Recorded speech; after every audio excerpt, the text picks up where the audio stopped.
with the blessings of Sri Raghavendra Anant Modi, Chairman of Modi University of Science and Technology, we are privileged to organize this event. And we feel truly honored to have distinguished dignitaries with us today, gracing this event with their esteemed presence. Our chief guest, Professor Dr. M.K. Bhandari, a renowned jurist and a law tech influencer. Our guest of honor, Advocate Nishi Dikshit, a Supreme Court and Rajasthan High Court advocate and cyber law consultant. Professor Dr. Ashutosh Bharadwaj, Honorable President, Modi University. Professor Dr. Jitendra Binwal, Chairman, Must Management Council. Dr. Vinod Purohit, Registrar, Modi University. Professor Dr. Komal Aditya, Dean School of Law. Director of Online Program, faculty members, and valued audience. We are grateful to each one of you for being there. To commence the event on an auspicious note, let us now listen to our University School Geet, which embodies the values and vision of our institution. I request the technical team to play the University School Geet.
I would like to request our Honorable President, Chairman MMC, Registrar, Guest of Honor, and Dean School of Law to please come up to the stage and take their seats.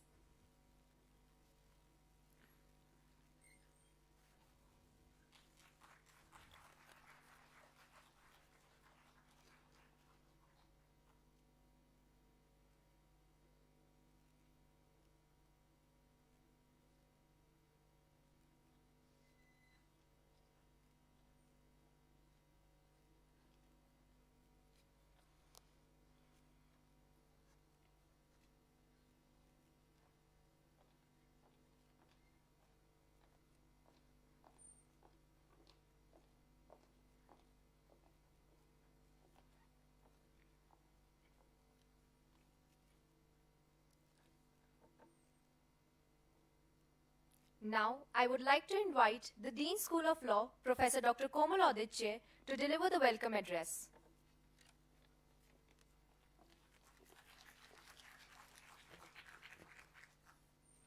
Very good morning to the distinguished guests on the dais, dear faculty members, participants, and students. I feel very privileged and honored as I stand before you with the blessings of our chairman, Modi University, Shri Raghavendra Anand Modi ji.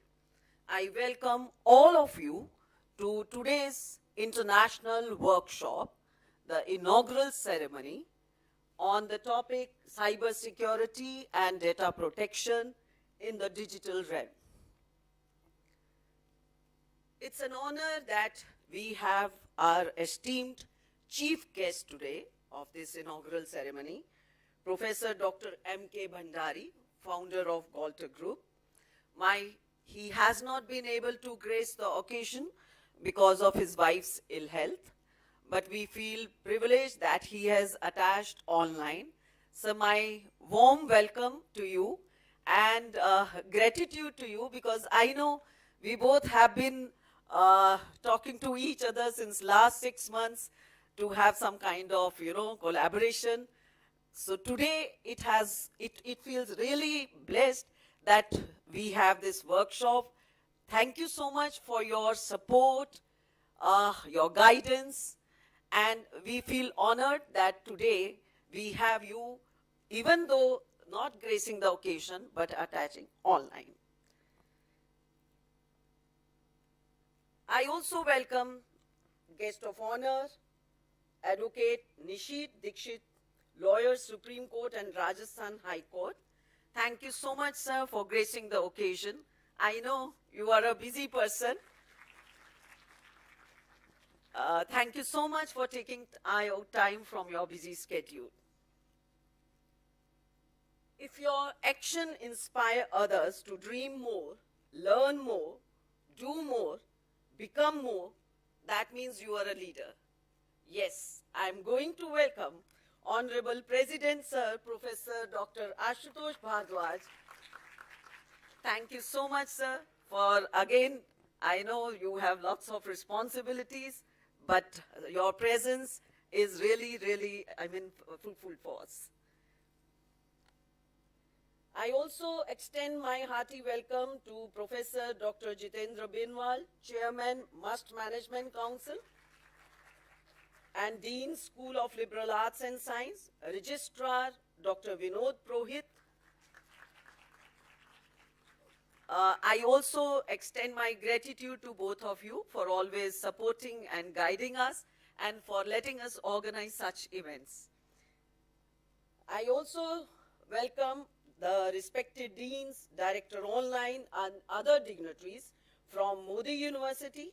I also extend my welcome to our other resource person, eminent Professor Dr. Paritosh Basu from Mumbai, and Mr. Amna Alkali, lawyer from Nigeria. My sincere gratitude and welcome also to the conveners of this event. I think I would like them to just stand so that we can have a big round of applause for them, Dr. Pooja and Dr. Neetu.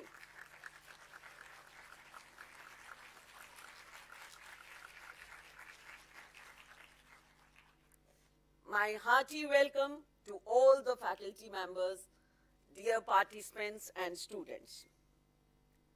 As we all know that information technologies aid individuals, organizations and governments, but also increase opportunities for criminal activities. Mobile phones, the internet and social media have become integral to daily life for many of us, of course facilitating everyday transactions. As internet users increase, so does the prevalence of cybercrime, which poses a constant threat in both personal and professional realms. Currently, credit card theft and online money laundering are on the rise. Cyber intimidation is a prominent feature of cybercrime worldwide, often stemming from lack of knowledge about cybercrime. This workshop aims to raise awareness of cybercrime and promote enhanced cyber security, and it is essential for all the internet users or mobile phone users, especially the young people, to understand cybercrime, protect themselves and help others also by spreading awareness. Another aspect on which this workshop is going to throw light upon will be the DPDP Act, and that will be recently it has been implemented. We are still going for the regulations 2025, for which the government has asked for the feedback. It represents a positive step in India's data privacy landscape, but its efficacy will depend on the implementation of clear guidelines, robust enforcement mechanism, and addressing concerns regarding government access and sensitive data protection. A critical analysis of this act, that is Digital Personal Data Protection Act, DPDP Act, shows a significant advancement in protecting individual privacy in India. Its strengths, of course, include user-centric approach, clear obligations for data fiduciaries, and alignment with global landscape. However, it also raises concerns about potential government overreach in data access, insufficient enforcement mechanism, and ambiguities in provisions related to sensitive personal data and exemption for government agencies. So these two aspects will be highlighted by this international workshop. I hope the participation is not just the mute participation. The sessions are more interactive, and I sincerely hope this workshop is bringing more knowledge, insights to all of you. So have more interactive session. After every session, there will be an interaction with the resource person. Ask questions so that this workshop becomes more fruitful for all the participants. So all the best. Thank you so much.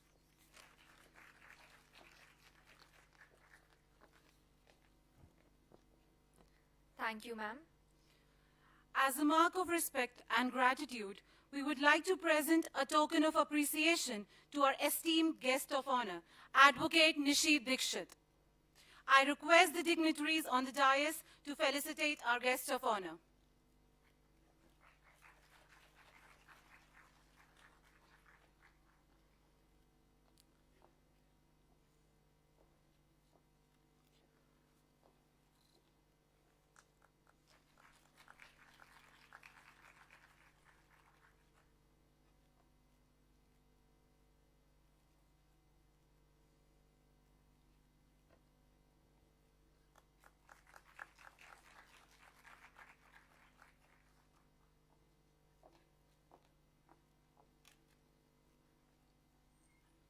Moving forward, it is my honor to call upon Honorable President of Modi University, Professor Dr. Ashutosh Bhardwaj, to say a few words about the university and the significance of this workshop.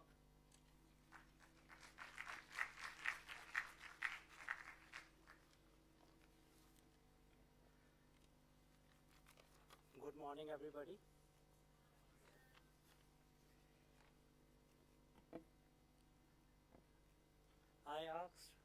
madam to give me some pointers for today, but I think she already has covered most of the salient features which we are going to cover in the workshop.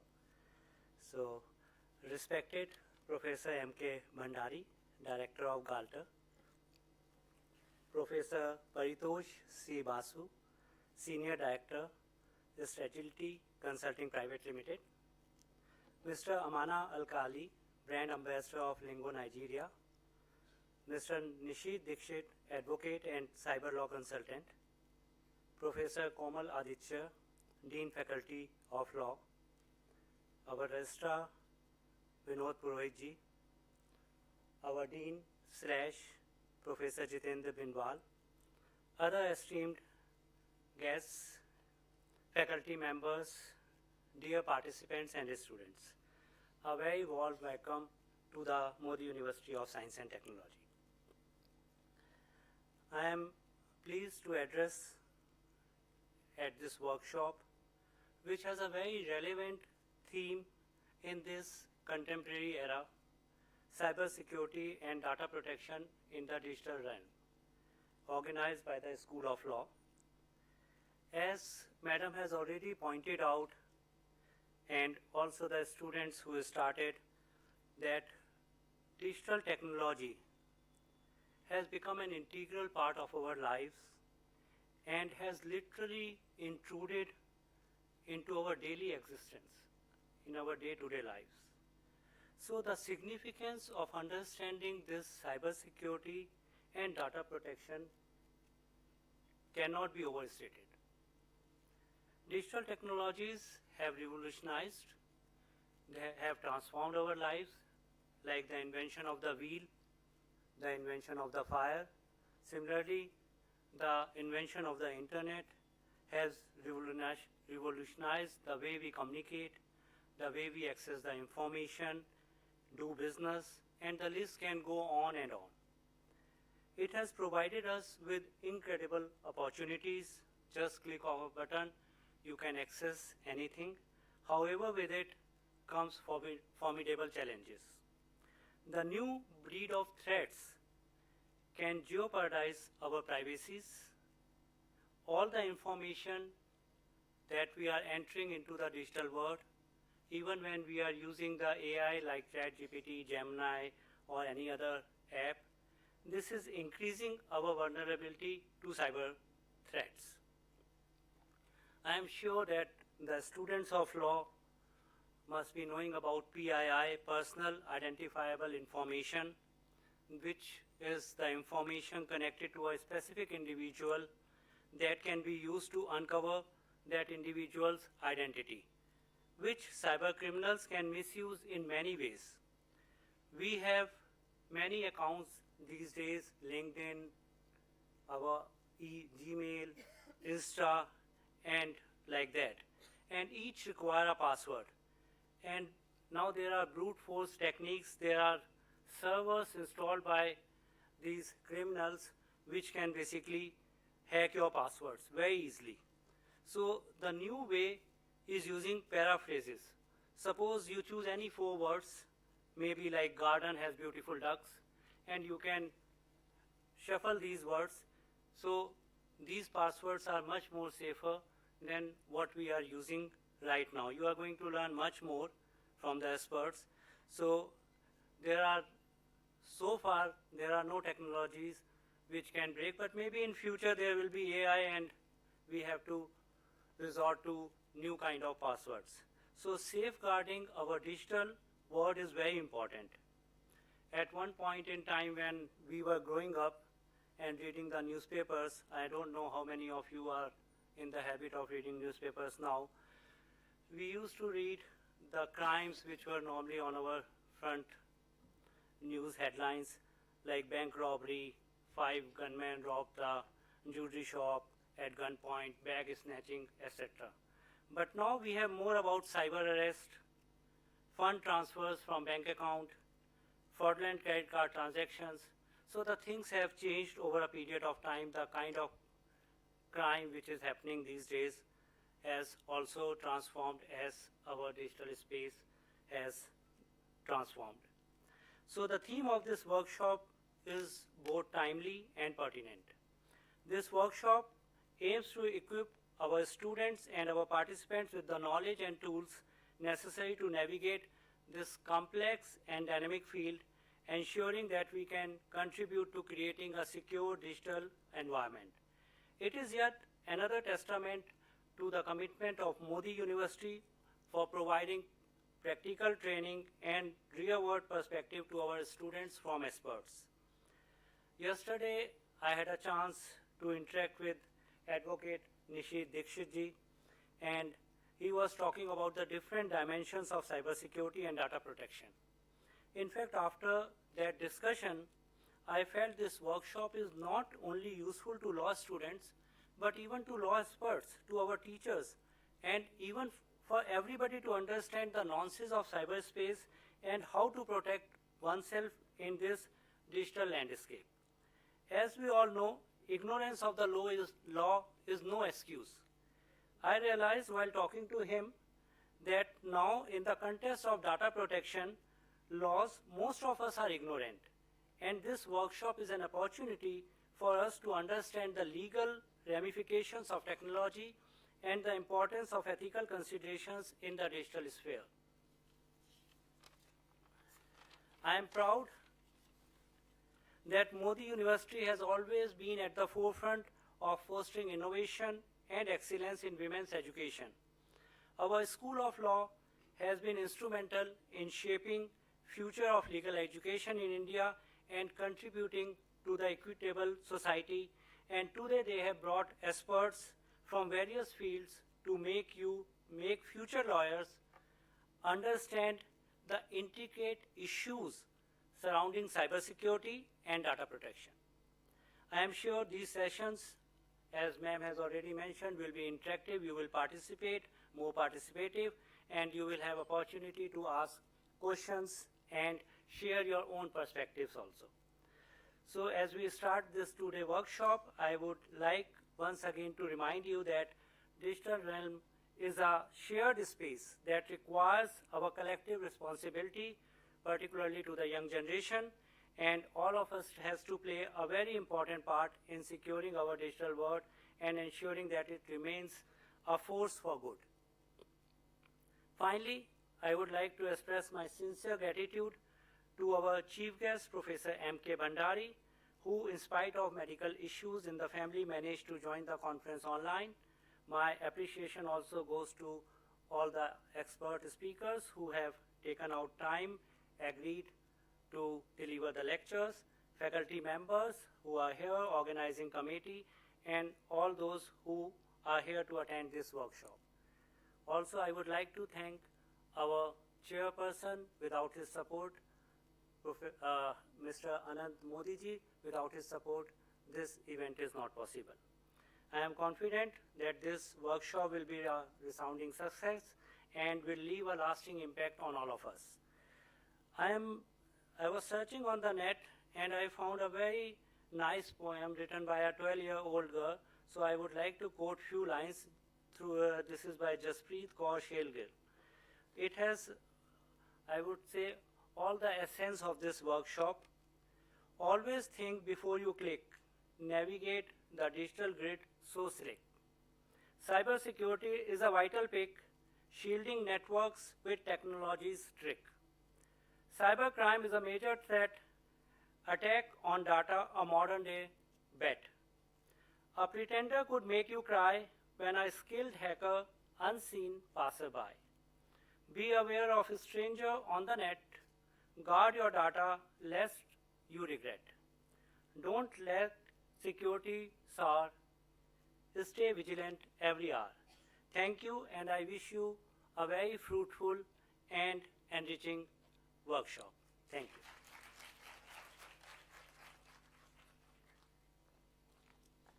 Thank you, sir.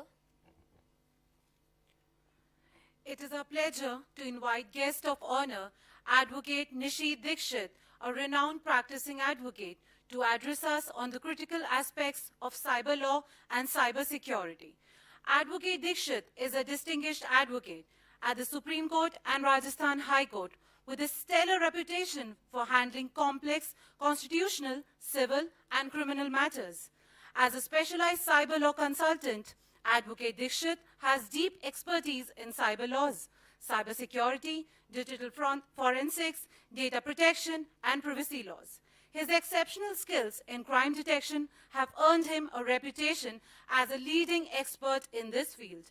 We are honored to have Advocate Dixit to share his insights, experiences with us, and look forward to his enlightening address. Please join me in welcoming Advocate Nishit Dixit.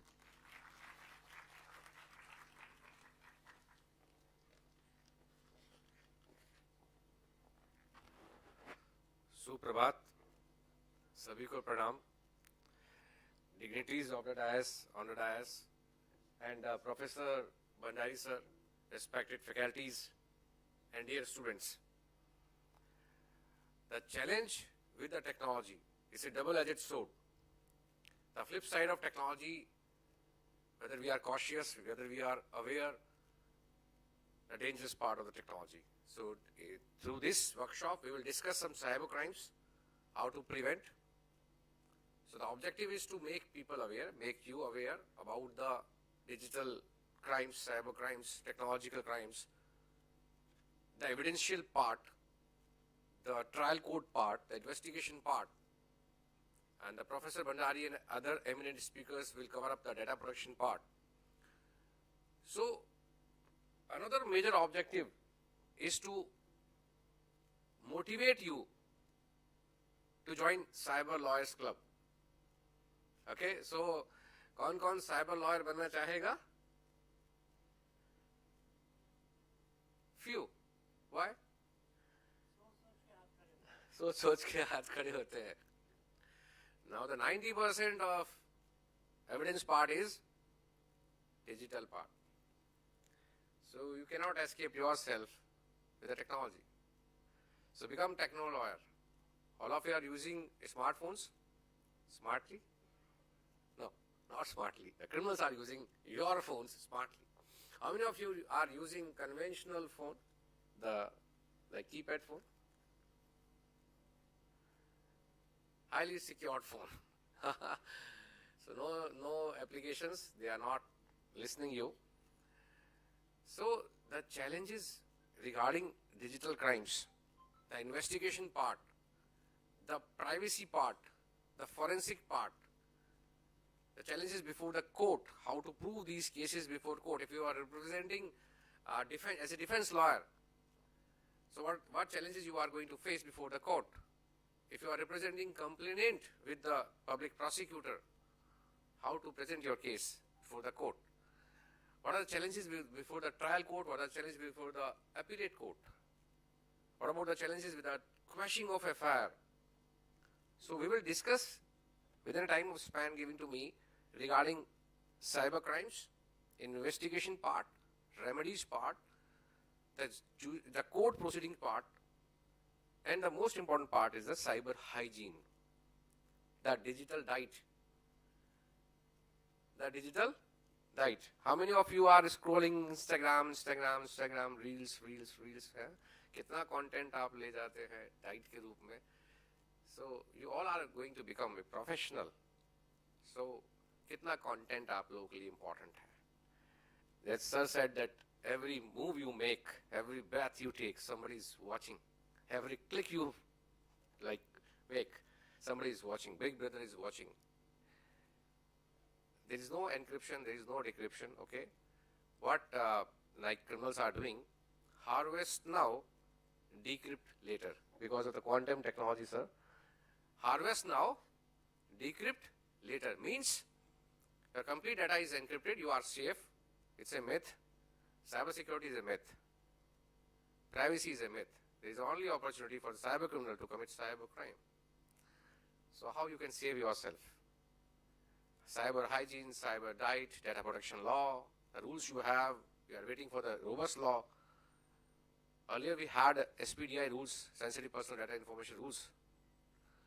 I had an opportunity in Rajasthan. I filed a first case of data protection law in Rajasthan. It's the first case in Rajasthan. I fought against a telecom company. My client's SIM was swept and he lost 68 lakhs 50,000 in 2017.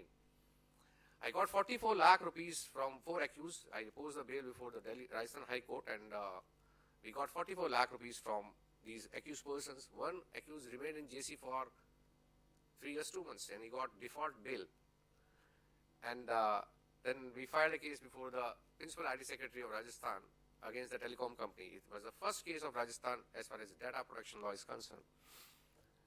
So how to draft that petition is very important. Nobody is aware. Nobody is teaching these type of things because it's a new law, you can say. IT adjudication process. It's a very important, lucrative, you can say. I was discussing with Honorable Sir that as far as law profession is concerned, other than practicing advocate, you have also opportunity for non-litigation work. What paisa hai? Non-litigation maybe. Because of the regulatory compliances. And as far as new domains, emergence of new domains, like we were discussing really, just some discuss related drones, like drone technology. So drone forensics, drone cyber security, we are under threat because we are a border state. Rajasthan is a border state. You know about the drones, like the paddling, they are like means drugs and weapons and other things also. So what about the law? So can we start a new course? Drone law, drone technology, drone forensics. These are some important things. Data protection law, cyber crimes. So now, अब आप में से कितने लोग cyber lawyers बनेंगे? अब कुछ increase हुआ. Thank you, thank you. Welcome to this workshop. Best wishes.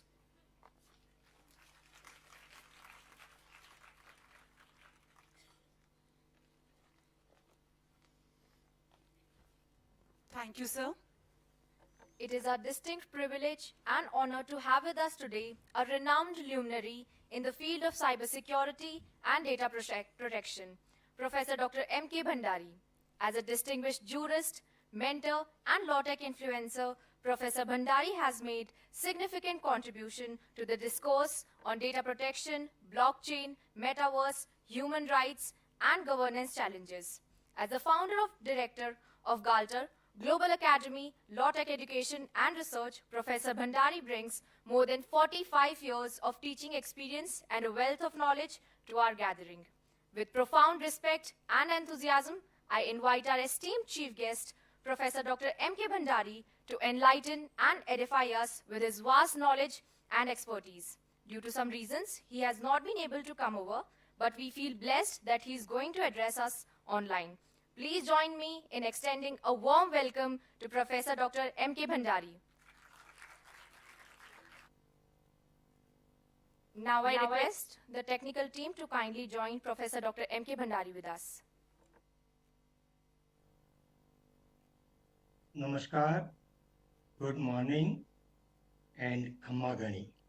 हम राजस्थान में हैं.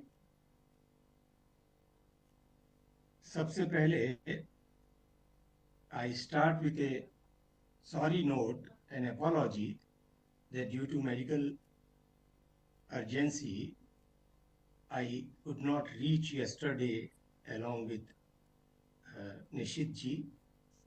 But don't worry, I'll be with you tomorrow whole day, and I have rescheduled my program, and I'll be reaching your university today late evening, and will join tomorrow's session. Honorable the chairperson, Sri Raghavendra Modi ji, who may not be here physically, but he is all around you in all your endeavors and your mission. Honorable President, Professor Dr. Ashutosh Bharadwaj ji, Chairman Jitendra ji, Registrar Vinod Purohit ji, the dynamic Dean of the School of Law, our friend and member Galter, Professor Dr. Komal Padicchya, and our friend, member Galter, Advocate Dr. Nishit Dikshit, a top-ranking cyber law expert in India, our friend Alkali Amana from Nigeria, a young upcoming lawyer with a vast knowledge of cybersecurity and a journalist also, who has recently just joined online and will be delivering his lecture today. At the outset, I must congratulate Professor Dr. Komal Aditya and the entire team who have taken this initiative in collaboration with the Global Academy of Law Tech Education and Research, GALTER, in organizing this 2 days international workshop on the theme which is most challenging and which need urgent attention of all of us who are using various technologies in our day-to-day life. Friends, in the welcome address and in the presidential remarks, Professor Bhardwaj and Dr. Komal both have introduced the theme and highlighted the importance, further supported by Advocate Nishit. So I would be very brief, as we have 3 more sessions today in which the experts will share their detailed insight and ignite your minds. Let me briefly introduce you about the GALTER, very brief introduction. GALTER is a unique global academy, truly in the sense of globalized presence. We have a team of close to 200 experts from all the continents of the world, and including India, and representing the judiciary as high as Supreme Court judge, High Court judges, experts, technocrats, lawyers, advocates, financial experts, management experts, bankers, and so on. We have signed 22 memorandum of understandings. 6 are overseas institutions and 16 are Indian institutions, including 6 law universities and other multidisciplinary universities. I look forward to have a similar memorandum of understanding with Modi University. When I come tomorrow, I will explore the possibility. And we are engaged in the studies, research, consultancy in the intersection of emerging technologies and their regulatory, ethical, policy and governance framework. Because we believe that the way and the speed with which we are evolving our scientific and technology community is evolving the advanced technologies, and they are impacting our entire life, commerce, industries. Accordingly, we do not have adequate laws or ethical standards to prevent the abuses of technology. Technology, as Nishit has rightly said, is a double-edged weapon. It offers us a lot of opportunities, but at the same time, it brings a lot of challenges. And the only way to safeguard ourselves from the abuses of technology is, number 1, adequate regulations, ethical standards to be adopted, and awareness and education. At GALTER, we are engaged in creating awareness, education, and also supporting the government agencies like NITI Aayog, Ministry of Information Technology and Electronics, Law Ministry, to evolve timely regulatory framework. I am happy that we were associated in the preliminary consultation with the government authorities in DPDP Act, which I will discuss in detail tomorrow. Friends, in this age of digital revolution or digital transformation, we are facing a lot of issues. As we always say, there is a silver lining in the cloud. So during COVID era, when the entire humanity was, the survival of entire humanity was at stake, we could make use of technology, interactive technology, internet, and keep on our life, whether it was education, it was justice delivery system, it was commerce, it was other things. Through these technologies, we can continue our life and started and continued our journey of life. So that was an opportunity in crisis.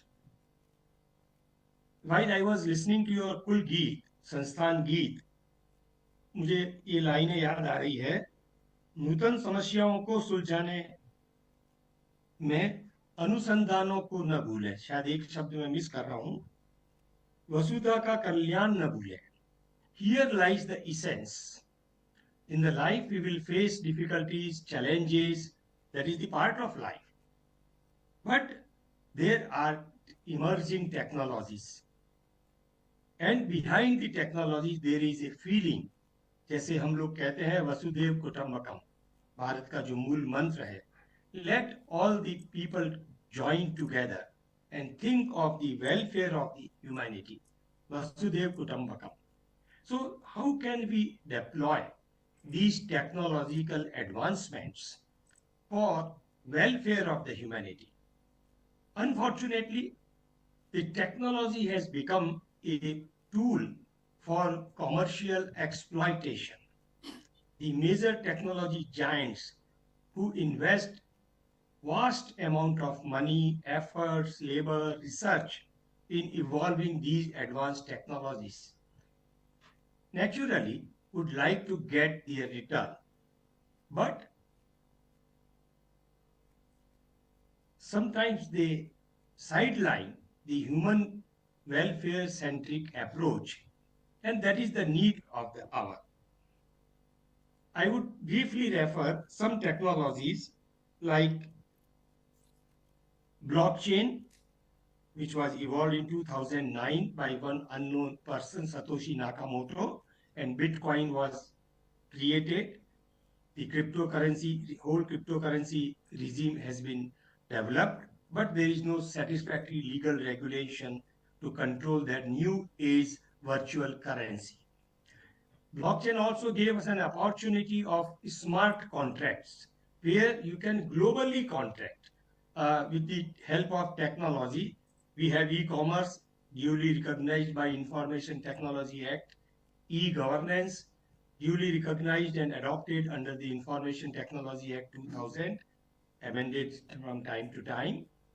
But we don't have a proper legal framework to regulate smart contracts. That is entirely a different model of contract.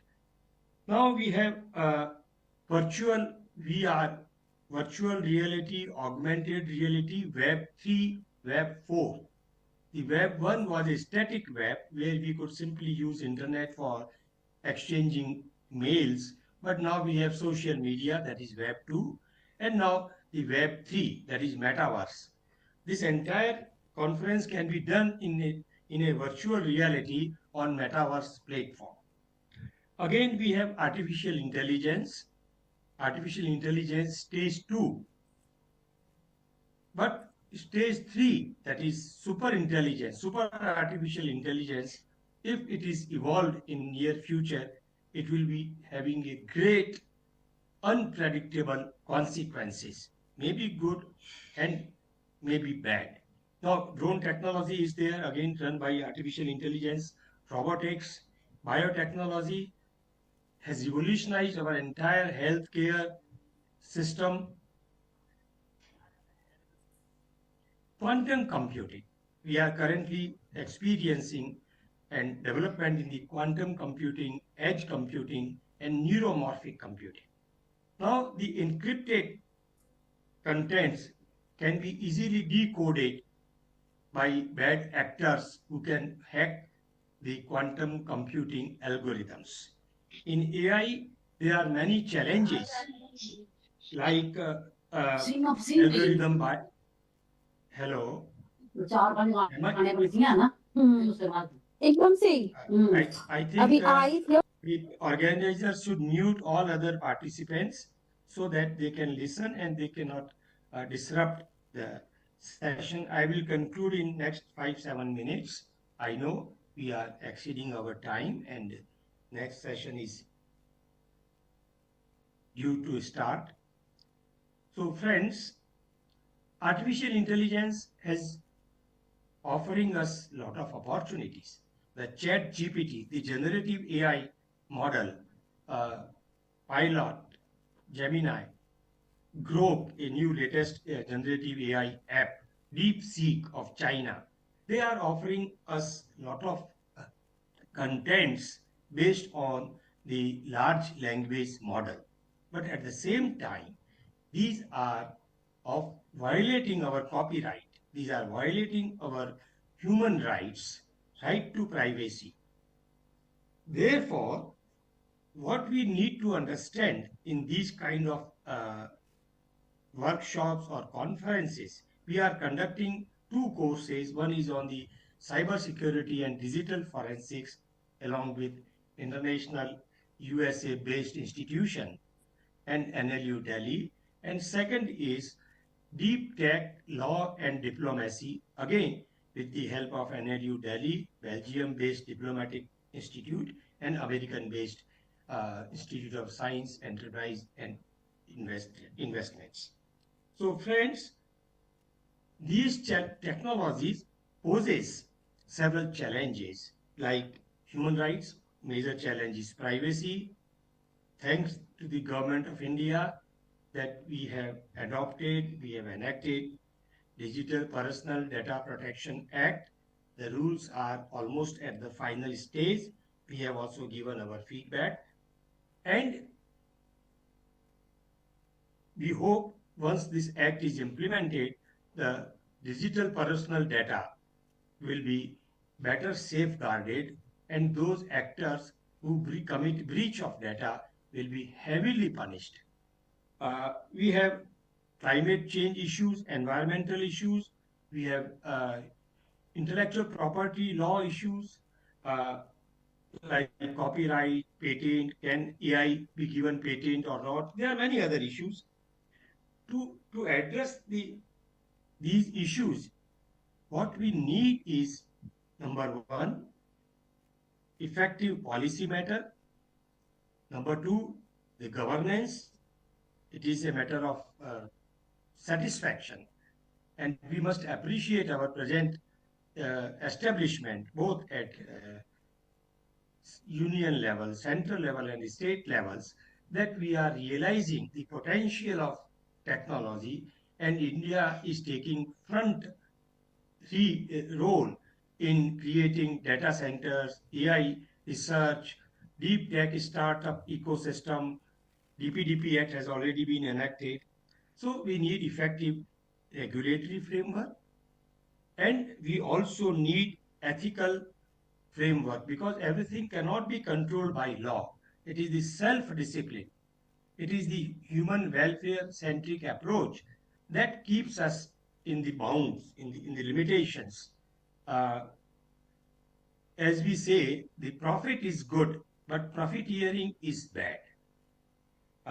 Therefore, to achieve those targets, we need effective research, we need educational awareness, and as I just mentioned, that this international workshop is but one step toward creating awareness among our young friends, because you people are going to confront with these emerging technologies. We are in our sunset era, but you people will be using and also facing the problems, how we should use social media platforms, what we should do and do not, how we can insulate and safeguard against new techniques of cyber frauds, which Mr. Dikshit will elaborate. So these are some of the areas. We are also conducting international conferences at a mega level. We will also explore one with your university. So these are some issues, and out of all these issues is cybersecurity and data protection, because all these technologies which I have briefly named, just named, they use data. It is rightly said, data is a new oil. And I go further, data is your asset. Your data is your property, like your intellectual property, your copyright, your patent is your property, soft property. Data is also your soft property. And there are malicious actors. There are companies as famous as Google, Meta, YouTube. They are stealing our data without our information. They are using that for training their technology, for making use of their technology. A leading case is going on between Google and YouTube in American courts, where YouTube has said that they have stolen our data and they are training their large language model, that is these generative AI apps. So data is a very important issue. Similarly, when we are opening more and more and sharing more and more our data, that definitely the dark web, the malicious actors, they are manipulating our data. They are making inroads into our privacy, our bank accounts, and in connivance of some internal players, they are stealing our data, and we are victim cyber criminals, and we are duped our money and our sensitive data. So all these issues will be discussed in next sessions today and tomorrow, and I will also be there personally. I must again thank my profound thanks to the organizers, especially the President, Dr. Ashutosh Bhardwaj, sir, and the entire team, Dr. Pooja and other members of the organizing team, and all the participants for joining this workshop. And I'm sure with more and more interactive sessions, we will gain, and I will also co-learn along with you. Thank you again. Namaskar. Jai Hind.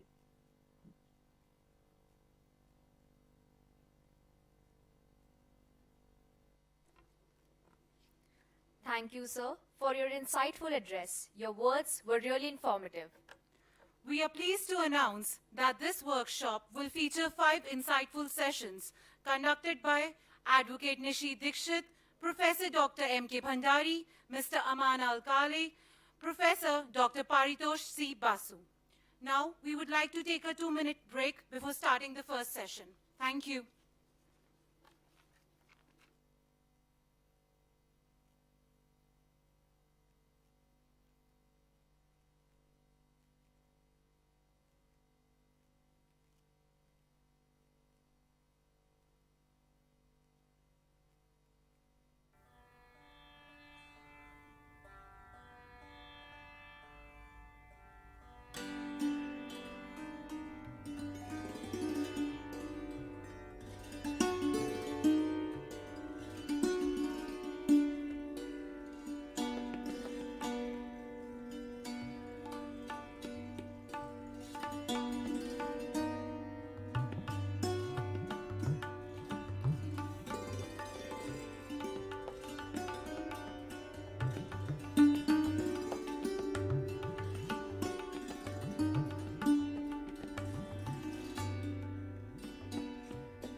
members present here to kindly gather for a photograph.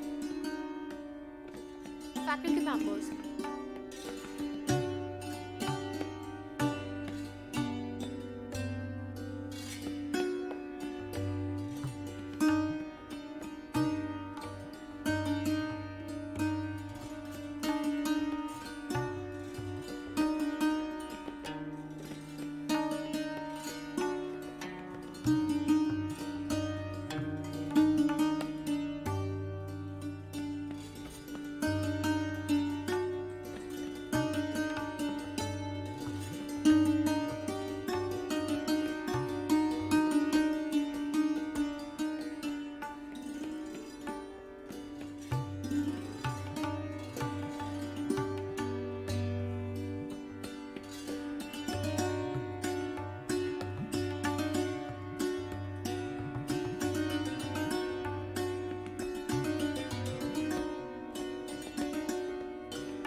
embark on a journey into one of the most critical issues in today's world, cyber security. In the digital age we live in, cybersecurity is not just a technical concern, but also a major legal challenge. From data breaches to financial frauds, the threats we face are real and are increasingly sophisticated. Indeed. As cyber threats continue to evolve, law enforcement agencies are constantly adapting their strategies to combat these crimes. It's clear that collective awareness and vigilance are our strongest line of defense. Today, we have the privilege of hearing from a distinguished expert in this field, Advocate Nishit Dixit, a renowned advocate and a cyber law consultant, will be addressing us on the critical aspects of cyber law and security. With his extensive experience in handling constitutional, civil, and criminal matters, Mr. Dixit brings a wealth of knowledge and practical insights into the ever-changing landscape of cybersecurity. His expertise will shed light on the latest trends, challenges, strategies involved in tackling cyber threats from a legal perspective. So without further delay, let's welcome Advocate Nishit Dixit to the stage for our first technical session. Please, a huge round of applause.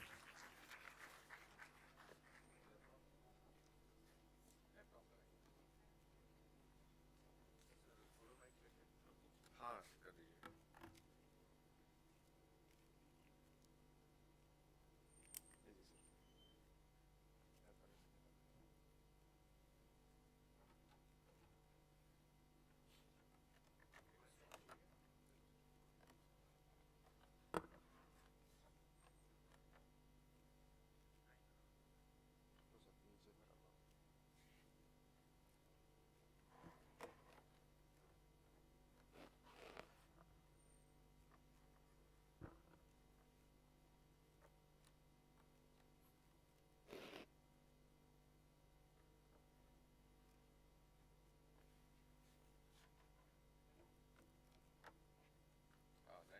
इसमें internet चलता है क्या?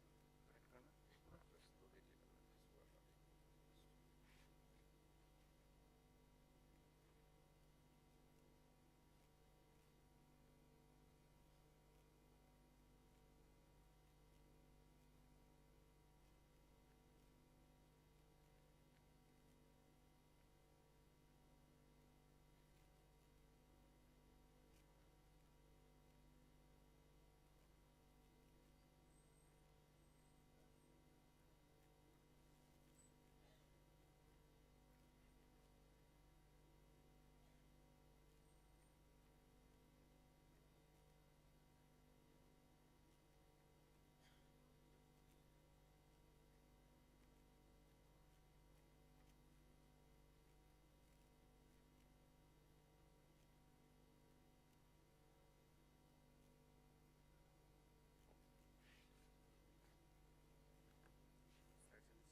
Yeah, welcome to the session. These are live cyber attacks. If you go through by this live cyber attacks, किस country से किस country में हो रहा है? United States, Panama, then Mexico to Chile, then Australia.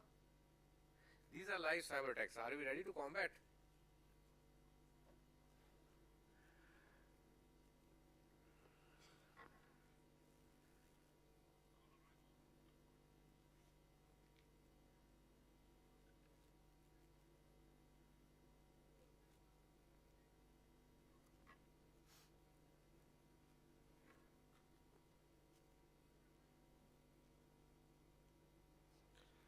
So the challenge is with the definition of cybercrime. What is cybercrime? The famous definition is where computer resources have been targeted as a tool of crime and a place of criminal activity. So suppose your Facebook account has been hacked. So whether we have law? Yes, we have law under IT Act. That is 66 read with 43 small a. But it's a bailable. So hacking in India is bailable offense. Your system has been hacked. It's a bailable offense. Punishment is 3 years. I don't know why. It must be non-bailable. Before 2008, amendment of IT Act before 2008, it was non-bailable. And after 2008 amendment of IT Act, the hacking is bailable. Section 6643 small a.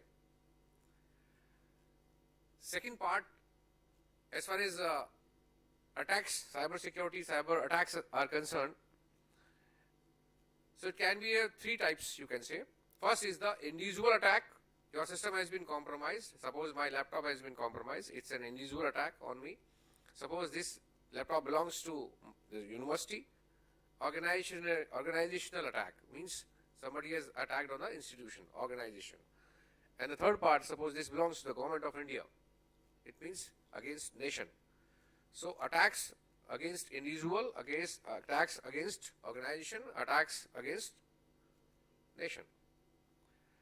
We have very important section under IT Act, that is section 70 of IT Act, where central government or state governments, if they have declared any computer resource as a protected system, the section is section 70 and the punishment is 10 years, non-bailable. So it depends upon hacking. If a simple system has been compromised, the section is 6643 small a bailable offense, but the same system has been declared as protected system by central government, the section is section 70 of IT Act, non-bailable offense. The third part is very challenging, that is cyber terrorism. The section is 66F. Punishment is life imprisonment, non-bailable, cognizable offense. Suppose somebody has hacked a system, somebody has used computer contaminant or virus, or somebody has attacked through DOS attack, that is denial of service attack, or DDoS attack, distributed denial of service attack. The consequences are death, people died, injury, property destroyed, they have barred essential services, or they have adversely affected critical information infrastructure. The section is 66F, cyber terrorism. So it depends upon the impact of injury. You can say it can be commercial, it can be a personal injury, human injury, machine injury, infrastructure injury, information infrastructure injury also. As far as National Crime Record Bureau data is concerned, 2022, 65,893 cases were registered. These are documented. And if you go through by 1930 data, that's a miracle number, you can say. If there is any crime committed, just dial 1930. Just report on cybercrime.gov.in. That is a helpline number, a very important number.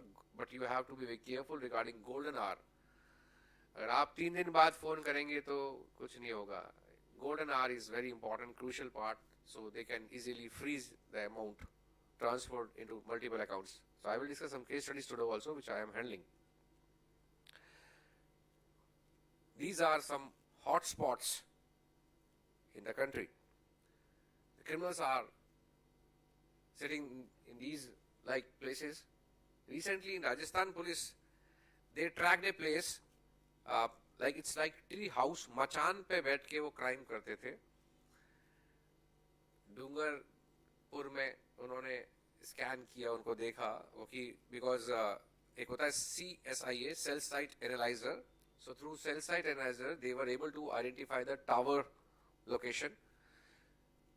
And after going through very like you can say investigation and search and seizure, you can say, they identified one machan there. क्योंकि location tower का वहाँ आ रहा था.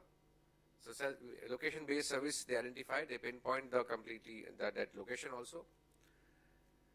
So these are some challenges. These criminals are operating from these places and the law enforcement agencies are unable to arrest these guys because of the identity issue. Why? The mule accounts. What is mule account? आप जानते हैं mule account क्या होता है? Means somebody is operating an account by way of using your credentials, or somebody has given his account on rental basis. Somebody is getting commission on that rented account. So rented account, you can say parking account. I will discuss one case study of digital arrest where these criminals, they rented out their bank accounts for 1 lakh rupees commission, and huge amount credited into their account and huge amount again debited from their account. Within 4 days, 8 crore rupees credited in his account. और 8 crore rupees कितने accounts में transfer हुआ? Within 4 days, 35,000 transactions. 35,000 transactions in 4 days. So they are distributing the crime proceeds into different accounts. They are investing these crime proceeds into USDT. What is USDT? US dollar theaters. These are stable coins. Like we have cryptocurrency, we have stable coins also, USDT. So impact on individual, impact on organization, impact on nation as far as cyber attacks are concerned. What are the modes of cyber crimes? Yes, through emails. It can be launched using emails, malicious crafted email. You received an email, you received an attachment, but it is malicious crafted attachment. The attachment contains a payload that is virus, Trojan, remote access Trojan. So they are able to identify your location, they can access everything, every move you make, they are watching. Second part is the websites. You visit website, but it's a fishy website. Social media, you all are aware about the social media. Instant chats, be careful, आप किससे chats कर रहे हैं, web-based SMSs, then MMS, and last is the VoIP call, voice over internet protocol, that is WhatsApp calls. The difference between conventional crime and cyber crimes, now these are borderless crimes. There is no house trespass. They can easily trespass into your internet. They can easily enter into your accounts. Then you have spoofing. आप में से दूल्हे राजा movie देखी है किसी ने? नहीं देखी, यंग बच्चे हैं, नहीं देखी होगी. Pardon ma'am?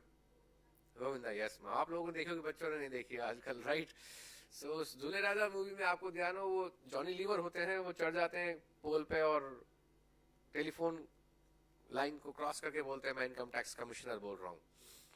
That is spoofing technology. Now we have sophisticated technology the criminals are using. आपको डीन मैम से मेल आया, कल छुट्टी है, आप आराम से छुट्टी में बना के बैठे हैं, पता लगा मैम ने फोन किया फैकल्टीज, भाई कहाँ हैं आप लोग, स्टूडेंट्स कहाँ हैं? Ma'am we received an email yesterday night that today is holiday. Spoofing. अब चले जाइए. स्मार्ट बच्चे हैं, कुछ भी कर सकते हैं आजकल तो. और आप देखिएगा अभी जो बॉम्ब हॉक्स मेल्स आ रहे हैं, आपने देखा ना इंस्टीट्यूशन में बॉम्ब है, कितने स्कूल्स में आया, इंस्टीट्यूशंस में आया, बहुत से स्टूडेंट्स ने किया है. बट आप तो लॉ स्टूडेंट्स हैं, you know the law better. एक तो लॉ करने के बाद वैसे ही डर जाता है व्यक्ति, है ना, कि बिकॉज उसे लॉ पता है क्या होगा, इसका रेपरकशन क्या होगा, क्या कॉन्सिक्वेंसेस हो सकते हैं. उसके बाद साइबर पढ़ने के बाद तो और डर जाता है वो कि अब तो मुझे सिक्योरिटी पे भी चैलेंज है, मुझे how to use these devices. Then challenges with the extortion part. I will discuss the digital arrest. I am handling 10 cases digital arrest. Then we have identity theft, documentation. आप restaurant में जाते हैं, how many of you are like using that QR code? Maximum restaurants में क्या होता है आजकल? Menu card नहीं, they are not providing the menu card. So dangerous. QR code phishing is known as quishing. We have phishing, we have wishing, we have smishing. Smishing means phishing through SMS. Wishing means phishing through voice call. Phishing is like email. And what about quishing? Quishing means QR code phishing. So next time when you visit any good restaurant, please usko avoid kariye. No, I don't want to click your scan your QR code. If you are comfortable, kindly give menu card. Otherwise, मैं कहीं और search करूंगा, क्या करूंगी. That's dangerous part. Quishing कहीं mandatory नहीं है कि आप QR कोड को स्कैन करें, बी विजिलेंट बिकॉज यहीं से एसक्यूएल इंजेक्शंस होते हैं.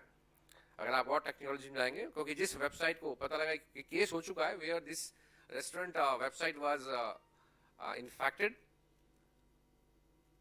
some visitor visited the group of like cyber criminals, they visited that restaurant and they injected that contaminant into their website. और जो भी उसको क्लिक करता था, लाइक स्कैन करता था, तो वेबसाइट से कनेक्ट होता है, ऑब्वियसली वेबसाइट ओपन होती है और थ्रू दैट वेबसाइट जो भी डिवाइस था वो सारा इन्फेक्ट होता था. Then we have some other parts, identity theft, credentials. How many of you are not on Facebook? Facebook पे नहीं है? अच्छा, मैं भी नहीं हूँ. Great. So why you are on Facebook? आप फेसबुक पे क्यों हैं? नहीं, क्यों है? अगर है तो क्यों है? ये क्वेश्चन डिफरेंट है, राइट? तो सबसे ज्यादा सेफ कौन है, जो फेसबुक पे है या जो नहीं है? कैसे कह सकते हो आप सेफ है? सो होता है ना जिसके अंदर कि भाई मेरे पास ये फेसबुक पे नहीं है, यानी समथिंग इज कहीं कुछ ना कुछ है, इसको कैसे हम ट्रैक करें?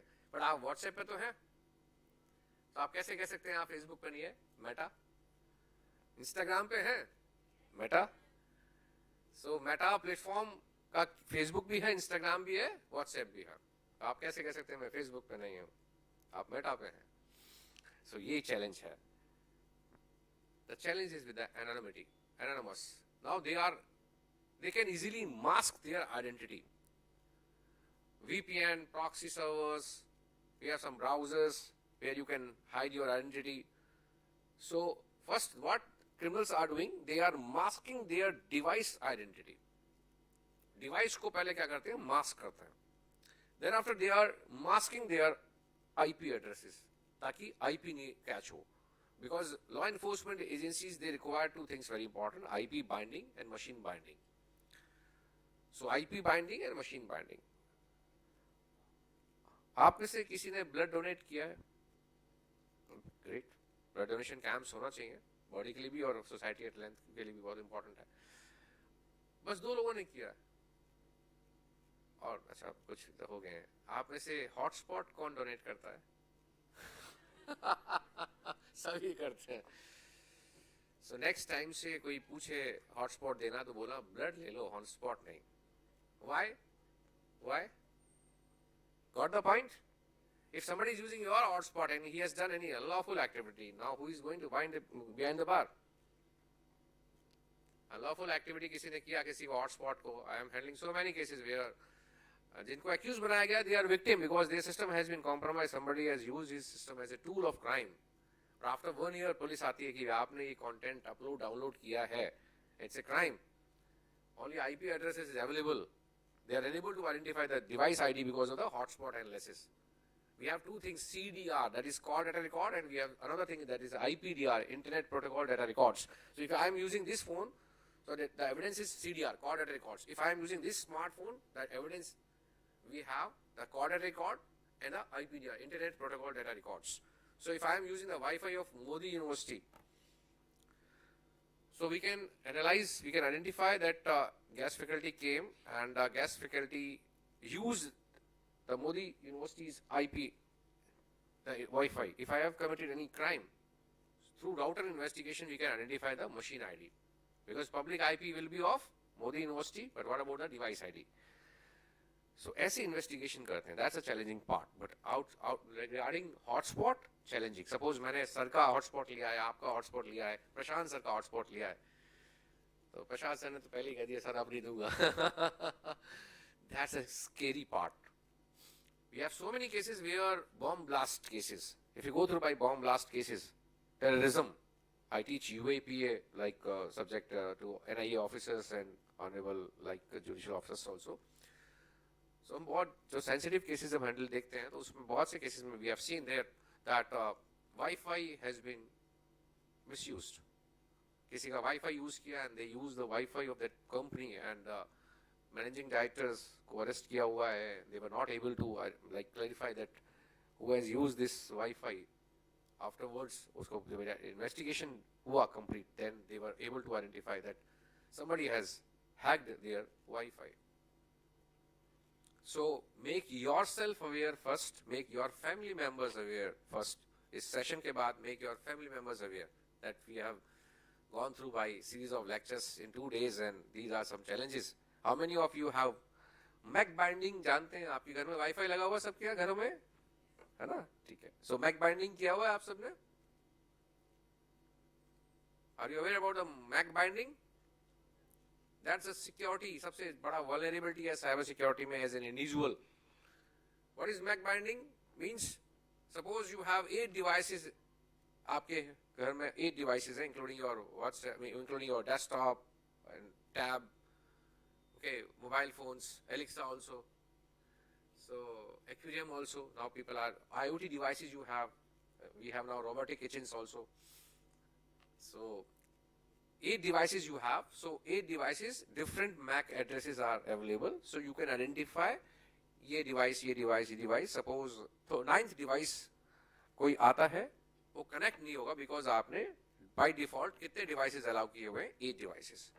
9th connect ही नहीं होगा. That's a most important part as far as cyber security is concerned as an individual. So अपने घर में जब जाएं, पेरेंट्स को बोलें कि मैक बाइंडिंग करके रखिए, 9th डिवाइस कनेक्ट नहीं हो, 10 कर लीजिए, 11th को कनेक्ट नहीं होगा. कोई गेस्ट आपके पास आया, गेस्ट आते ही क्या कहता है सबसे पहले? वाईफाई. आपने चाय पिला दी, नाराज नहीं होगा, नहीं पिलाई, नाराज नहीं होगा. वाईफाई का पासवर्ड नहीं दिया तो डेफिनेटली वो नाराज होकर जाए. अच्छा वाईफाई का पासवर्ड नहीं दिया, इतने बड़े लोग हो गए ये लोग हैं.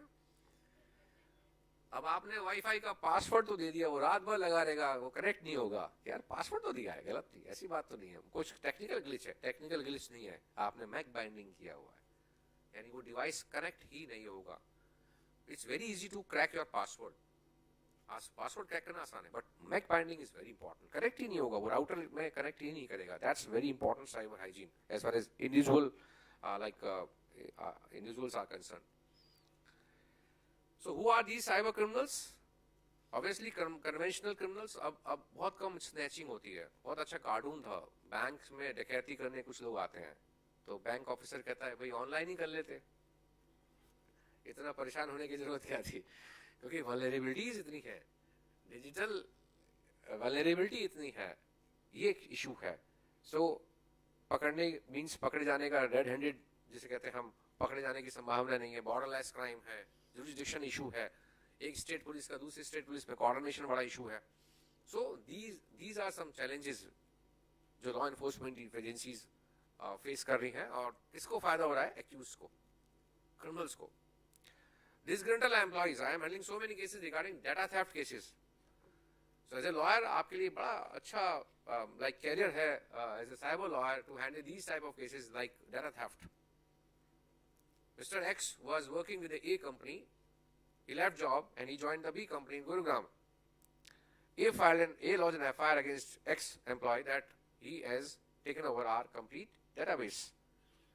He has stolen our database. Very important how to prove that stolen data through forensic analysis, through his like mail IDs and through his pen drives, Google drives also. So disgruntled employees, conventional criminals. The challenge is with state nations. अब now कौन attack कर रहे हैं? Nations. एक nation दूसरे nation पे. Cyber warfare, information warfare. How to switch off another country's critical information infrastructure. These are some challenges. Then we have dark web issue. Only 4% we are using, that is surface web. We have deep web also. Suppose my firm's website domain is ndcyberlaw.com. आप Google पे जाइए, it's available ndcyberlaw.com. But अगर मैंने उस domain को deep web में किया हुआ है, आप गूगल सर्च करते हैं, ndcyberlaw.com नहीं मिलेगा. मैं आपको स्पेसिफिक URL दूंगा तभी वो ओपन होगा. इट मीन्स मेरी वेबसाइट इस वक्त सरफेस वेब में नहीं है, वो डीप वेब में है. सपोज डीप वेब में भी नहीं है, मेरी वेबसाइट को आप सिर्फ डार्क वेब से ही एक्सेस कर सकते हैं. उसके लिए अलग से ब्राउजर्स हैं जिसको हम डाउनलोड करके यूज कर सकते हैं. चैलेंजिंग है. If you are using dark web, big brother is watching. NTRO, that is National Technical Research Organization, they are aware that this person has downloaded Tor, this person is using these type of browsers. for academic purpose, that's good. But for other activities, that's challenging part. Data never sleeps. Data never sleeps.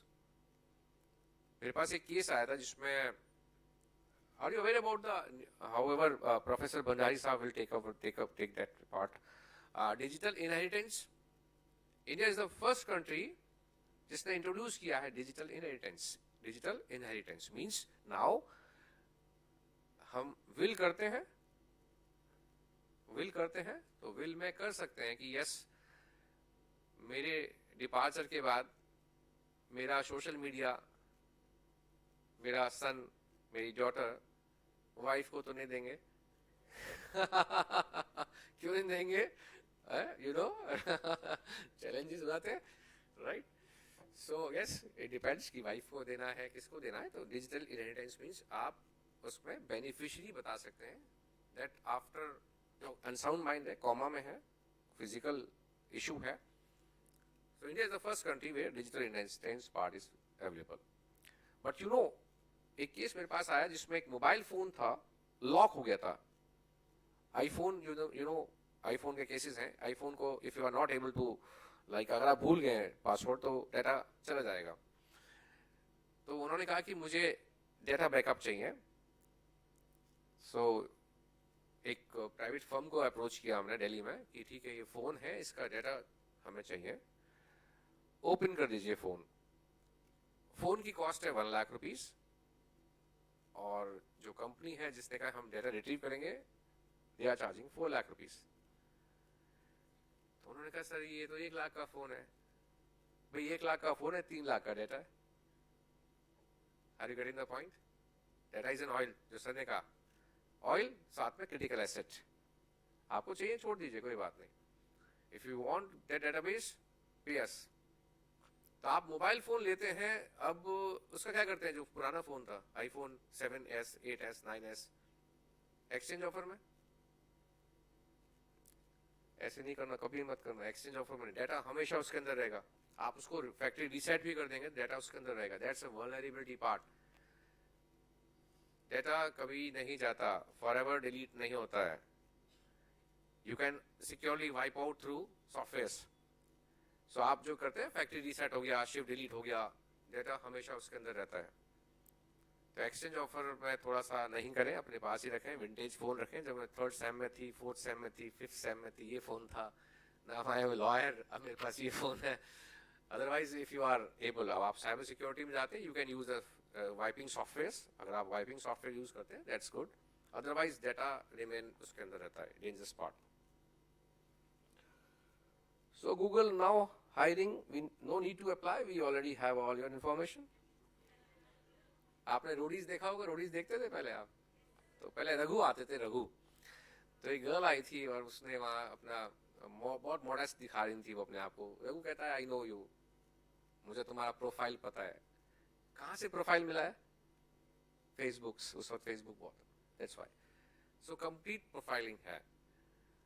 आपकी Instagram की reel different है, मेरी Instagram की reel different है because of the AI part. आप जिस पे stuck हो रहे हैं वही कंटेंट आपके पास. आप अगर कुंभ देख रहे हैं तो कुंभ ही आएगा, और आप फुटबॉल सॉकर देख रहे हैं सॉकर आएगा, बेसबॉल देख रहे हैं बेसबॉल आएगा. Why? Because of the technology part. So how many of you are using camera privacy cover? It's a chip on my mobile phone. Laptop में कैमरा प्राइवेसी कवर आता है, चिप में भी आता है मोबाइल पे. इस मोबाइल पे लगा रखा है आपके पास में? मोबाइल पे है? ग्रेट. वीक कैसे? हाँ, थोड़ा सा रहता है, प्रिकॉशन रखना पड़ता है, but it's very important because nobody is able to catch your behaviour pattern. आप देख रहे हैं, आप स्माइल कर रहे हैं, तो वो एल्गोरिथम क्या कैप्चर कर रहा है कि आपका बिहेवियर क्या है उस पर्टिकुलर रील पे. सो बिहेवियर पैटर्न एनालिसिस.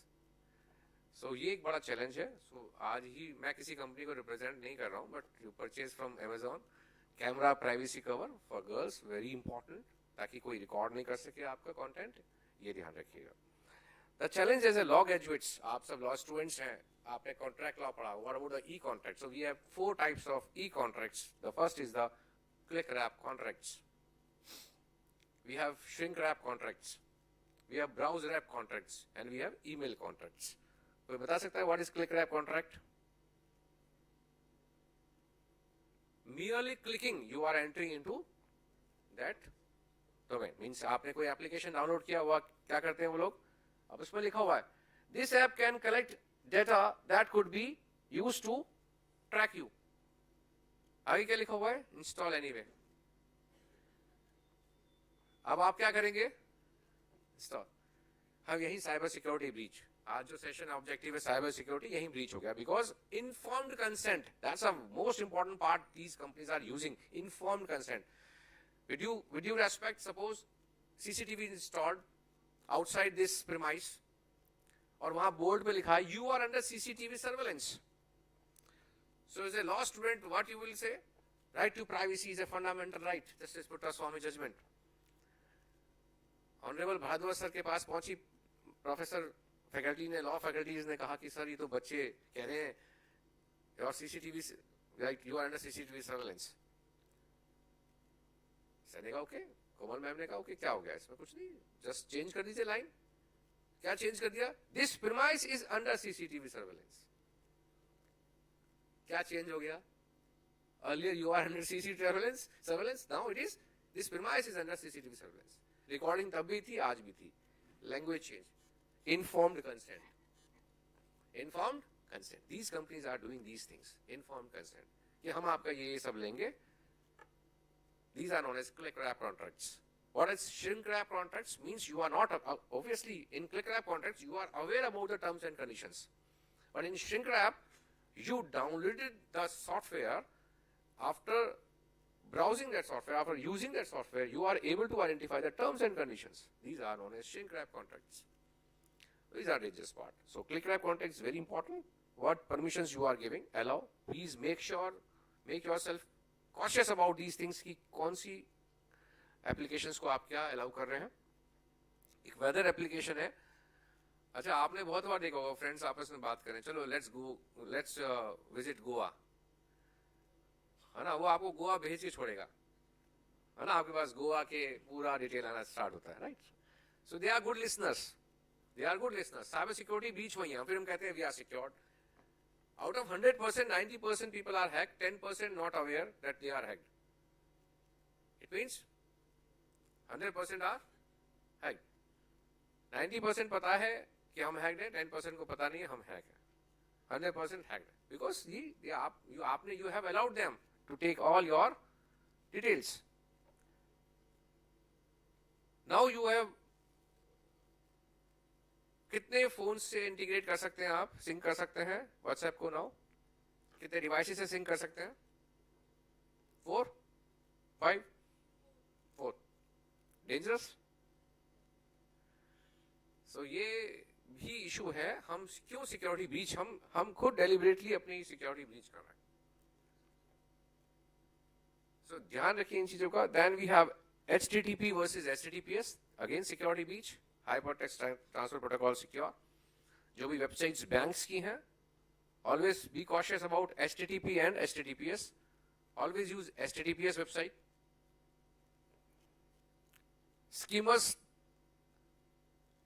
स्कीमर्स लगे हुए हैं कहां पर? ATM मशीन पे. Be cautious. ये नहीं कि आप चेक करने के चक्कर में पूरी मशीन ले आए, वो टैंपरिंग पे आ जाएगा, पुलिस आ जाएगी, वहां अलार्म लग जाएगा कि somebody is here to break these ATM machines. Now you have one very important section in Bharatiya Nyaya Sanhita, that is 112, petty organized crimes.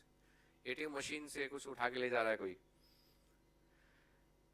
So these are some card schemers. Now, good listeners, microphones, your CD, your Alexa,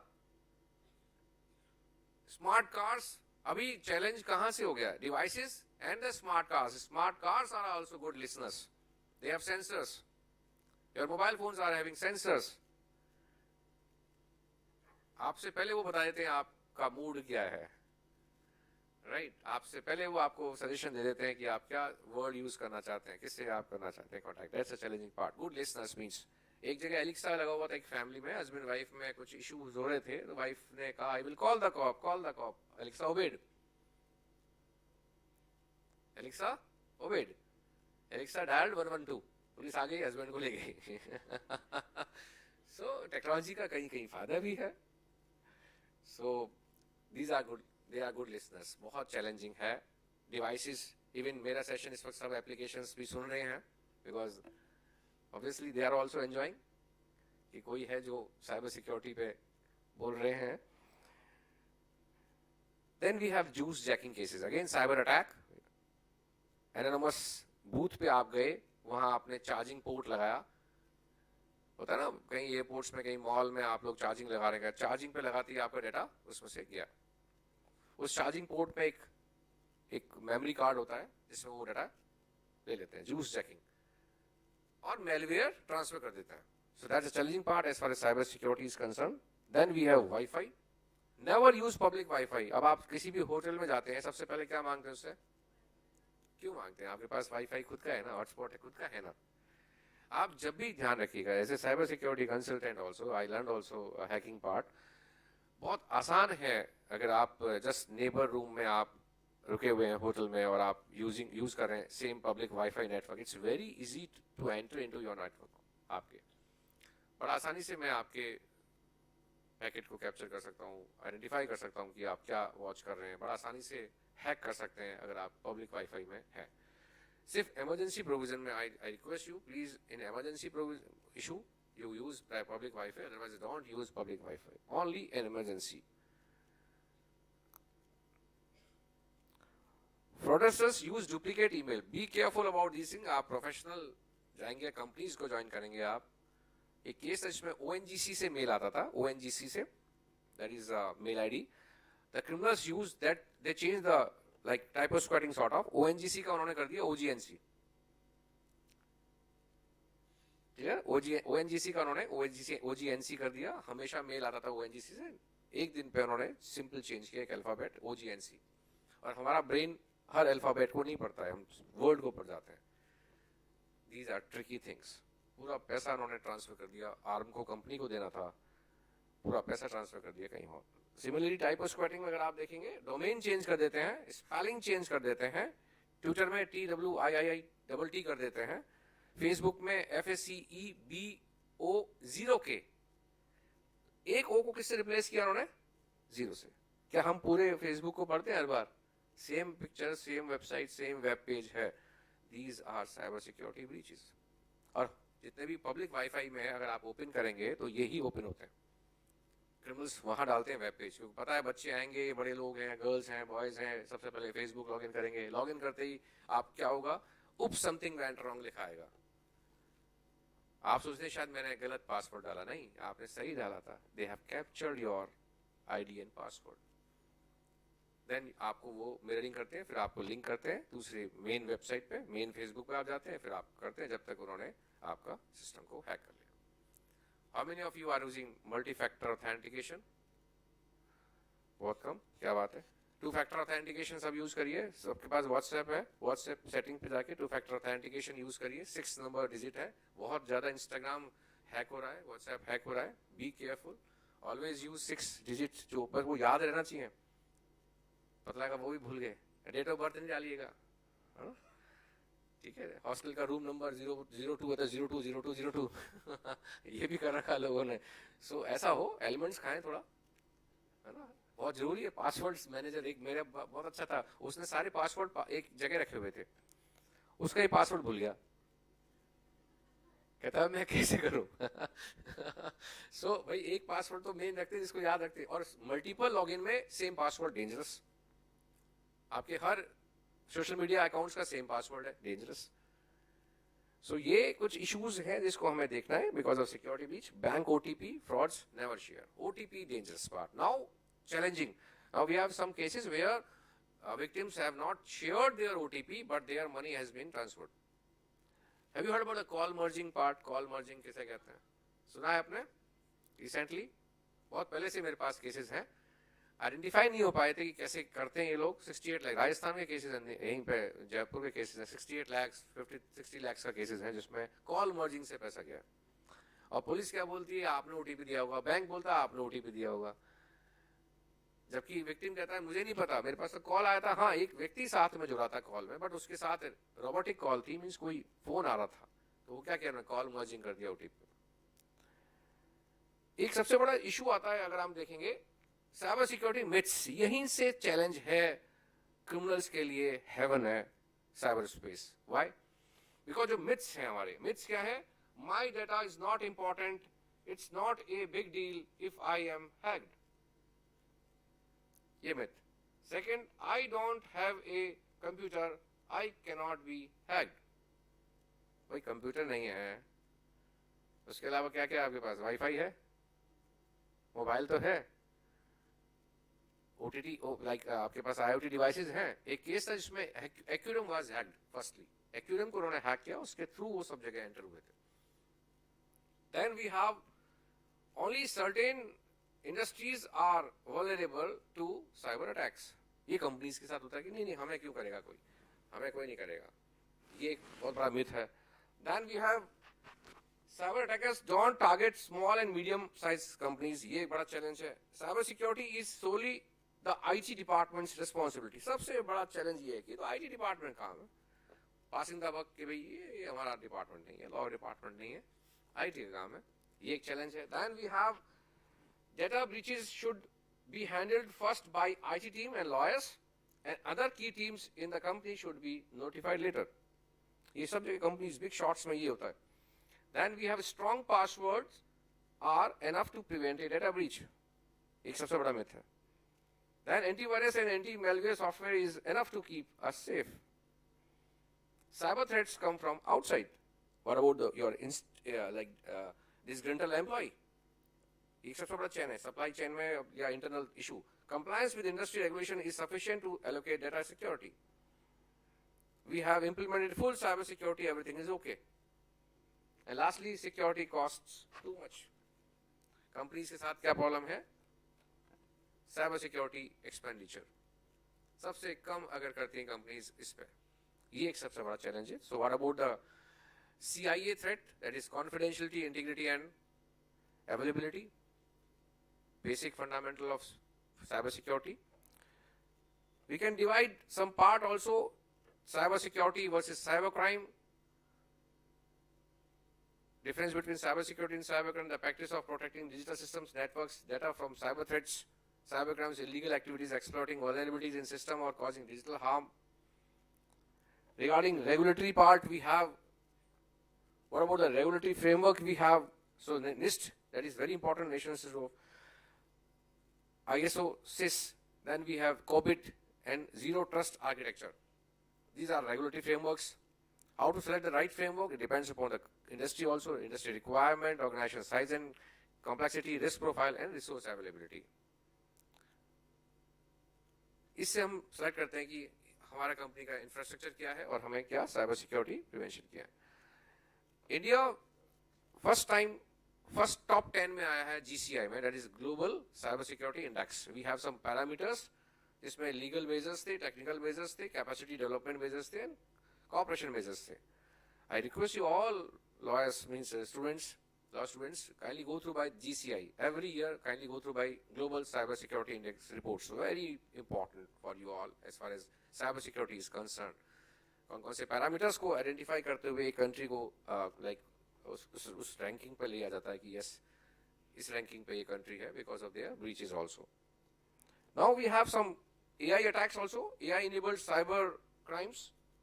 Then we have like deepfakes, driverless vehicles as a weapon, tailored phishing, disrupting AI control systems, large-scale blackmail, AI-authored fake news. AI-enabled crimes of moderate concern, misuse of military robots, snake oil, data poisoning, learning-based cyber attacks, autonomous attack drones. एक बड़ी अच्छी book आई है snake oil, पढ़िएगा इसको, कैसे cyber security को snake oil की तरह ये लोग सेल करते हैं. Then AI-enabled crimes of low concern, जैसे burgle boats, evading AI detection, AI-authored fake reviews, AI-assisted stalking, forgery of content such as art or music. We have some other types of crimes also, AI-enhanced phishing attacks, AI-powered malwares, we have deepfake attacks, AI-driven social engineering. We have now Worm GPT and Fraud GPT also. Worm GPT and Fraud GPT. Automated bot attacks, AI-generated fake content, adversely attacks on AI systems, AI-based data breaches, AI-enabled insider threats, and AI-driven financial frauds. So AI, yes, again double-edged sword. Technology है, usage भी है, miss use भी है. For health care, yes, very important technology. AI generated images, defects, generated images of lawyers. ये lawyers exist नहीं करते हैं, but lawyers की आप समझ सकते हैं, किसी की भी आ सकती है.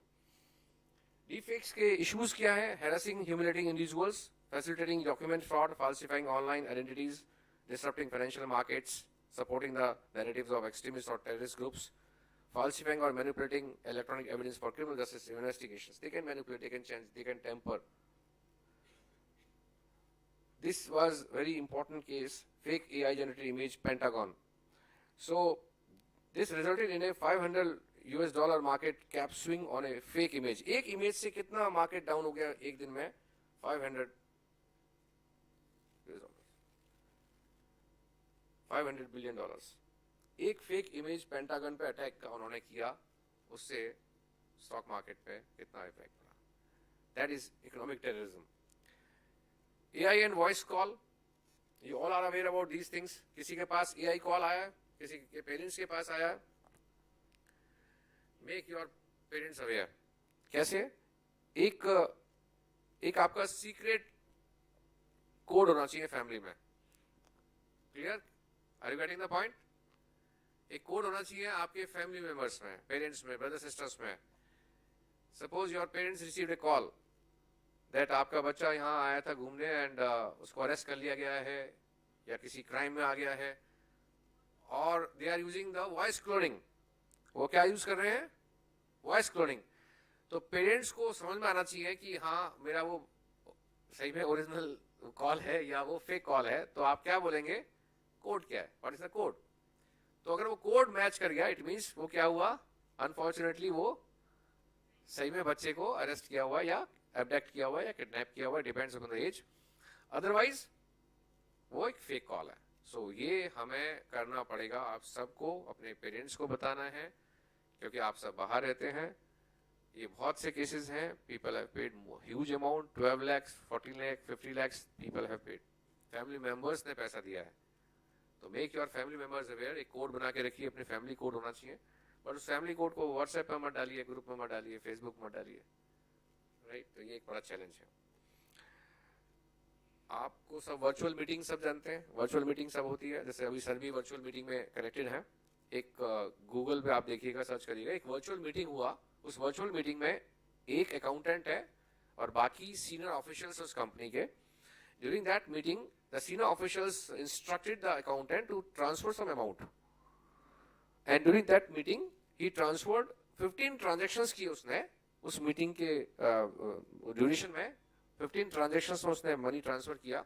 और जब मीटिंग क्लोज हुई पता लगा वो ओरिजिनल था, बाकी सब AI जनरेटेड थे.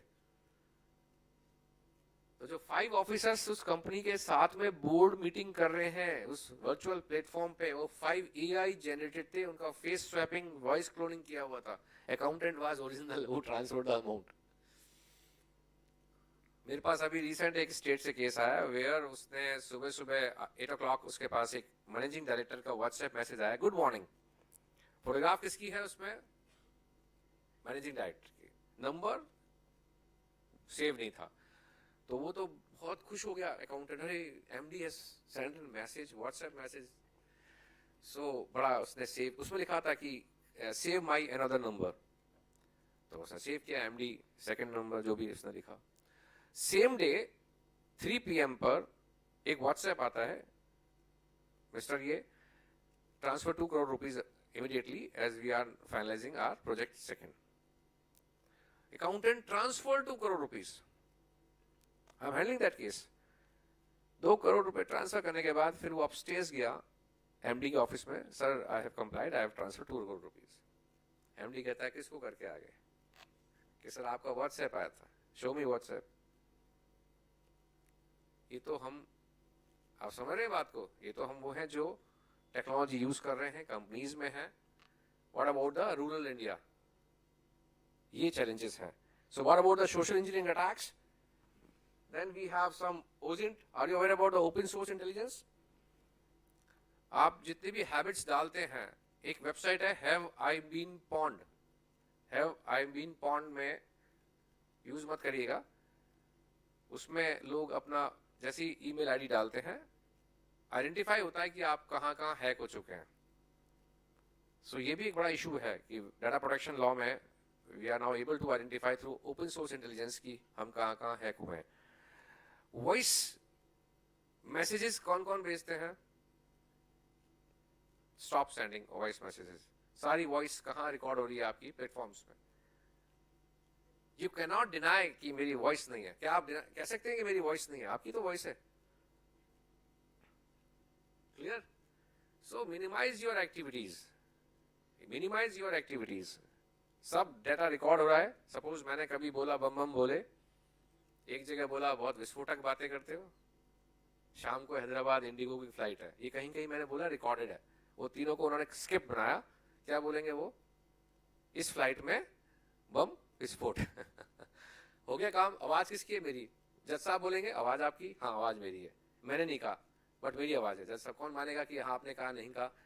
That's the challenging part. That is the dangerous part of AI. Now prosecution has to prove before the court that it is not AI used. So prosecution पे burden of proof है कि they have to prove कि जो content है उसमें AI use नहीं है. तो defense को बड़ा strong part है कि साहब defense तो हर केस में क्या बोलेगा? AI enabled है. तो ये एक challenge है. Then we have some spear phishing. Are you aware about the spear phishing? Cyber security का breach हुआ था country में. That is Cosmos Bank attack. Have you heard about the Cosmos Bank attack, Maharashtra? The criminals sent an spear phishing mail. Spear phishing means they identify the means victim, they identify the organization, and they send an spear phishing mail to the Cosmos Bank in September 2017. एक साल तक they were able to get database of this bank, and on 11th August and 13th August of 2018, they siphoned off 94 crore rupees of Cosmos Bank. They used 450 clone cards in 28 countries. तो organized crime था 28 countries में. They appointed mule persons, like in the sense they instructed these co-accused persons in 28 countries. They used 450 clone cards and they siphoned off 94 crore rupees of Cosmos Bank. So these are some challenges like cases we have. Then we have watering hole attack. Cyber security means watering hole attack means a watering hole attack is a security exploit in which the attacker seeks to compromise a specific group of end users by infecting websites that members of the group are known to visit. अब आप company में जाते हैं, company join करेंगे, allowed नहीं है कि website use करिए कोई सी. Other than company you can not use social media. But what people are doing, they are jail breaking करते हैं. They are jail breaking. वो जेल ब्रेक करते हैं और वो वेबसाइट यूज कर लेते हैं. क्रिमिनल्स को पता है कि इस वेबसाइट को ये यूज करते हैं ये एम्प्लॉइज.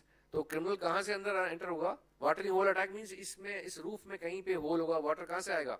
उस होल से. तो they are entering through that water holing. This is a dangerous attack as far as companies are concerned. Watering hole attack.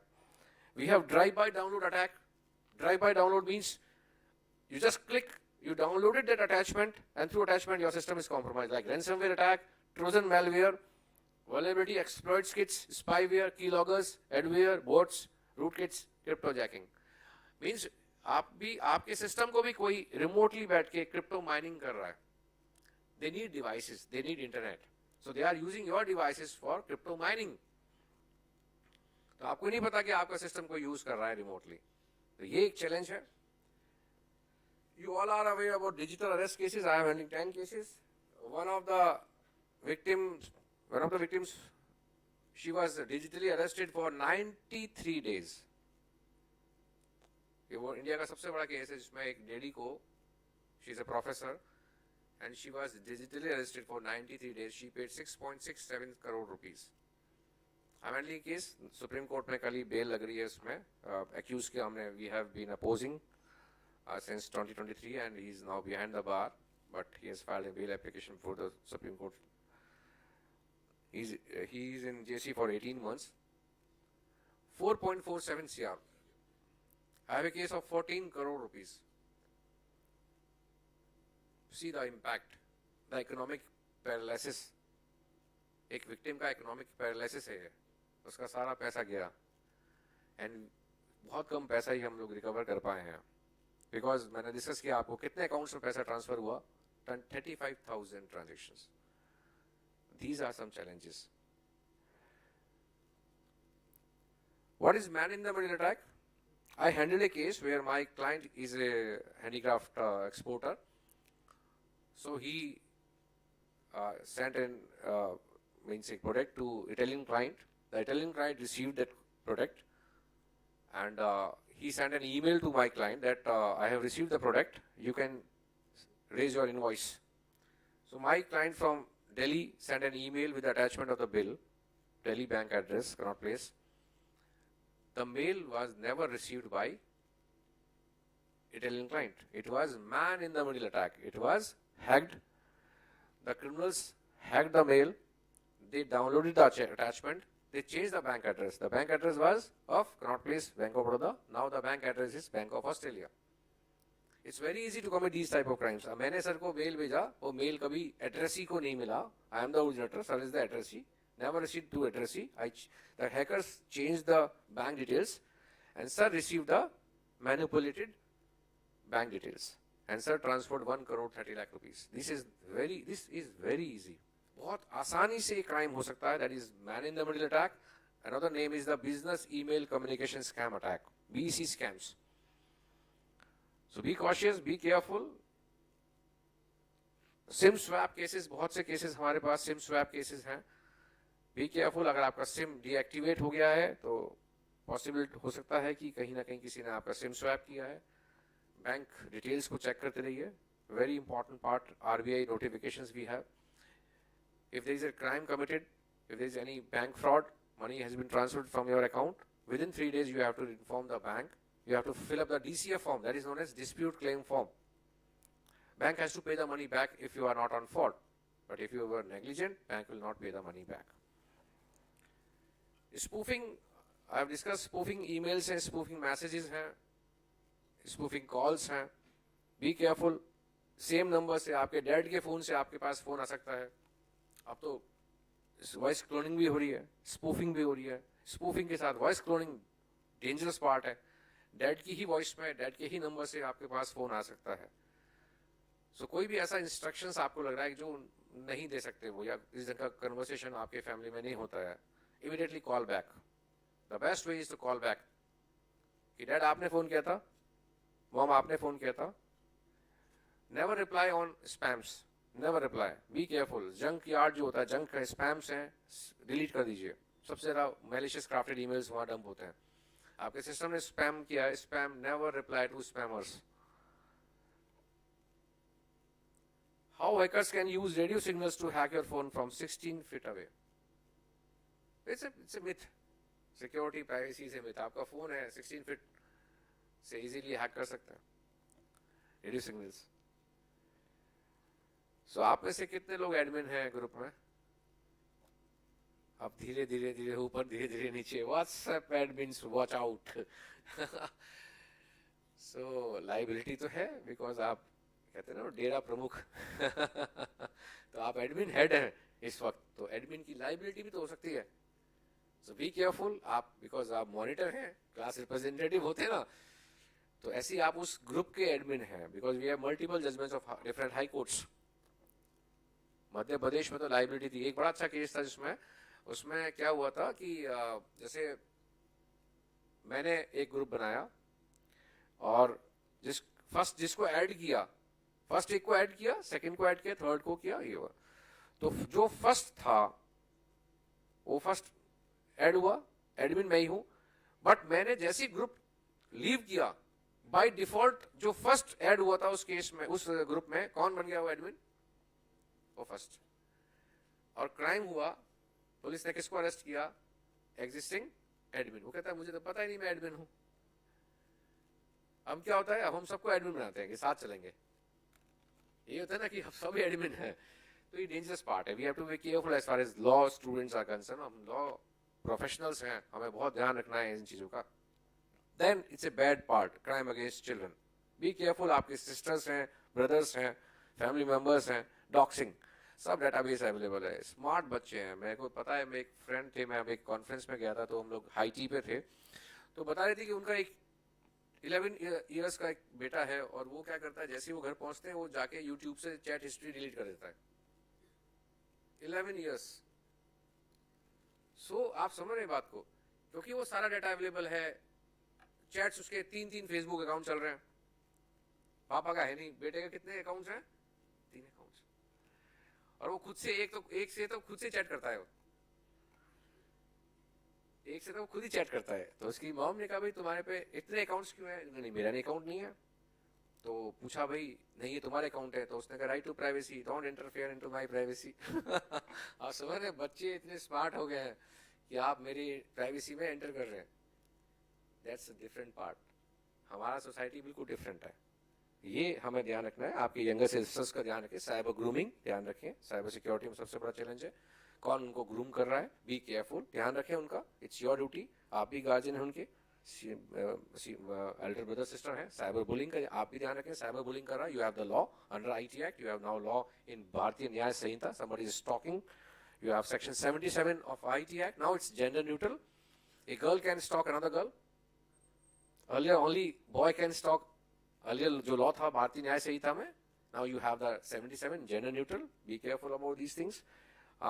Gaming dangerous part, gaming dangerous because again make your family members aware about the gaming part, cyber security attacks, vulnerability, malicious actors, blue whale challenge, you all are aware. आप में से किसी ने किया ऐसा challenge? बहुत see Instagram reels आती है, be careful, make your family members aware कि भाई ऐसा नहीं करना है। एक साइबर ग्रूमिंग का पार्ट है, सोसाइटल टेंडेंसी है, बहुत चैलेंजेस है। Digital Personal Data Protection Act, sir will cover, but yes, we have some law regarding parental control. You have the Australian law recently, Australia ने बैन किया हुआ है without parents' consent. India में भी important aspect है। Upcoming challenges, metaverse. कितनों ने आपके अवतार बना रखे हैं? क्या बात है। अवतार भी बना रखे हैं, तो अवतार को पूरे दिन आपको क्या उसको पिज्जा भी खिलाते होंगे शायद, है ना बेटा? हाँ यस। सो हम कौन सी लाइफ में जा रहे हैं? Physical world, cyber space and super cyber space, that is metaverse है। बड़ा ग्रेट बच्चे। So metaverse and digital harassment, we have 2 cases registered pan means in world, global world, 2 cases हो चुके हैं अगेंस्ट वुमेन मेटावर्स में harassment हुआ है, and तो ये भी एक केस स्टडी है बहुत इंपॉर्टेंट आप लोगों के लिए। Then we have IoT devices, Internet of Things, Internet of Machine Things, Internet of Medical Things, Internet of Military Things, Internet of Flying Things means drones, dangerous. Drones are dangerous now. Then we, as far as again technology is concerned, very helpful. अभी एक बहुत जगह organ transplant में they use the drone. Immediately they shifted that organ to the hospital. So, but the challenge is the IoT, Internet of Everythings. So drones are dangerous part in the sense that if they are means in the hands of criminals. Don't you have wireless treatment? Why don't you update? So ये हम technology पे जा रहे हैं, सब कुछ हमें क्या चाहिए? टेक्नोलॉजी, हर चीज में हमें टेक्नोलॉजी चाहिए। So ये चैलेंज है। ये है my virtual assistant and my robot cleaner stole all my cryptocurrency and eloped in my self-driving car. अब ये चैलेंज होने वाला है कि आपको जो ऑगमेंटेड असिस्टेंस आपने ले रखे हैं, पता लगा वही आपका क्या कर गया, सारा पैसा ट्रांसफर। इंटरनली हैकर्स ने क्या किया, हैक किया और हैक करके सारा क्रिप्टो में ट्रांसफर कर दिया। Smart cars, okay, they are good listeners. एक केस था जिसमें क्रिमिनल ने अपना मोबाइल फोन का पासवर्ड नहीं दिया। You can not compel any person to provide password, article 20, okay, but car smart car थी, ऑटो कनेक्ट हो गया कार से। आप ऑटो कनेक्ट होते ना वाईफाई से, तो कितना एविडेंस मिल जाता है, तो वहां से कनेक्ट हो गया, कार से बहुत एविडेंस मिला, डाटा मिला उनको क्रिमिनल्स का, मींस इसको। सो ये सब इंपॉर्टेंट एस्पेक्ट है। So what about the challenge regarding data? Earlier 10% data was with private companies, private players, only 90% was with the government companies. Government means in a sense. Now we have a different part, 90% with the private players and 10% with the government. Like BSNL versus Airtel, Vodafone, Reliance. Similarly in aviation, similarly in other part, banking also. What about data breaches? If you go through by the hardcore cases, yes, weak and stolen credentials, backdoor applications, malware, social engineering, too many permissions, insider threats, physical attacks, improper configuration, user error. सबसे बड़ा challenge vulnerability क्या है? Human error. Machine to machine भी issue नहीं है, इतना human error है। Then outdated versions, servers and softwares. What about the vulnerability part, threat part, risk part? Wi-Fi we have already covered. Website weakness security, like जैसे मैंने discuss किया, क्विशिंग में they use the SQL injection. एक बहुत अच्छा case था, उसमें एक यूनिवर्सिटी था, यूनिवर्सिटी का वेबसाइट पे DDoS अटैक हुआ, distributed denial of service attack, और डाउन हो गया, वेबसाइट डाउन. तो उन्होंने इन्वेस्टिगेशन स्टार्ट किया, तो आइडेंटिफाई हुआ कि कौन इसको लॉगिन कर रहा है बार बार, मल्टीपल लॉगिन्स हो रहे हैं, राइट सर. तो मल्टीपल लॉगिन्स में कैपेसिटी है, फ्लडेड हुआ, ओवर फ्लडेड में डाउन हो गया. तो जब सबके आइडेंटिफाई की आईपी एड्रेसेस मिले, तो सबको कॉल किया लॉ इन्फोर्समेंट ने कि भाई why you are login again and again to this website. तो उन्होंने कहा कि वी आर नॉट, हमें कोई मतलब नहीं है इस वेबसाइट से. तो एक चीज निकल के आई कि it means they all are good citizens. It seems their system is compromise. But वो चीज निकल के आई कि दे ऑल कॉमन क्या था कि वो एक रेस्टोरेंट में जाते थे, जो मैं आपसे डिस्कस कर रहा हूँ. वो सबके सब जितने भी लोग थे वो एक रेस्टोरेंट में विजिट करते थे कॉमन. उसी से आइडेंटिफाई हुआ बाद में कि उस रेस्टोरेंट की वेबसाइट पे किसी ने एसक्यूएल इंजेक्शन किया था. एसक्यूएल इंजेक्शन कैसे किया था? क्यूआर कोड फिशिंग से. तो जो भी क्यूआर कोड स्कैन करता था वो वेबसाइट पे जाता था, वेबसाइट में लिंक था, लिंक से डाउनलोड होता था, मेलवेयर उनके सिस्टम में आता था. These are known as sleeping cells also. So I can, अगर आपके साथ सबके साथ ये अटैक हुआ है, so I can use your devices as a sleeping cells. I can use your device to attack on a company's website. ये बड़ा आसान है. आपके सिस्टम का यूज करते हुए, आपके मोबाइल का यूज करते हुए, I can attack on a company's website, I can attack on an organisation also. These are known as DDoS attack, distributed denial of service attack, अगर किसी पे करना है. 0-day वल्नरेबिलिटी चैलेंजिंग पार्ट है. कोई नया लॉन्च हुआ बट उसका आइडेंटिफाई होने से पहले ही उसको क्या कर लिया गया, हैक कर लिया गया. तो ये भी एक बड़ा चैलेंज है. IndiGo man says he hacked airline website to find lost luggage.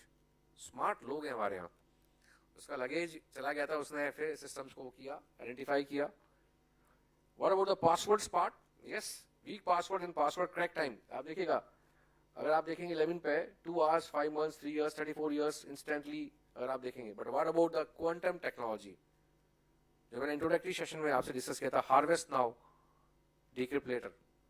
Because of the quantum technology, and we are fortunate that sir is from physics background, sir is aware about the quantum technology part also.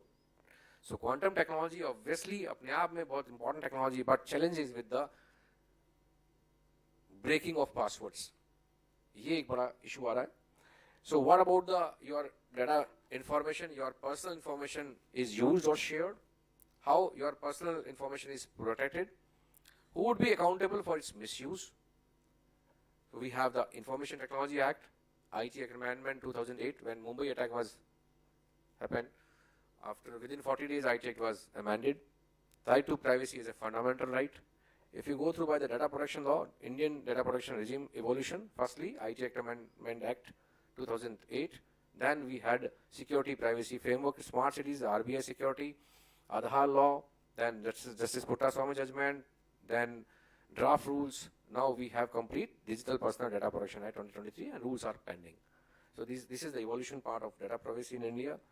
Data privacy and breach disclosure dilemmas. Companies are not like coming up that they have been hacked. On the one side, they have to inform the certain computer emergency response team within 72 hours, as far as within 6 hours, and as far as the data protection is concerned, 72 hours. So ये भी एक बड़ा challenging है companies के लिए. So yes, इसमें कुछ process दिए हैं. Earlier we had the 43 capital A section, where in this section I fought the case in Rajasthan. Earlier data protection law you can say. But now अगर आपका data breach हुआ है, you are data principal, you have to approach to Data Protection Board of India.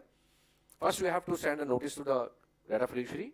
They have to redress your complaint. If they fail to redress your complaint, you have to file an application before it's digital by design to Data Protection Board of India. Data Protection Board of India may instruct for mediation. If no mediation, then the board will take up the matter. Every party may may file an appeal to TDSAT, that is Telecom Dispute Settlement Appellate Tribunal, and after TDSAT, Supreme Court. So this is the legal part. As far as IT Act is concerned, we have 90 sections, 13 chapters under IT Act. The focus is on data privacy, information security, defining cyber cafe rules. We didn't have earlier cyber cafe rules, and criminals were using cyber cafe for bomb blast cases. If you go through, there's some bomb blast cases, Mumbai, Ahmedabad, Pune, the criminals were using cyber cafes. Now we have the law. They have to record database for 1 year as far as cyber cafe rules are concerned, making digital signature technology neutral, defining reasonable security practices, redefining the role of intermediaries, recognizing the role of consulting, then inclusion of some additional crimes like child pornography and cyber terrorism, and the investigation has to be conducted by inspector. So we can divide these IT laws into 4 parts: e-governance, e-commerce, e-crimes, and e-security. So we have 4 parts: e-crimes. So we have 2 parts, another in cyber crimes, that is cyber contraventions and cyber offenses. So we have 10 subsections under section 43A. These are known as 43 under section 43. These are known as cyber contraventions. And if somebody has done any act referred in section 43, 10 subsections, if I have suffered loss up to 5 CR, I can file a case before the Principal Secretary IT of the state under section 46 of IT Act. More than 5 CR, civil courts are empowered to adjudicate the matter. And as far as cyber offenses are concerned, section 66 covers section 43, 10 subsections. If somebody has done any act in the section 43 A to J, either dishonestly or fraudulent intention, it becomes section 66 cyber offense of IT Act. We have some rules, very important rules under IT Act, IT rules. The recent rule is the Information Technology, Intermediary Guidelines and Digital Media Ethics Rules 2021, 2022, 2023. Very important part. आप सबके पास Facebook है, Instagram है. अगर Instagram से कोई issue है तो कहाँ क्या करते हैं फिर आप लोग? Report Instagram, right? इंस्टाग्राम या फेसबुक या कोई इंटरमीडियरी ने अगर उसका एड्रेस नहीं किया तो कहाँ जाते हैं, क्या करते हैं फिर आप? So now you have very important portal, that is www.gac, very important for you all. देखिए 1930 very important number. If any cyber crime has been committed, go ahead with 1930 cybercrime.gov.in. एक और वेबसाइट है संचार सारथी, गवर्नमेंट की website है संचार सारथी. उसमें जाके रिपोर्ट कर सकते हैं कि I received a call from this number, anonymous, digital arrest, investment fraud. You can report that number, government will block that number. And the third website is www.gac.gov.in. Grievance Appellate Committee. So जो आपने Facebook से issue था, Facebook ने address नहीं किया, आप सीधा escalate कर सकते हैं gac.gov.in. से MHA पोर्टल, MHA वेबसाइट है, उस पर जाके कर सकते हैं. They will redress your complaint. वो सीधा रिपोर्ट करेंगे, सीधा जो भी इंटरमीडिएरी है उनको रिपोर्ट करेंगे और आपको हेल्प करेंगे. Last part is the investigation part. Cybercrime investigation. So the challenges the law enforcement agencies are facing, we have few inspectors. The power has been empowered to inspector under IT Act. We have few inspectors. So government must amend IT Act. Sub inspectors को power दी जानी चाहिए investigation की. The challenge is with the first responder. Who are these first responders? These investigating officers. They have to identify, they have to collect electronic evidence from scene of crime. So whether they are skilled or not, now people are using sophisticated technology, they are using clouds. You don't have any database in a physical space, the data is available in the cloud. Cloud उस country से हमारा treaty नहीं है, so we are failing because we don't have mutual legal assistance treaty with these countries. They are not obliging 166A CRPC, that is letter of rogatory. So these are some challenges, identification. And the second part is the digital evidence. So digital evidence is powerful vehicle for justice. 90% we have in every case digital evidence. आप लोगों ने Evidence Act पढ़ा होगा. Eyewitness is a gold witness, star witness कहते हैं. So let's discuss 2 cases. Metadata. What is metadata? Data ka data. Very important part. It's a murder case. The murder time is 1:30 to 2 p.m. Clear? The suspect was arrested. His mobile phone was confiscated, sent to FSL. His 3 bail applications were rejected by Honorable High Court. His 4th bail application was listed. Defense requested Honorable High Court change of circumstances. Change of circumstances में उनका plea था, plea of alibi. कि scene of crime में वो नहीं था. How to prove? His mobile was confiscated, sent to FSL. The FSL report court में adduce हुआ. उस phone जो phone है, उसने कभी-कभी selfie काम आ जाती है, right? उसने कोई selfie लिया हुआ था. Selfie का authentication हुआ forensic examination हुआ, ये prove हुआ कि yes, selfie was taken by this phone only. Means उसको कहीं से receive नहीं हुआ, means किसी ने WhatsApp नहीं किया, ना उसने कहीं से download किया है. He clicked that photograph from this phone. तो ये forensic analysis से prove हो जाता है. इसको बोलते हैं metadata. Then time, कब वो snap लिया था, means photograph कब लिया था, 1:34 p.m. The murder time is 1:30 to 2 p.m. The photograph was taken at 1:34 p.m. And the most important part is the lat long location, 60 to 70 kilometers far away. Honorable High Court granted bail. So this is the beauty of metadata with the technology. Otherwise बड़ा challenge था उसके लिए बताना. However, after that part, CDR, IPDR से भी identify हुआ. एक और केस था mob lynching. You all are aware about the mob lynching. Now we have very strong section under भारतीय न्याय संहिता. Mob lynching world हुआ, but a group of people, right? वो cover किया हुआ है. तो mob lynching हुआ again. यहाँ पर एक बड़ा issue है, like eyewitness. So mob lynching में आप जानते हैं people gathering होती है, उसमें से लोग ये heinous crime करते हैं, कुछ record कर रहे होते हैं. So somebody recorded the content and uploaded on YouTube. The investigating officer downloaded that recording from YouTube and he adduced before the court with 65B certificate under Indian Evidence Act. Honorable High Court strongly objected, raised three major questions. Who recorded this content? Device कौन सा था? Clear? Device, source of that record. And third part is the authenticity of this recording. So first important part, who recorded the content, the person. Second, the device, source. And third is the authenticity of this electronic record. Sent to FSL. FSL identified, yes, इसी phone से record हुआ है. Source is this phone. Time matched means जो 3:35 p.m. में murder हुआ. Recording time is also 3:35 p.m. Again location, same location. Scene of crime and the recording scene of crime. Recording of that content, same. But the challenge is with the eyewitness. Eyewitness is saying मेरे सामने कुछ नहीं हुआ है. और उसी का phone क्या prove कर रहा है कोर्ट में? आप समझ तो eyewitness versus digital evidence. Authenticated digital evidence. और as a faculty, respected faculty के लिए बड़ा important है जब हम evidence act लें और case studies लेके आए, जब electronic evidence को कोर्ट लें, ये cases को जरूर cover करें because of eyewitness versus digital evidence. So बहुत से case studies आपको मिल जाएंगे. I will share that judgment also ताकि आप अपने curriculum में बच्चों को पढ़ाएं कि ये नहीं कि traditionally eyewitness ही है. Now you have technology, you can prove before the court with authentication technology also. So that is metadata. 5WH technology and advancement, very important part. So as far as prosecution is concerned, they have to prove what happened, when did it happen, where did it happen, who was involved, how was it done, and why was it done. If you easily answer the questions, your case is strong. Otherwise, defense will ruin the case. तो ये एक बड़ा challenge है, कहीं भी इसमें challenge है. हाँ, motive, why was it done, कभी-कभी नहीं होता है. All of a sudden कर दिया या adventure के लिए कर दिया, किसी के लिए कर लिया. तो 5WH में very important basics है. Lastly, very important part is the preservation of electronic evidence. कहीं भी attack हुआ, कहीं भी crime हुआ, we have to preserve the best evidence for court proceedings. क्योंकि most of the time what happens, जब crime होता है, we have the primary evidence with us. It will take time. You know the trial procedures, it will take time, 5-7 years, and we have not preserved the primary evidence. हमने उसको sell out कर दिया mobile phone को, वो account delete हो गया है. How to prove before the court? Because primary evidence है नहीं. Because defense will gain the time. वो तो time gain करता है defense. तो क्योंकि जैसा से time lapse होगा, primary evidence victim रखेगा नहीं.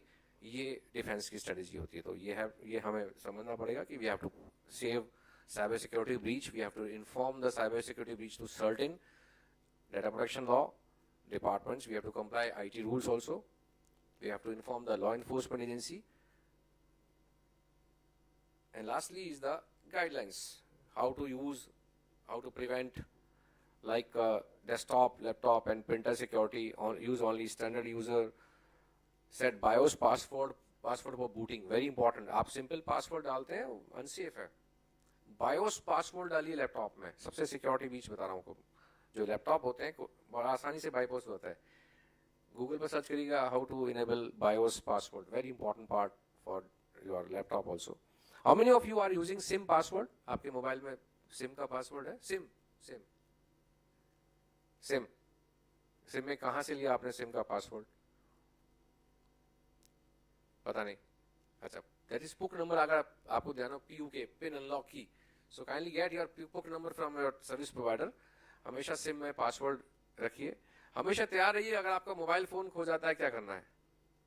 सबसे पहले आपके पास IMI नंबर होना चाहिए, कहीं सेव लिखा हुआ। IMI नंबर आपको रिपोर्ट करना है कि मेरा this IMI number, mobile number ये है, IMI नंबर ये है।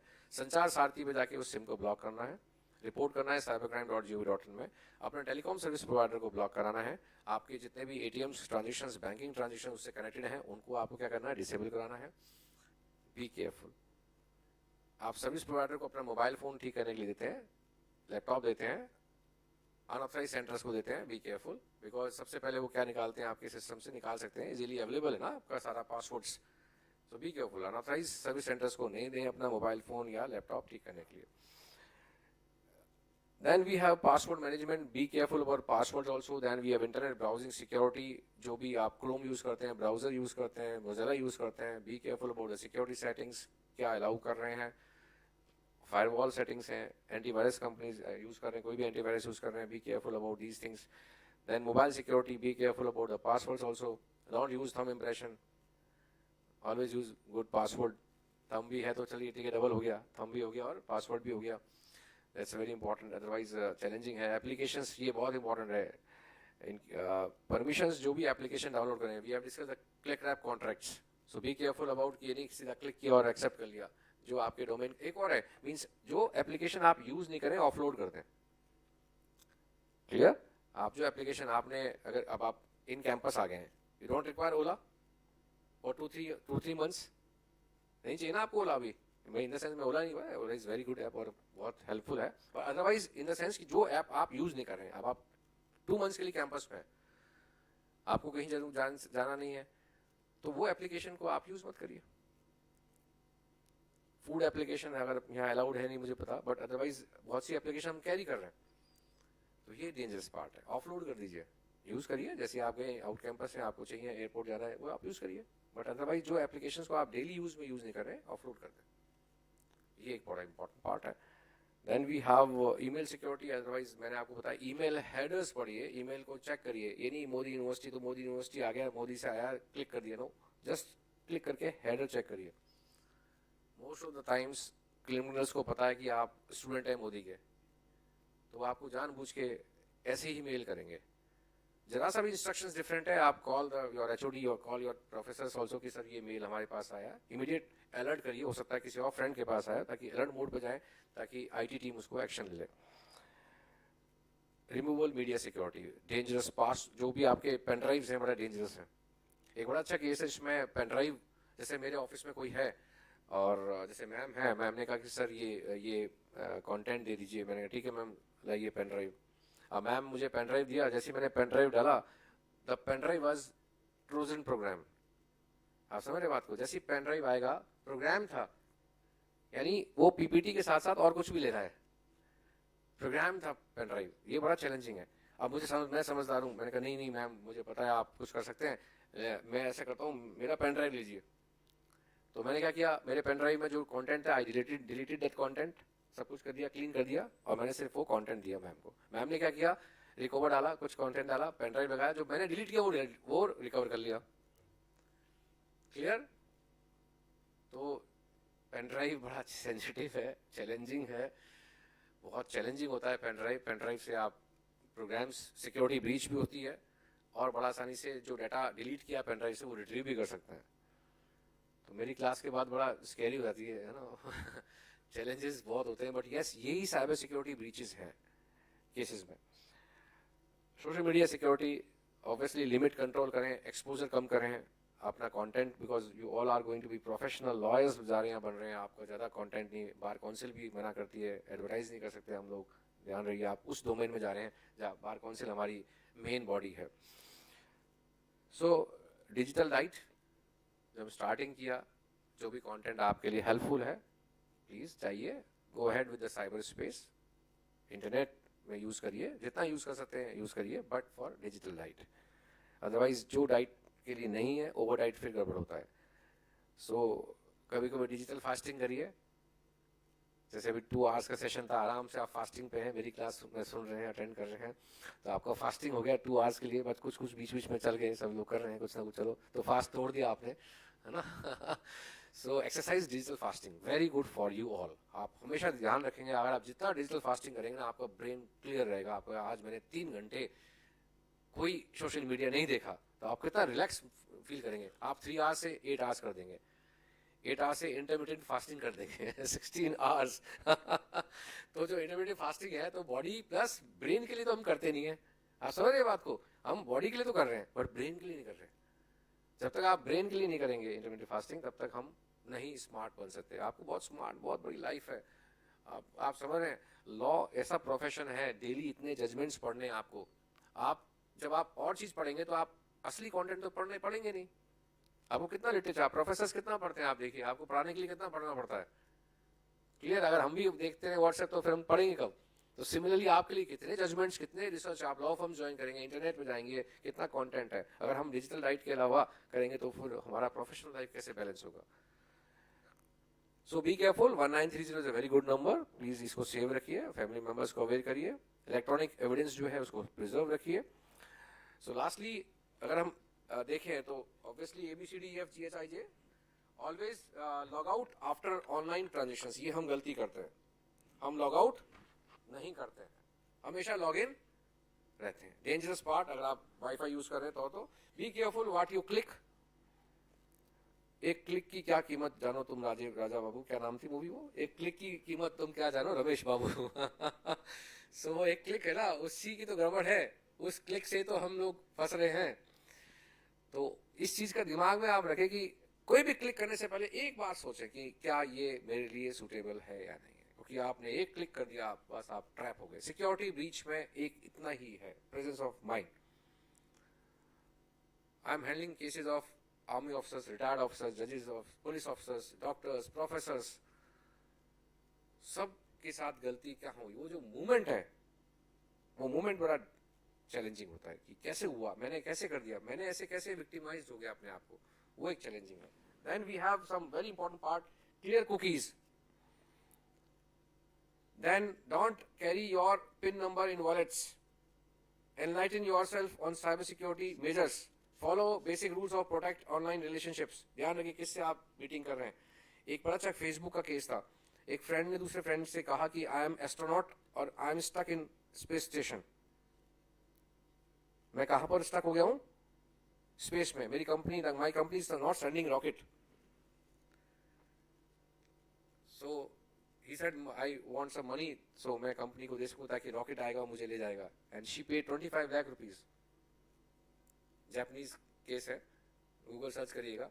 Sociological attack, social psychological attack, आप देखिए हर तरह से अटैक करते हैं, कैसे करते हैं ये इन केसेस को।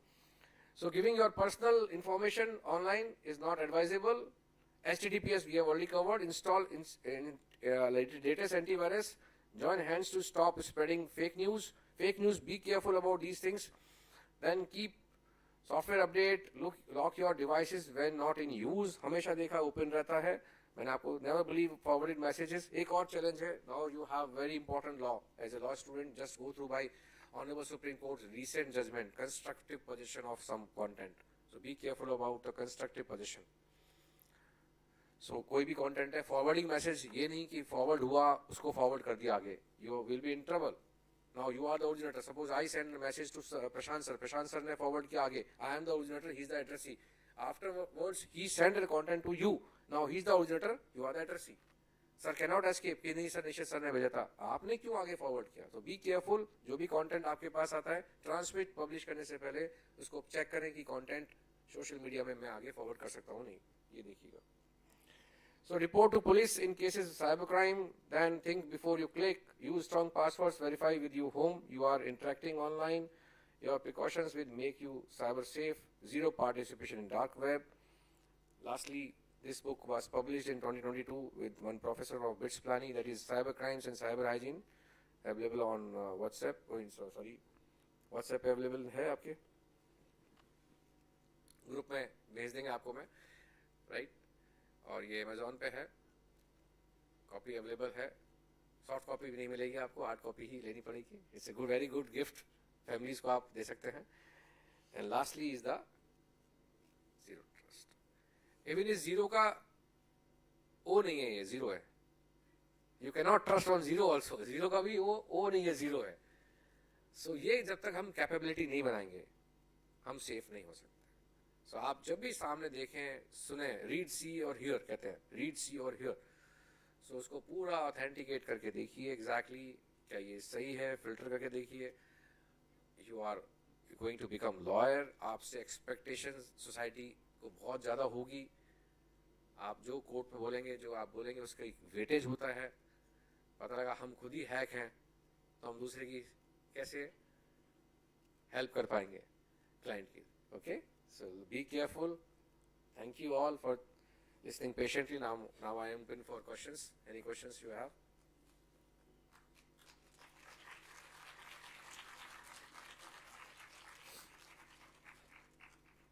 So किसने डिजिटल फास्टिंग किया है और किसी ने ब्रेक किया है?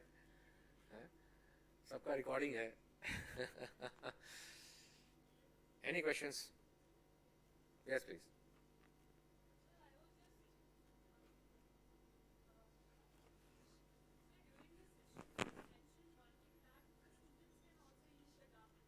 No? No, for research purpose. Students नहीं, मैंने नहीं कहा. मैंने कभी I don't promote. I don't promote.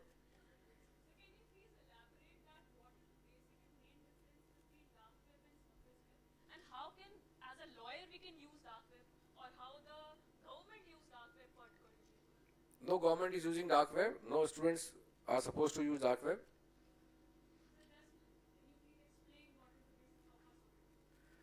Purpose, some whistleblowers are using dark web to communicate, right, to report their issues.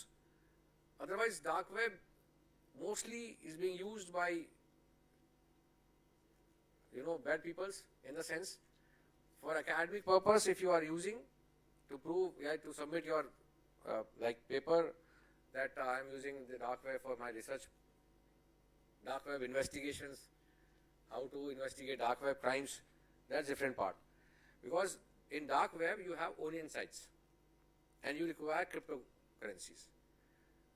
So cryptocurrency का जहाँ use होता है, challenges है. Tracking बहुत easily है. We have some entry nodes, we have some exit nodes. So it's a myth that nobody is watching. हमारे यहाँ एक problem होता है कि means आप safe हैं, आप कुछ भी कर सकते हैं. तो वो लोग वो काम करना चाहते हैं जो ये मानते हैं कि हम सेफ हैं, और वहीं ट्रैप है. So for academicians, professionals, ignore करें. Law enforcement to trap these guys, obviously they are using NTRO is there. We have in certain more than 50 officers dedicatedly they are monitoring dark web in India. Special cell है दिल्ली में.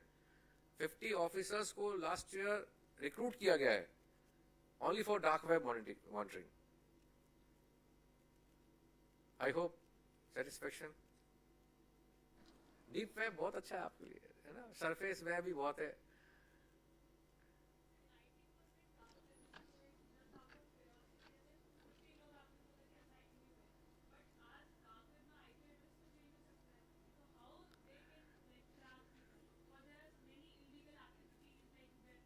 How they can track, I cannot disclose, because you can bypass that tracking. But yes, they are using proxy servers, they are using VPN, then they are using like the dark web Tor part. So directly they are not using Tor. Before Tor, they are using proxy and VPN also. But there are some mechanism we can track these guys. So it's a myth. तो जहां आपने बोल दिया myth है कि Tor में भी identify हो सकते हैं, तो लोगों ने स्टॉप कर दिया टॉर यूज करना, इन द सेंस कि डार्क वेब यूज करना. बी केयरफुल, बिकॉज मैंने कहा ना, there is no security, there is no privacy in cyber space.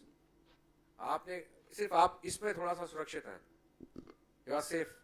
All your tower is aware कि आप कहाँ हैं. अदरवाइज यहाँ every application is aware about your even sensors. अगर मैं मूव भी कर रहा हूँ तो मेरे सेंसर्स को, ग्लाइसोमीटर को पता है, या और भी जो मेरे जितने भी है एक्सेलेरोमीटर है उसको पता है कि मैं कितने स्टेप्स लेके आया हूँ. एक बड़ा अच्छा केस है, इसमें एक फिटबिट पहना हुआ था एक लॉ एनफोर्समेंट ऑफिसर ने, शी वाज यंग ऑफिसर, उनका मर्डर हुआ था। मर्डर से आइडेंटिफाई कैसे किया उनका, उनका फिटबिट जैसे था ना, स्मार्ट वॉच पहना हुआ था, स्मार्ट वॉच जब पहना हुआ था तो एविडेंस कहाँ से लेना था, तो उसको कोई आइडेंटिफिकेशन नहीं था। सो उनका जो स्मार्ट वॉच था उसमें हार्ट बीट कैप्चर होता है, क्लियर? तो हार्ट बीट का टाइम सपोज 1:15 PM या सॉरी 7:05 AM, सुबह 7:05 का आसपास हार्ट बीट एकदम इंक्रीज हुआ। इट मीन्स वो टाइम था when she faced the killer। समझ गए बात को? उसको एकदम देखा, बुशिश से वो निकल के आया था। तो यानी ये आइडेंटिफाई कर सकते हैं because of this evidence part कि हार्ट बीट कब हुआ, वो टाइम पीरियड उन्होंने मैच किया। टाइम पीरियड मैच किया तो आइडेंटिफाई किया उस एरिया में कितने लोग थे, टावर डंप एनालिसिस किया, सीसीटीवी फुटेज किया, तब जाके उन्होंने आइडेंटिफाई किया उसको। तो ये एविडेंस का पार्ट है। बहुत से केसेस में आपको एक डंप हुई बॉडी, वो डंप हुई बॉडी आइडेंटिफाई नहीं हुआ था बट फ्री फॉल हुआ था। यानी अगर आप ये फोन फ्री फॉल होता है तो उसमें भी एक सेव हो जाता है कि कब ये फ्री फॉल, आप टिल्ट करते हैं तो पता है फोन आइडेंटिफाई करता है भाई आप इसको टिल्ट हो गया है, राइट सर, आपके कितने मूव्स हुए हैं वो सब रिकॉर्ड कैप्चर करता है। तो सिमिलरली जब वो डंप हुआ, बॉडी डंप हुई, बॉडी डंपिंग का टाइम पीरियड भी आ गया कि बॉडी कब डंप हुई, मीन्स फोन कब नीचे फ्री फॉल से हुआ, वो रिकॉर्ड हुआ, उसके थ्रू उन्होंने आइडेंटिफाई किया and they nailed the killer. So sensors very important है, इस मोबाइल फोन में सेंसर्स बहुत इंपॉर्टेंट है। बहुत से केसेस सॉल्व हुए हैं और बहुत से कोल्ड केसेस इसको बोलते हैं ना, आज टेक्नोलॉजी नहीं है but we can solve later on because of new technology. बहुत से केसेस अगर आप देखेंगे, अभी ये केस सॉल्व हुआ है 30 ईयर्स आफ्टर 30 ईयर्स, डीएनए का मैचिंग। तो डीएनए को मैच करके आज की टेक्नोलॉजी को उन्होंने यूज किया और 30 ईयर्स पुराना केस था, उन्होंने सॉल्व किया, now he is behind the bar. US का केस है, cold cases solved through new technology. Yeah. Any other question? Yes, please.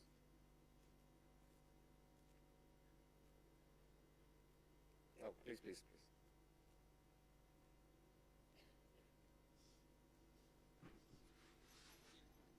Morning, sir. Thank you for a very insightful session. First of all, it was very informative and nice session. So I have seen a very recent issue where one of my friend's number was put on an Instagram reel by a fake ID, and now she's been receiving a number of calls and n number of WhatsApp messages. And when a girl receives those messages, I'm assuring you those are not good calls or good messages. What should be the next plan of action for her, and what should she do? Yes. You can report on cybercrime.gov.in. You can send mail, report abuse to Instagram. We did try that. Yes. We have reported the account. We have reported the comment also many times. Many people have done that. We have also mailed, but there has been no action on the But now part of Instagram. you can report on gse.gov.in Right. and let me know after 10 days कि उसमें हुआ नहीं हुआ. That's a very important website, Government of India, www.gse.gov.in. Right. If they fail to comply, definitely they will take over. That is Grievance Appellate Committee, MH. Right. Any other Thank question? you so much, sir. Thank you. Yes, please.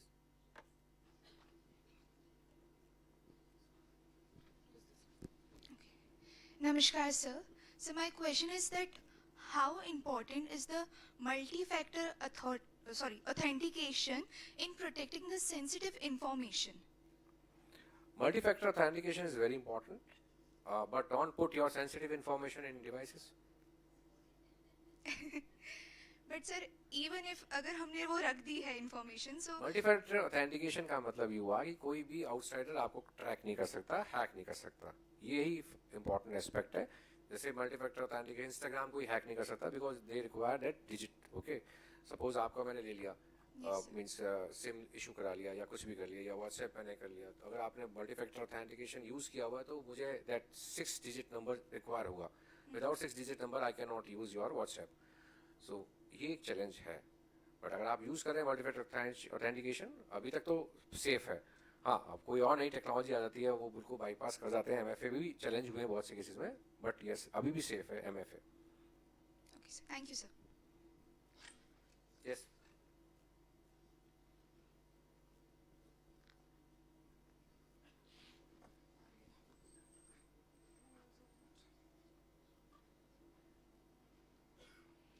not working.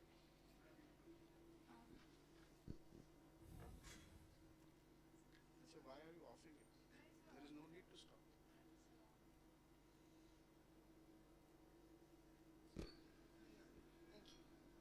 Namaskar, sir. Sir, I don't know if you are on Instagram or not, but sir, yesterday only, the whole Instagram was on sensitive content spree. And apart from that, we have this misinformation dissipation like buying pop-ins from any other shop. Apart from that, sir, there is a cognitive bias amongst all of us. Whatever content that we are consuming, we tend to believe it. And there is no relevant information. We do not have any access as to whatever we are consuming, if it is relevant or not, if it is right or not. And the issue regarding that is we tend to believe whatever is being given to us. So what is your opinion on that? And apart from that, what framework do we have regarding that? This is infodemic. This is infodemic. Okay. Misinformation, disinformation.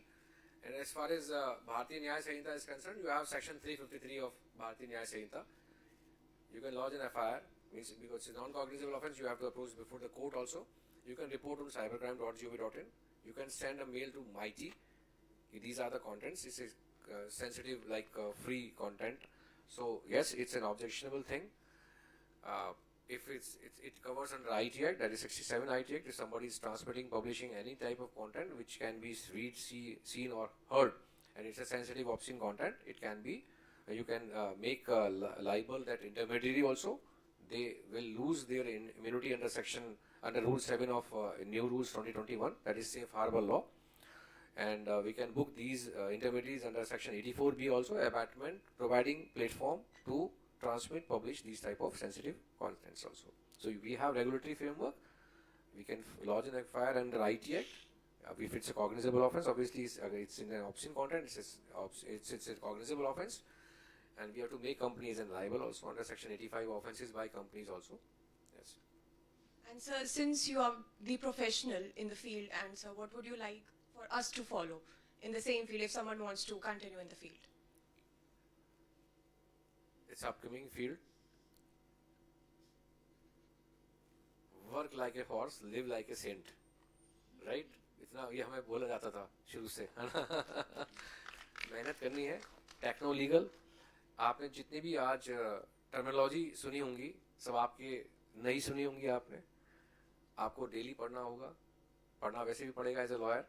Technology जरूरी नहीं है कि आपको, मैंने I did my MSc in cyber forensics information security, I did my LLM from in cyber law, just completed my PhD from IIT Delhi. इसका मतलब ये नहीं कि हम technology, you are using mobile phone, you are using smartphones, you are using like personal digital assistants, laptops, mac, right. So अलग से कोई technology सीखनी नहीं है हमें एज ए लॉयर, बट हाँ अंडरस्टैंडिंग होना चाहिए क्या टेक्नोलॉजी है, नई टेक्नोलॉजी क्या है, वाईफाई की सिक्योरिटी ब्रीचेस क्या है. इस डोमेन में आना है, अगर साइबर लॉ में आना है तो ये बहुत अच्छा फील्ड है. बहुत कम लॉयर्स हैं इंडिया में, बहुत बड़ा, बहुत सारे केसेस हैं कंट्री में. We need cyber lawyers in country because अब टेक्नोलॉजी क्राइम्स सबसे ज़्यादा हैं, कन्वेंशनल क्राइम्स बहुत कम हैं. अगर आप देखें, जैसे आपने बताया, ईव टीजिंग डिफरेंट है, right, good touch but bad touch. Very important judgment of honourable Delhi high court, honourable Sunkanta ma'am का है. This is virtual touch. Crime against children में उन्होंने वर्चुअल टच पे जजमेंट दिया है. अकेडमीज को बोला कि वर्चुअल टच पढ़ाइए बिकॉज ऑफ टेक्नोलॉजी. सो अब किस डोमेन के लॉयर्स की आवश्यकता है? Cyber lawyers. सो बहुत अच्छा फील्ड है. अभी हम सर से डिस्कस भी कर रहे थे कि हम कुछ कोर्सेज भी स्टार्ट करें आप लोगों के लिए. आपको साइबर सिक्योरिटी आना चाहिए, आपको फॉरेंसिक्स पता होना चाहिए, एक केस को रिप्रेजेंट करना है. जैसे मैंने आपको डिस्कस किया मोबाइल फोन, अब डेटा थेफ्ट केस हुआ, just discuss a very important case which I handled. And अभी लास्ट वीक कन्विक्शन हुआ है, मीन्स उनको एक्यूज को, नाउ दे आर कन्विक्टेड. उस केस में बड़ा इंपॉर्टेंट पार्ट, अगर आपको टेक्नोलॉजी नहीं पता, अगर आपको फॉरेंसिक्स नहीं पता, तो ये केस शायद हैंडल नहीं कर पाते. तो हमें उसमें ग्रूमिंग करना है आपको, लॉ के साथ टेक्नोलॉजी, उसके साथ forensics, cyber forensics, digital forensics, कैसे केस सॉल्व होते हैं. उस केस में बड़ा अच्छा केस था. डाटा थेफ्ट हुआ, एक कंपनी से डाटा लिया उसने, अपनी कंपनी स्टार्ट कर दी. It's a good case. And lodge an FIR, registered हुआ case, his cross examination was done in 2019. आपको जब पढ़ेंगे क्रॉस एग्जामिनेशन कैसे होता है, मूड कोर्स में भी आप करते हैं, प्रोफेसर से बताते हैं. Cross examination is an art. So जब क्रॉस एग्जामिनेशन हुआ तो मीन्स उसने बताया ये सब चीजें हुआ. 2019 में कंप्लेनेंट का क्रॉस एग्जामिनेशन हो चुका है. देन आफ्टर 2023 में फॉरेंसिक रिपोर्ट आई कोर्ट में, फॉरेंसिक एनालिसिस डाटा थेफ्ट की, जो हार्ड डिस्क का फॉरेंसिक एनालिसिस हुआ. अब यहाँ एक ये आर्ट ऑफ एडवोकेसी है. ये हमारे किसी बुक में नहीं दिया गया, ना सीआरपीसी में नहीं है, ना एविडेंस एक्ट में नहीं है. ये आपकी प्रैक्टिस से आती है. अब उस केस में डिफेंस ने फॉरेंसिक एक्सपर्ट को एग्जामिनेशन के लिए बुलाया. ओके, फॉरेंसिक एग्जामिनेशन आ गया, report, he was called as a witness. उसे एक सिंपल क्वेश्चन पूछा डिफेंस ने, वेरी स्मार्ट क्वेश्चन. आप ये बताइए, you have analysed this hard disk. Okay, yes. आपको इसमें स्टोलन डेटा कौन सा मिला? भाई केस किस पे बना है? स्टोलन डेटा पे, डाटा थेफ्ट पे. और सीधा पूछा, आपको इसमें स्टोलन डेटा कौन सा मिला? He replied, I am not suppose to identify stolen data, I am suppose to retrieve data. मेरा काम है इस हार्ड डिस्क से डेटा निकालना, मेरा काम नहीं है एनालिसिस कि ये स्टोलन डेटा है. केस पूरा शटडाउन होने वाला था. Then I stepped in. मुझे वो कंप्लेनेंट ने मुझे अप्रोच किया कि सर साइबर लॉयर कौन है बेस्ट, उनसे मिलते हैं. यहाँ मेरा आपको जो मैं मीन्स बता रहा हूँ, एनकरेज कर रहा हूँ कि इस लेवल पे अब आपको चलना है. अभी तक लॉ खत्म हो गया है, अब कहाँ आ गया एड ऑन नॉलेज, कि मुझे कैसे सिक्योरिटी और मुझे कैसे फोरेंसिक्स को इसमें लेके आना है. अब सिंपल सा क्वेश्चन था कि आपका ये बताइए स्टोलन डेटा कहाँ है. यहाँ प्रैक्टिस काम आती है. तो हमने कोर्ट में एप्लीकेशन लगाया कि we want to re examine the complainant, क्योंकि नया फैक्ट आया है फॉरेंसिक रिपोर्ट से. कंप्लेनेंट का एग्जामिनेशन हुआ 2019 में, रिपोर्ट एफएसएल की 2023 में आई है. इसका क्रॉस एग्जामिनेशन अभी आया, नया फैक्ट इस क्रॉस एग्जामिनेशन से आया है. तो हमें किसका री एग्जामिनेशन कराना है वापस से? We have the provision under CrPC BNSS. हमने उसको यूज किया, trial court denied, high court denied, honourable Supreme Court allowed. Supreme Court ने कहा yes, go ahead with the re examination of complainant. Cross examination हो गया, re examination हुआ. Court ने अपना सिस्टम दिया, हार्ड डिस्क आई, 4 हार्ड डिस्क, एक hard disk, 5 hard disk को लगा के कंप्लेनेंट का लोकल लॉयर, मेरा आईटी एक्सपर्ट, इधर एक्यूज्ड है, एक्यूज का लॉयर, एक्यूज का आईटी एक्सपर्ट. ये 6 लोग जो थे 7 डेज तक लगातार एनालिसिस करते रहे. एनालिसिस करने के बाद सारा डाटा निकाला. MD5 हैश वैल्यू होती है, हैशिंग करके पूरा डाटा कोर्ट को बताया ये डाटा स्टोलन है. तो ये कहाँ से आया? लॉ से नहीं, यहाँ से टेक्नोलॉजी आपको समझनी पड़ेगी. यहाँ से आपको फोरेंसिक्स समझना पड़ेगा इन साइबर लॉ में. तो खाली लॉ तो आपको समझ में आ गया कि मुझे उसका एग्जामिनेशन कराना है. अब उसमें से डाटा कौन सा है, उसके लिए आपको टेक्नोलॉजी समझनी पड़ेगी. मैं ही नहीं कह रहा कि आप जाइए BCA करके आइए, MCA करके आइए, नहीं, ऐसा कुछ नहीं है. जज साहब कौन से? जज साहब तो लॉ ग्रेजुएट ही हैं, उन्होंने ही सजा दी ना 2 साल की, राइट? जज साहब तो लॉ ग्रेजुएट ही हैं, बट उनके पास एक्सपर्ट्स कर सकते हैं. ठीक है, they can seek an expert opinion. तो वही चीज हम कर सकते हैं. तो अभी से आपके पास टाइम है, एड ऑन कोर्सेज करिए सिक्योरिटी पे. और आपका बहुत अच्छा कोर्स यहाँ चलता था, मैंने सर से भी डिस्कस किया, हम लोग कोशिश कर रहे हैं कि एक और आपका स्टार्ट करें. साइबर लॉ में अभी प्रोफेसर भंडारी साहब आपको बहुत अच्छा सेशन देने वाले हैं. डाटा प्रोटेक्शन ऑफिसर्स की रिक्वायरमेंट है. कंप्लायंसेस, अब हर कंपनी को कंप्लायंसेस करना मैंडेटरी है. एक ब्रीच पे कितना पेनल्टी है? 250 crore. Now who is going to represent you young lawyers? Meta के लॉयर्स बनेंगे, गूगल के लॉयर्स बनेंगे, AI कंपनीज के लॉयर्स बनेंगे. हर कंपनी का डेटाबेस होता है, हर कंपनी डाटा फिड्यूशियरी बन रही है, क्योंकि they are getting database of data principals. So data fiduciary are accountable, data processing companies are accountable, so they will hire your services. तो साइबर लॉ निश फील्ड नहीं रहा, अब लोग आ चुके हैं, बट ये blooming industry in the sense आप लोगों के लिए है, लॉ ग्रेजुएट्स के लिए. बट आपको एक प्रोसेस में चलना पड़ेगा कि मुझे टेक्नोलॉजी समझनी पड़ेगी, मुझे सिक्योरिटी भी समझनी पड़ेगी, फोरेंसिक्स भी समझना पड़ेगा. और स्काई इज द लिमिट. क्योंकि if you are representing accuse, आप समझ सकते हैं एक्यूज तो बचने के लिए पूरा फीस देगा. Sir if you are representing complaint company will pay you high. Law firms हैं, आप ज्वाइन कर सकते हैं, इंटर्नशिप करिए. टेक्नोलीगल जितनी कंपनीज हैं उनको आप लॉ फर्म्स को करिए, अपना देखिए कि मैं इस डोमेन में आगे जा सकती हूँ. बहुत सी इंडस्ट्रीज हैं जहां बच्चे कर सकते हैं. आप लोग जिस तरह से हम डिस्कस कर रहे थे, रियल एस्टेट है, बैंकिंग है, रिन्यूएबल एनर्जी है, नाउ ड्रोन्स का जैसे हो रहा है, एविएशन इंडस्ट्री है. इतनी इंडस्ट्रीज हैं जहां आप लोग एक्सप्लोर कर सकते हैं. ये है, right. Thank you. So now how is the cyber जोश? अब कुछ हाई है. Yes, please. सर जैसे अभी हमने जितना इतना इन्फॉर्मेटिव तो उसके हिसाब से तो फिर हमें सोशल मीडिया वगैरह सब डिलीट ही कर देना चाहिए और मैं डिलीट भी अगर कर दूं तो इस बात की क्या गारंटी है कि वो डिलीट हो गया. There is no U-turn. मतलब उस सेंस में आप U-turn तो ले रहे हो ना, जो पुराना डेटा जा चुका कोई बात नहीं, नया जनरेट मत करिए. सर जैसे अभी ये मतलब मेरे को थोड़ी भूमिका बनानी पड़ेगी क्योंकि डायरेक्ट कोई क्वेश्चन नहीं है. अभी कुछ दिनों पहले मैं एक दोस्त से बात कर रही थी तो उसके जो पेरेंट्स हैं वो काफ़ी हाई प्रोफाइल गवर्नमेंट जॉब्स में हैं. तो उसको स्ट्रिक्टली इंस्ट्रक्टेड है कि तुम कहीं पे भी सोशल मीडिया पे कोई फोटोज नहीं डालोगी, इवन व्हाट्सएप के ऊपर भी डीपी नहीं रखोगे एंड ऑल दैट. तो सर वो लोग इतनी ज़्यादा इस चीज़ के लिए सीरियस हैं, वो इतने प्रिकॉशंस और एक हमने तो पूरी लाइफ ही शेयर कर रखी है अपनी एक तरह से सोशल मीडिया के ऊपर. Dangerous for girls, dangerous. आप देखिएगा एवरीथिंग इज अवेलेबल. आप कितनी फोटोग्राफ्स अपलोड कर रहे हैं. Now they can misuse your photograph with AI models. बच्चे कर लेते हैं, मेरा सब बना देता है, कोई कुछ बना देते हैं, फैमिली मेंबर्स बनाते हैं. छोटे बच्चे आप देखिए आपसे ज़्यादा स्मार्ट है, आपके यंग सिस्टर्स बना देते होंगे एआई का यूज़ करते हुए, है ना. तो वो सब डेंजरस है. जितना कम डेटाबेस आप शेयर करेंगे. आप ये मत बताइए कहाँ घूमने जा रहे हैं. भाई जरूरी है क्या अपलोड करना, जरूरी है क्या? बस फिर यही समझ लीजिए, फेसबुक है आप करें, आप अपना मिनिमाइज करिए, अपनी इंटरनेट अपीयरेंस को मिनिमाइज करिए, internet for professional purpose increase करिए, स्टडी करिए. Bhandari sir is waiting. Thank you, thank you. Maybe we can discuss offline. Yes.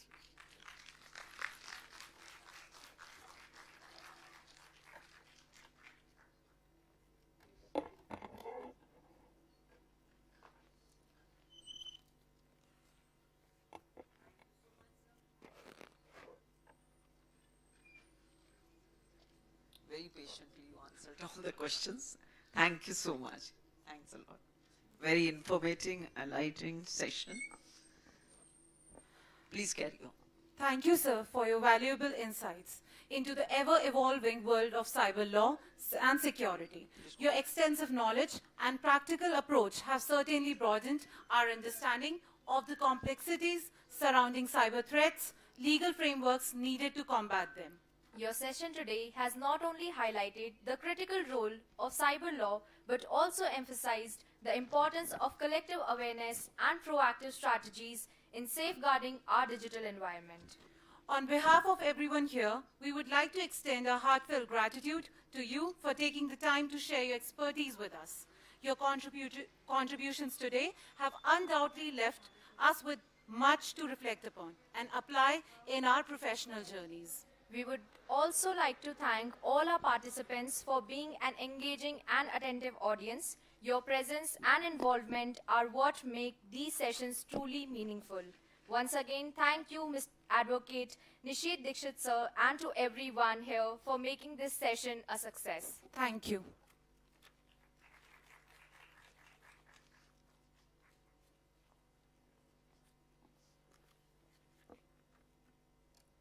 Namaskar everyone.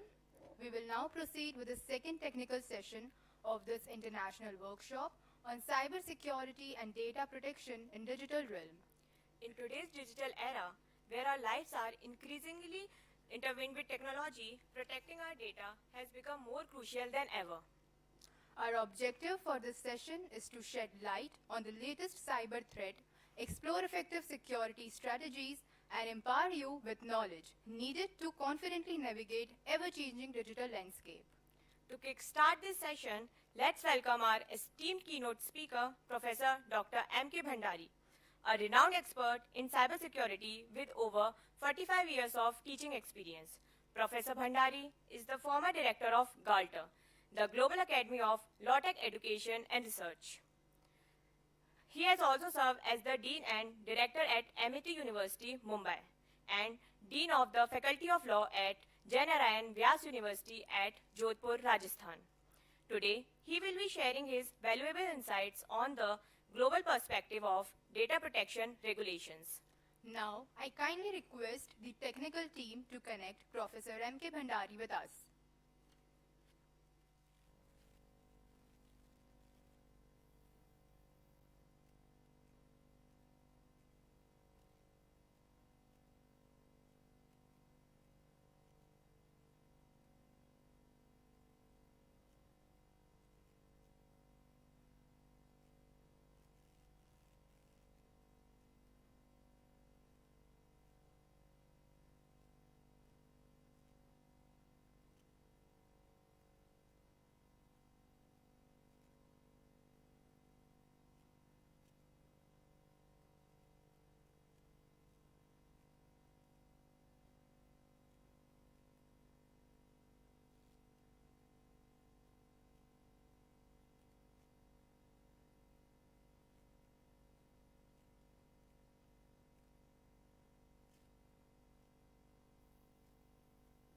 Sir, you are audible. Hello? Sir, are we audible to you?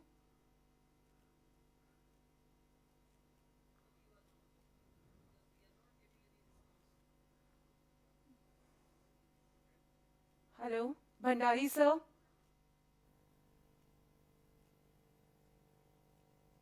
Hello? Hello? Am I audible? Hello? Yes, sir, you are audible. You can proceed. Am I audible?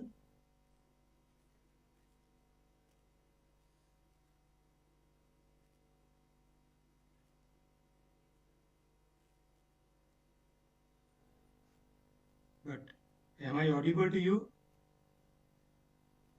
Okay.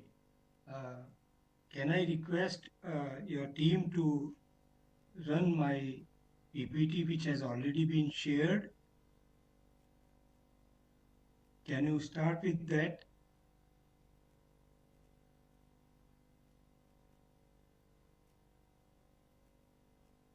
Hello? Dr. Pooja, if you are here in the hall, can you please ask your team to start with my first PPT on global yes.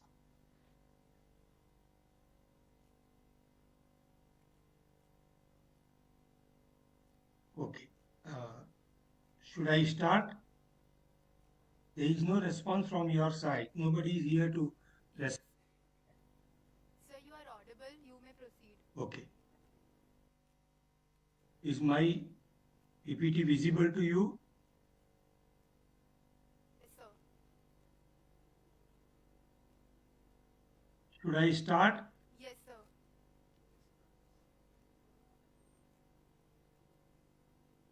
Sir, you are audible. Dr. Pooja, can you listen to me? If you are here in the hall, Yes, sir, you may start. Sir, your PPT is visible and you are audible. I think though nobody is here to respond.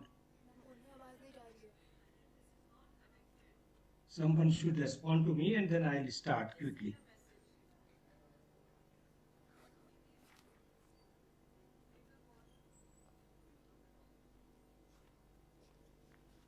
Sir, you may proceed.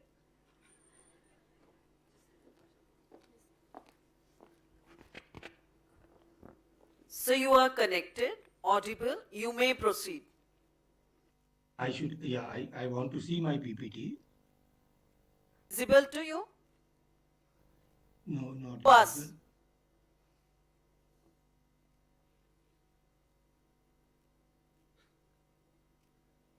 So PPT is being shared and it is visible to us. No, but it should be visible to me also, no? Let's do it. I request the technical team to do the needful.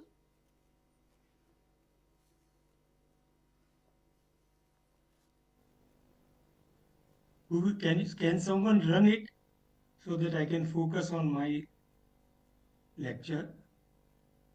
Yeah. Which one you are showing? Let me show. Next, please. I think. You start. I think this is not. Please run it once. I think this is second one which I will present tomorrow personally. Can someone run it? This is not global. Technical team. Please run it once. Let me check because I have shared two PPTs. One is for global regulatory framework. Please run it quickly. I think nobody is. Sir, is the PPT visible to you? Take control over this PPT. Can you further?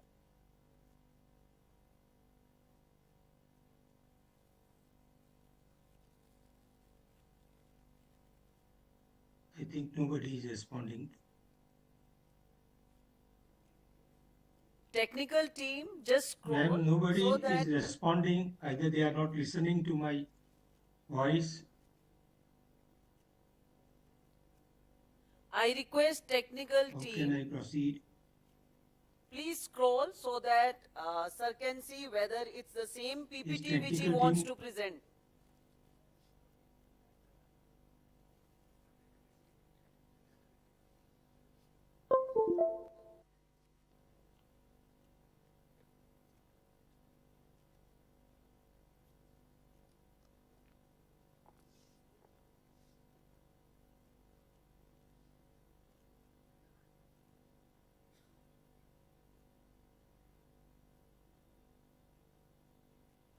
Dr. Pooja, hello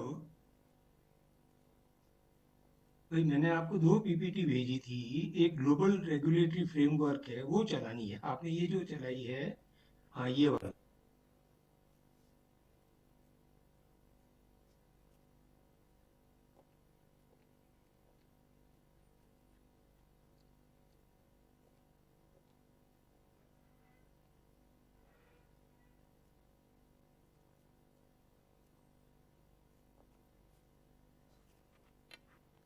Is it fine, sir? Bhandari, sir? Now we are running the other one. Is it fine? That is what, yes, correct. So you may proceed. Yeah. then. Yeah, okay.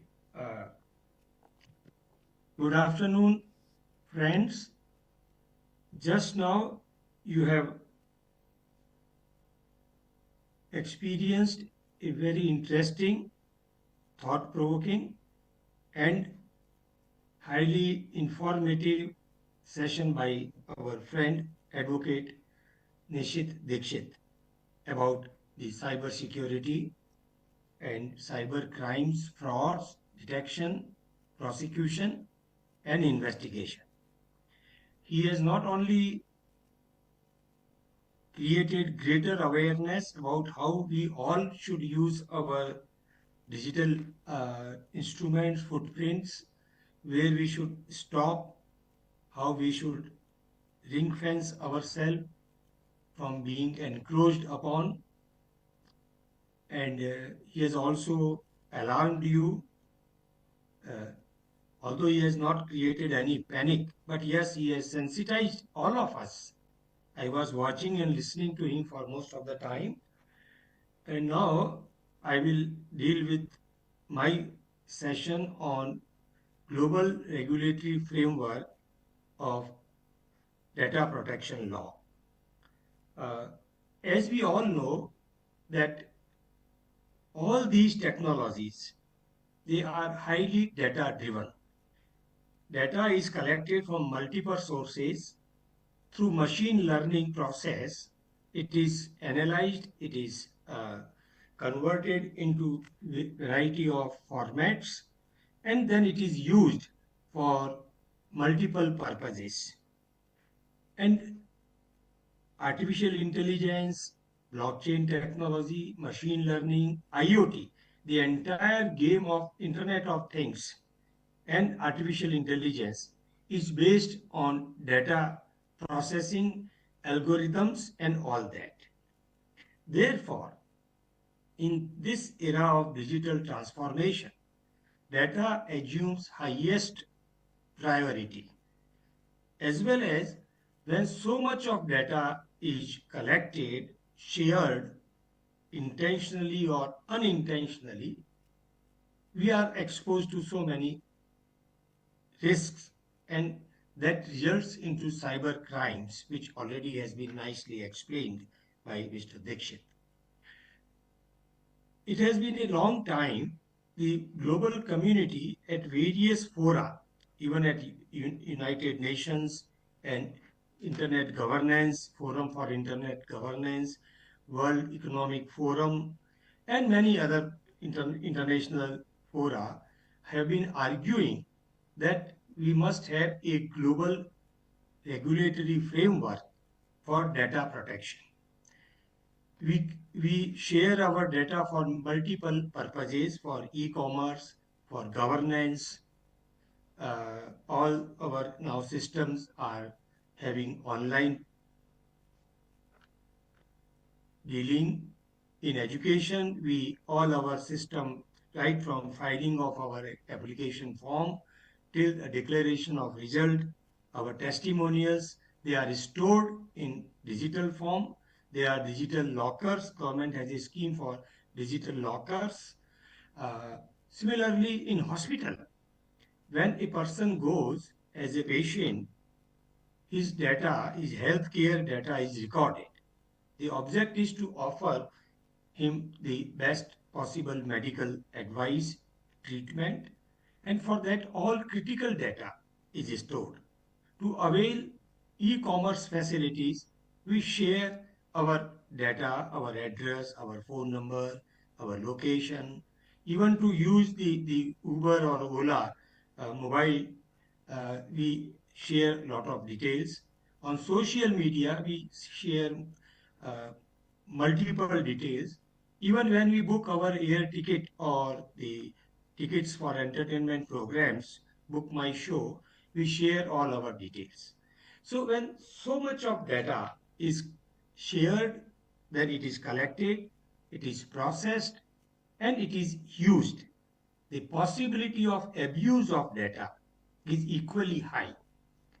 See, in technology, as I can just mention, that it is a Mahisasur Sangram. It's a constant fight between Dev and the angelic forces and the demonic forces. Our very Kumbh, which has just concluded with a grandest success, is a outcome of the Samudra Manthan, where the Amrit was, it is a mythological thing, but it is correlated with our use of technology.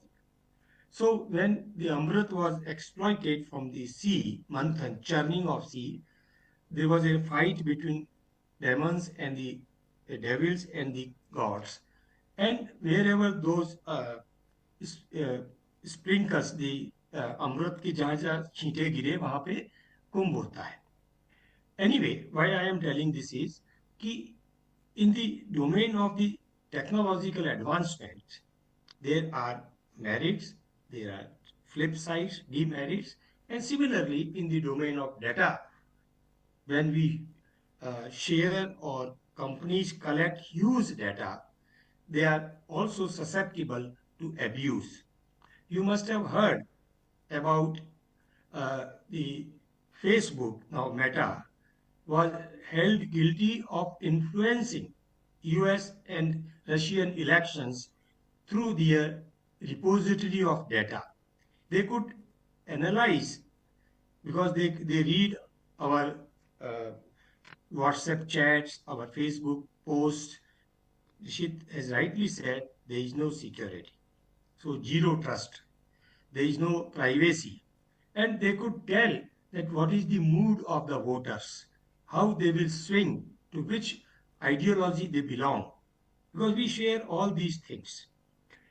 Therefore, world over, it has been realized that there should be a legal framework, regulatory framework to check the data abuse, to minimize the collection of data, to make it mandatory for the companies who collect the data, which share the data voluntarily, involuntarily, to store that data for a limited purposes, for limited use, and once the purpose is over, the data should be deleted. These are the basic principles. Next, please.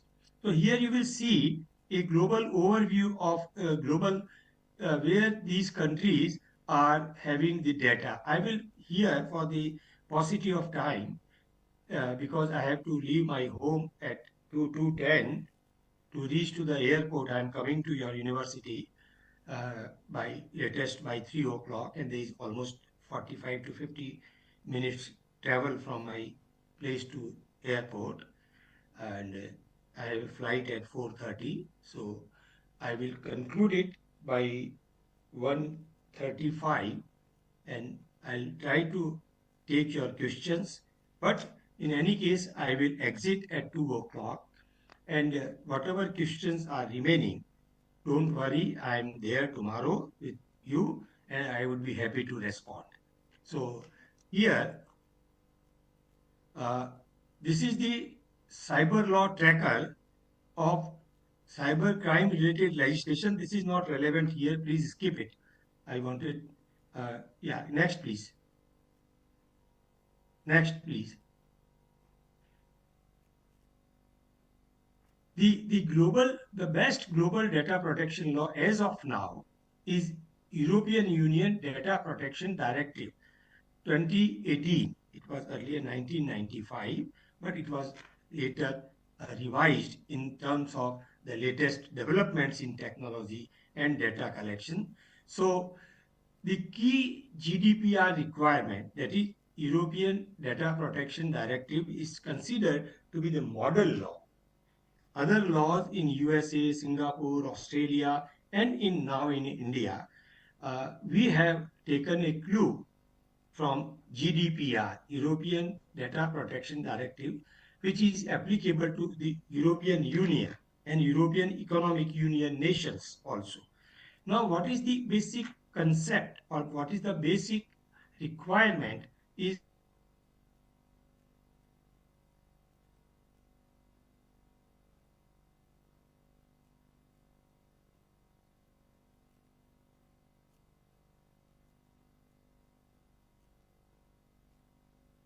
in the hands of cyber criminals who are smarter than we. So lawful, fair and transparent processing, limitation of purpose, data and storage.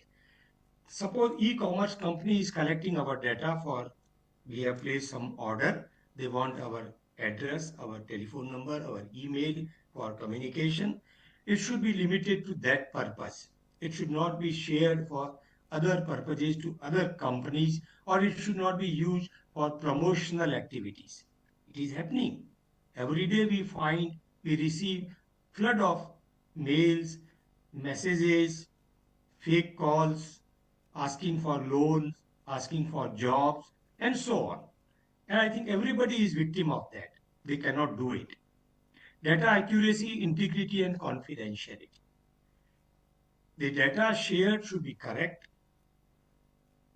It is our responsibility also to share the correct data, integrity of the data, and confidentiality. Every data, particularly with reference to healthcare industry, where they collect critical data, whether a patient has an old history of HIV. There have been cases when the data was revealed to a prospective groom's data to the other party, and the relationship got broken when it came to know that the person is already infected with HIV positive. So that is a sensitive personal data. But when we go to hospital, we share all our data that becomes necessary for proper treatment and for proper medication. So that is a confidentiality aspect. Data protection impact assessment. Huge companies like Meta or like e-commerce company Amazon, they collect huge amount of data from various customers, and they must periodically make the data protection impact assessment. That is essential. Whether the data is stored by them, I have been conducting countrywide various workshops on data protection law, and I have been creating awareness and inquiring with these companies whether you are creating regular impact assessment or not, whether you are checking your system, whether there is a voluntary or involuntary data breaches or not. Privacy by design, whether your system, your computers, your network has adequate privacy protections or not. Controller, process, contract. The persons who collect data and who process either themselves or through the third party processing, they must be properly engaged with sufficient technical skills and knowledge and safeguards. Data subject rights, that's very important. Here we call data principle in Indian law. I'll later make comparison also. In European law, they call it data subject. Means the person who has his data shared For example, I am data subject for my data. I am owner of my data. In simple language, if I may say, I am owner of my data.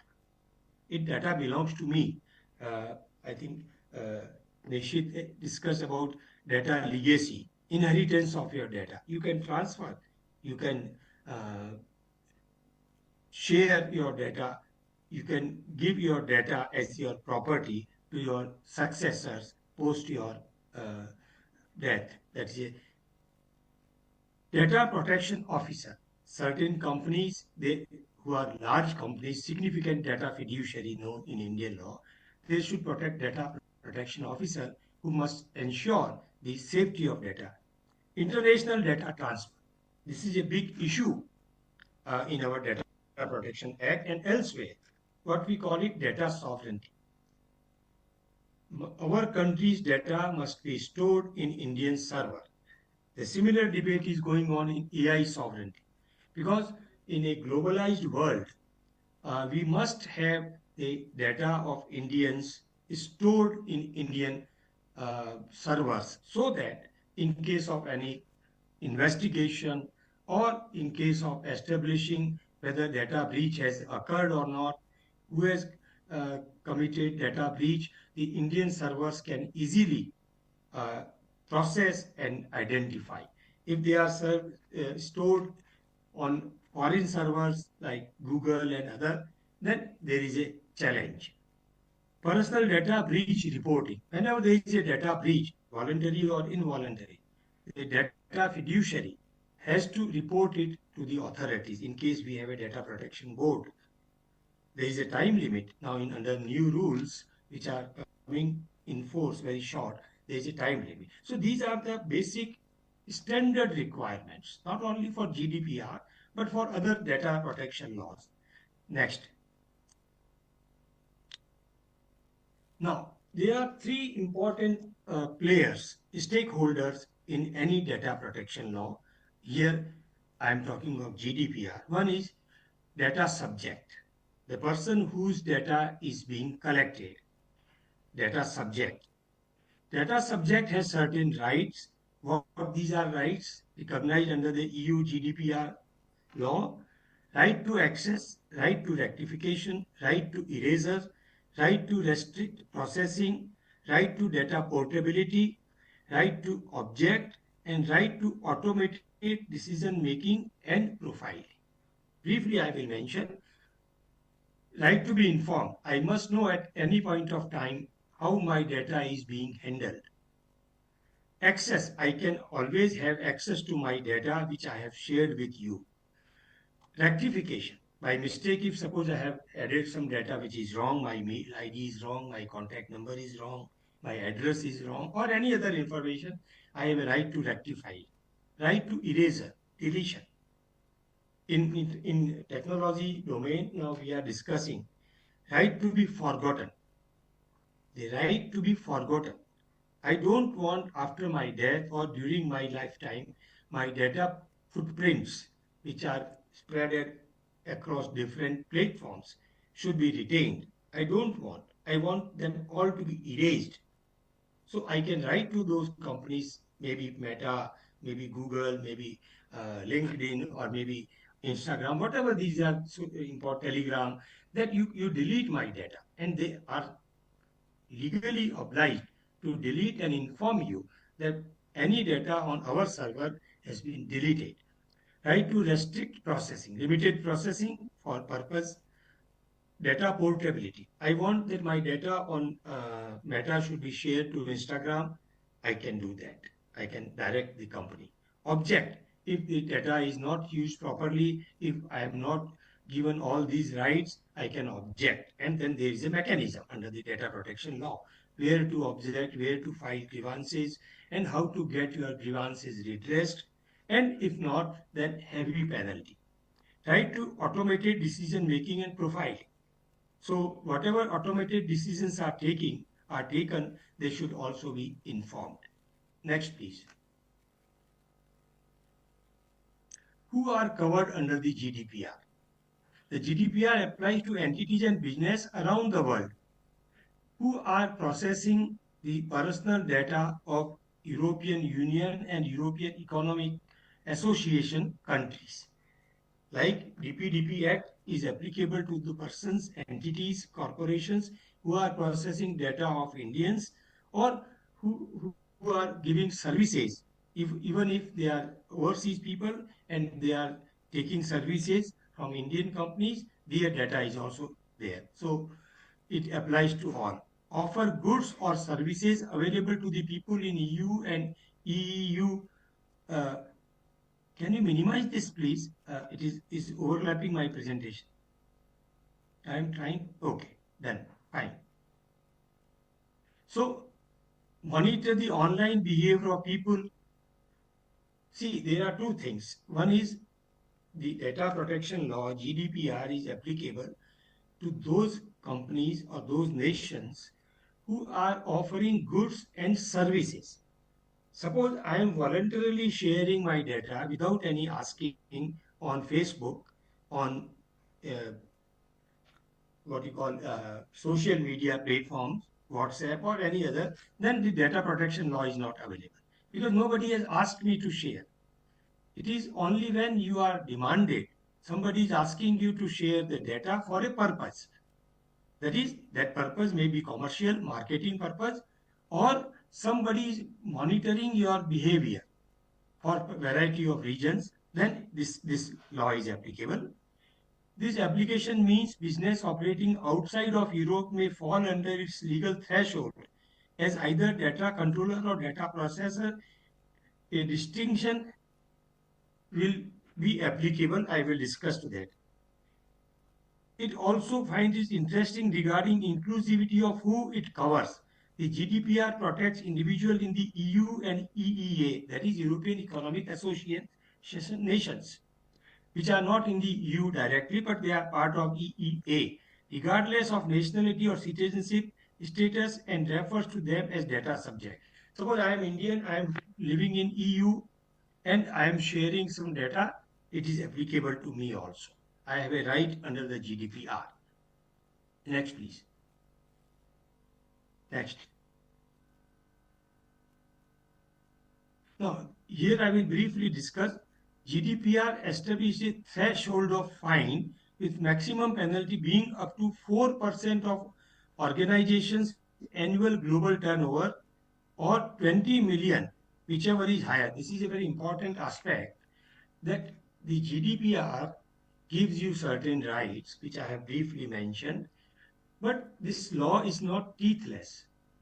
There is a provision for heavy penalty on those who are not data controller, data processor, who are not abiding by the GDPR and who are found guilty of breach of data of individuals who have shared the data.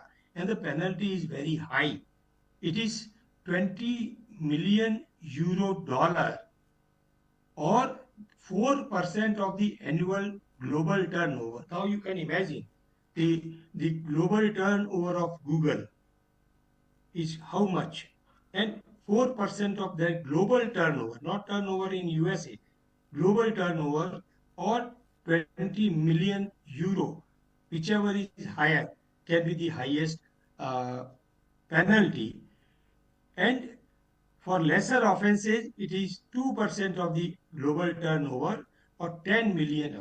There are certain offenses which are in the category of serious offenses, serious data breach, mass data breach, and there are some offenses which are lesser, maybe individual data breach or data breach of few people, depending upon that. Now, they have, Google has been fined 50 million fine in France in 2019. The French Data Protection Authority fined Google with 50 million for violating GDPR. The penalty was imposed for failing to provide transparent and easily accessible information on data consent policies, how the data consent was obtained and given, and for not obtaining valid consent for personalized ads. Sometimes our data may be used for data for advertisement purposes.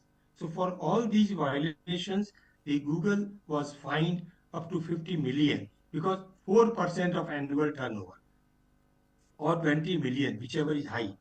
British Airways, it was fined 20 million in UK in 2020, where British Airways was fined 20 million by UK Information Commission Office after a data breach that compromised the personal and financial details of 4 lakh customers.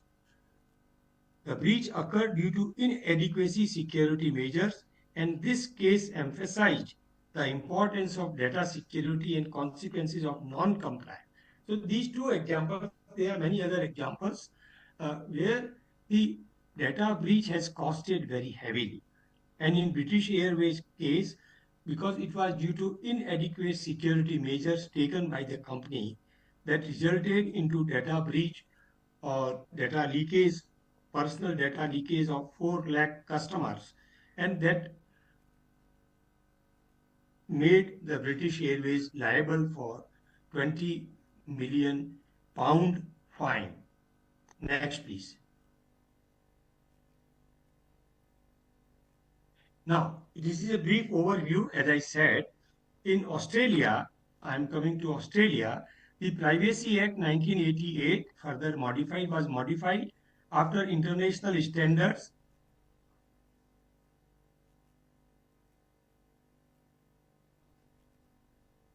by Organization for Economic Cooperation and Development, its 1980 guidelines on the protection of privacy and trans-border flow of personal data.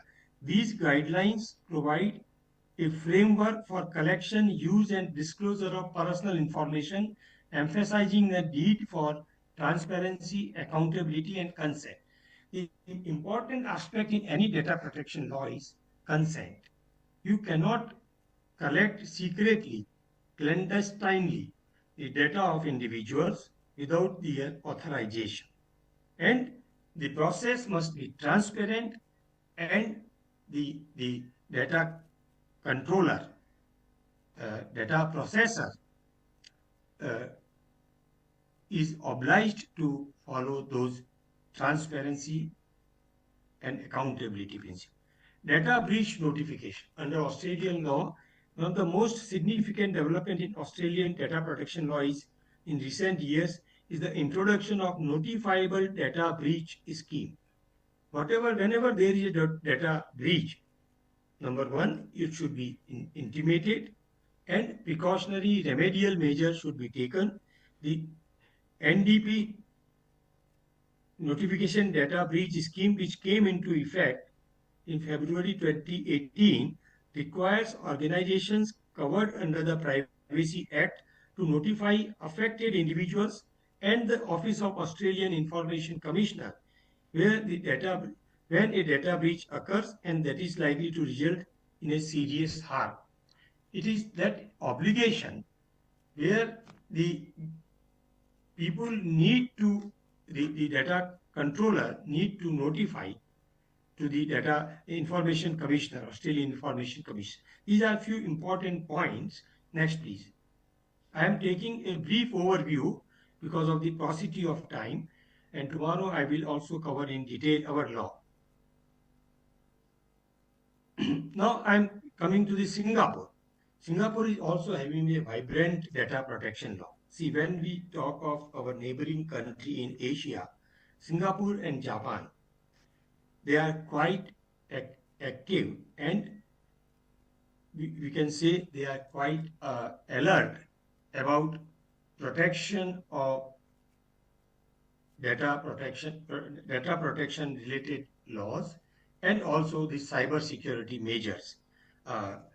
The PDPA Act, Personal Data Protection Act of Singapore, introduced and addressed the increasing concern about personal data privacy in a rapidly digitized economy.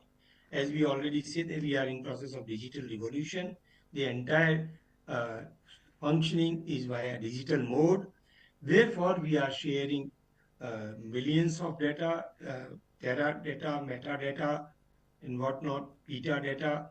The PDPA applies to all private sector organizations, including businesses, non-profit and other entities, as well as individuals to collect, use, or disclose personal data in Singapore. It is a broader in application. It applies to individuals, organizations, commercial entities, non-profit organizations. We share a lot of details in charitable institutions. We give them contribution. Our bank details are there. All things are there. So they also have to. They cannot say that we are not running a commercial activity. They are supposed to keep the data protected. Now, there is one interesting provision I have specifically referred. Do not call. In our trial, they are also implementing this DNC, do not call provision, but it is not successful. Despite try multiple efforts, we keep on getting the fake calls, the spam calls, and everybody is fed up with that.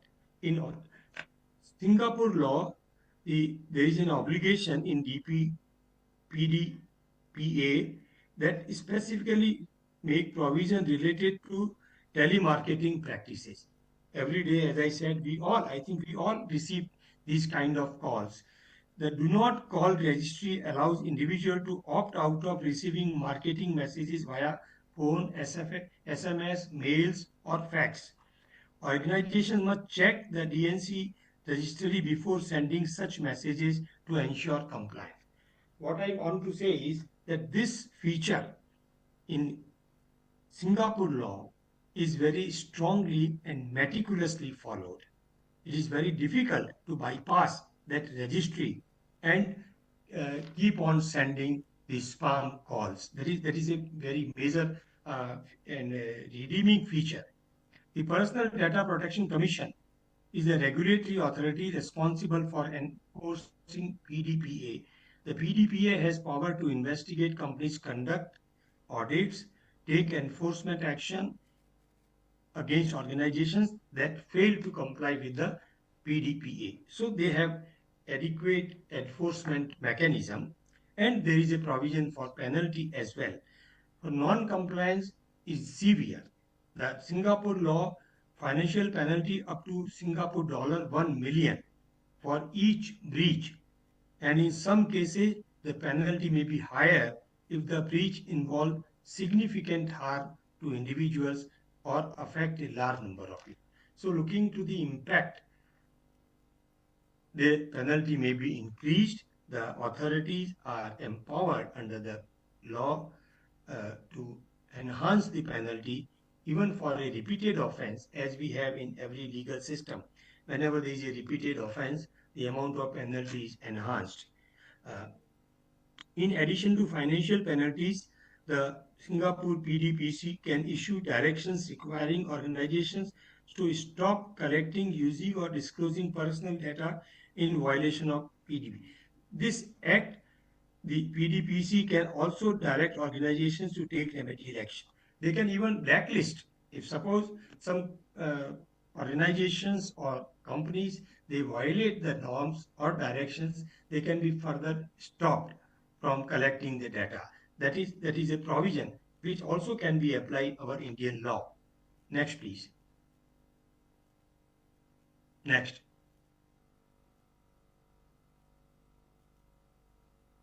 Several high-profile cases have underscored the importance and compliance of Singapore law. One notable case involved breach of Sing Health, one of the Singapore's largest healthcare provider. The breach exposed the personal data of 1.5 million patients, including the then Prime Minister's medical record.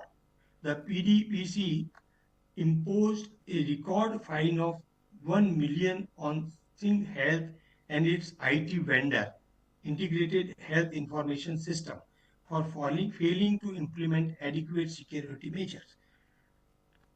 Another important case I have brought it is the data breach by Singapore Airlines, where personal data of 285 members, not a big number, but of its frequent flyer program was inadvertently disclosed to other members. Although the breach affected a relatively small number of individuals, it highlighted the importance of proper data handling practices and need for organizations to be vigilant in safeguarding personal information. These two examples, why I am highlighting is that in one case, when healthcare provider committed a heavy breach, they were heavily fined.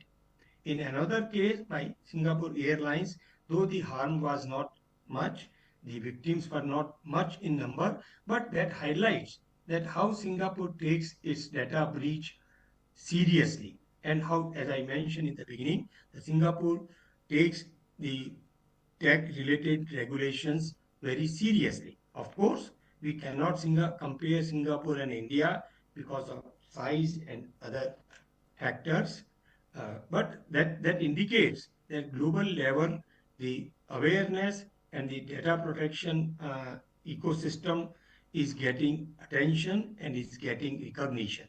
Next. Now in America, US, there is no single data protection law for the entire nation, as we have DPDP Act, or Singapore has, or the Australia has, or the European Union have. There is a piecemeal legislation. So for healthcare, there is a Health Insurance Portability and Accountability Act, that is important federal law. HIPAA, it deals with the US data protection in the healthcare sector, and also for nationwide standard for protection of individuals' medical record and other personal health information. Law applies to cover entities including healthcare providers, health plans, healthcare clearing houses, as well as business associates, like healthcare insurance, who are business associates, and hospitals and other pharma companies who are associated with healthcare. They all come under this HIPAA. It's an important law, but it is confined to healthcare industry in US. Another important law is Children Online Privacy Protection Act. As we have law like POCSO, which safeguards the children against sexual abuse. Similarly, in DPDP Act, we have special provision for collection of the data of children. So this Online Privacy Protection Act for children designated to protect the privacy of children under age of 13. Here we have in India 18, they have age of 13. Imposes strict requirement on websites and online services directed at children or taking or knowingly collect personal information from children. So they have to follow strict regulation, strict conditions. Operates on such websites and services must obtain verifiable parent consent. That is the provision we also have adopted in our DPDP Act. Verifiable parental consent. The consent should be taken from their parents and should be verified. Then only the children data can be collected. Before collecting, using or disclosing personal information from children, they must also provide parents with the ability to review and delete their children data. So that is the another important law specifically designed to children safeguards. Next, please. Again, we have another law that is state-specific, California Consumer Privacy Act. That is also important state law, provincial law, which protect the rights of the consumers. Because whenever we share any information with the e-commerce company or any service provider, we are consumers. So how consumers can be protected for the data they have shared? That is, they have a right to personal information a business collect, which information they have collect, they have a right to access, delete personal information with some exceptions, because the information which has been shared and which has been acted upon, that cannot be deleted retrospectively, but prospectively it can be deleted. Opt out of sale or sharing of the personal information. Anytime you can exit any, like Amazon or Flipkart or whatever these companies where you are share your data. Be non-discriminate against the exercising their no discrimination between the data collected. Object to collect data and have it corrected if it is in error, same thing I have already discussed. Access their personal information, relocate it or erase it. Again, I have already discussed the basic principles of any data protection law. Personally notified for security breaches, I have already taken. So these are the basic principles which have been adopted in California Consumer Privacy Act. Next please. CCPA applies to personal data of California residents only. As I said, it is a province specific law. However, any organization can be subject to this if it collects data about California residents, no matter where they are, where the organization is based. So suppose a organization based is in India and it is collecting data of California residents or in other part of the province of the United States, then the obligation under CCPA will apply to them because it is collecting data of California residents. Applies to organizations that do not do any amount of business in California and meet one of the following description. Now, this is the applicability of annual company which has an annual revenue of 25 million.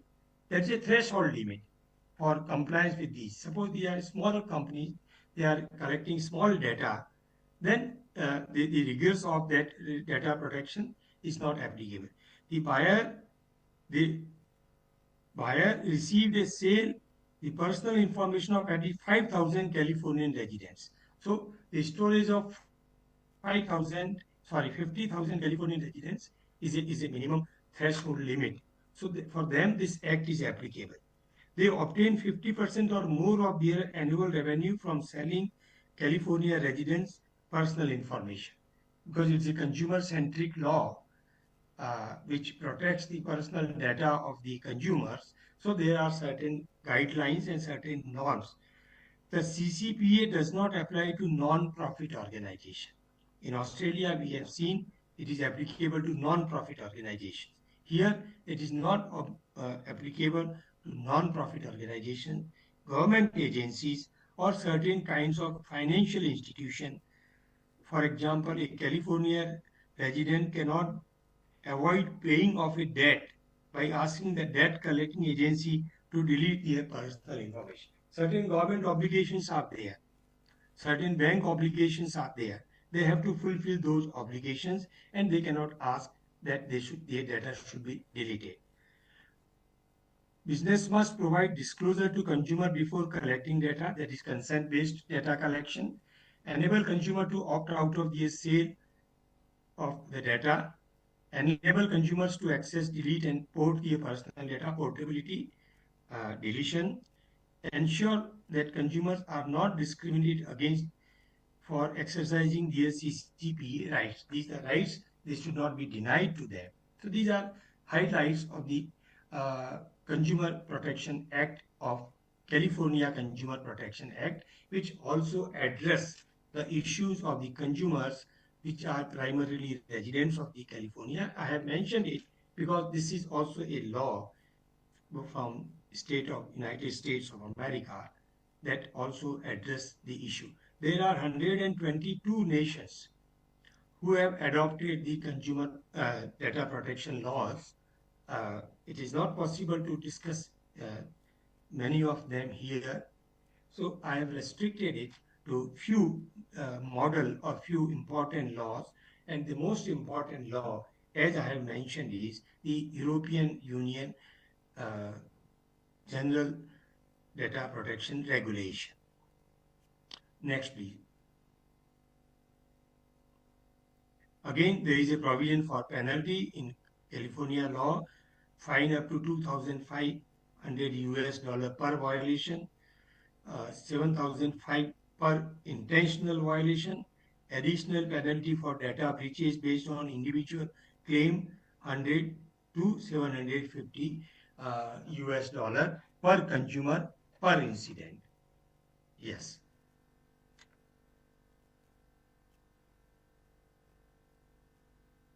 No, the data, both GDPR and DPDP Act excludes the anonymous data because the data must be identifiable.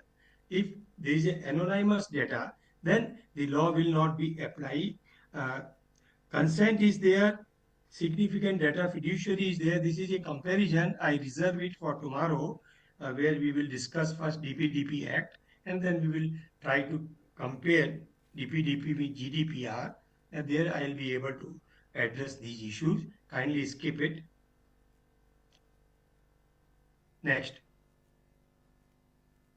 Yeah, again skip it. And this is all about comparison. Breach notice and all about comparison. I am skipping it intentionally to save my time, and also you must be getting hungry for food. Skip it, please. Yeah. I'll address these issues. Next.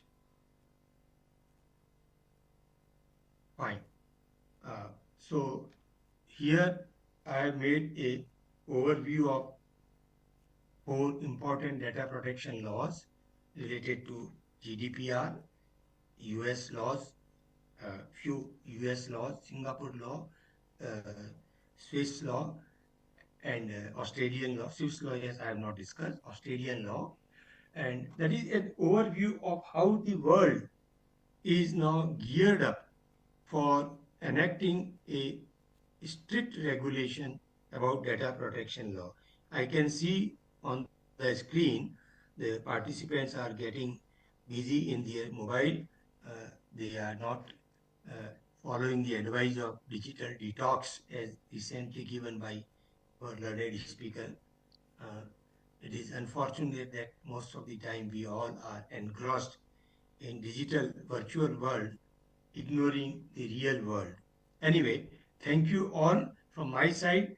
This is all for today's session, and tomorrow when I am there with you, we will have one-to-one interaction on DPDP Act and broad comparison with GDPR to sensitize how the Indian law is in tune with the global laws and how we can further strengthen our data protection jurisprudence, which is the need of the hour. In this age of digital transformation, 2 important things, as I have mentioned earlier also, one is data protection, another is cyber security. These are the 2 biggest challenges, and we need to have a stronger regulatory mechanism in addition to other safeguards. Thank you, and if I may take two or three questions right now, then kindly allow me to leave so that I can come and meet you tomorrow. Thank you very much, and thank you for your attention. Thank you, sir, for enlightening us with your profound insights on the global perspective of data protection. Your expertise has truly broadened our understanding of this critical subject. I would like to express sincere gratitude to Professor Bhandari for sharing his valuable expertise with us. Your words have not only deepened our understanding of importance of cybersecurity, but also highlighted the critical need to remain vigilant in the rapidly changing digital era. Thank you so much, sir. I kindly request everyone to proceed for lunch. The next session will begin at 3 p.m. So please make your way to the auditorium by 3. Thank you.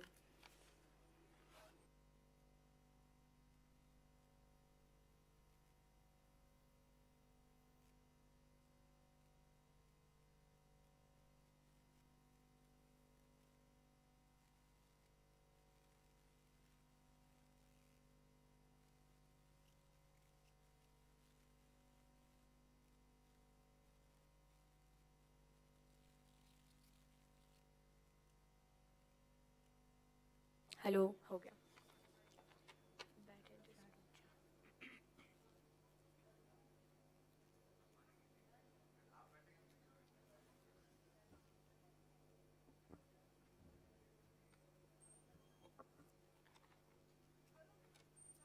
Namaskar everyone. Welcome back to the third technical session of this international workshop on cybersecurity and data protection in digital realm.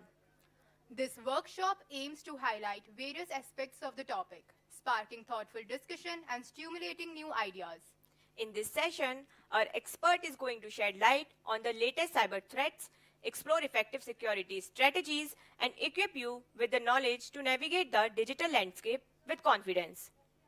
We are fortunate to have with us today a distinguished speaker, Mr. Amana Al-Kali. He is a lawyer and a brand ambassador at Lingo, South Africa. He is also a partner at Ashtree LP in Abuja, Nigeria.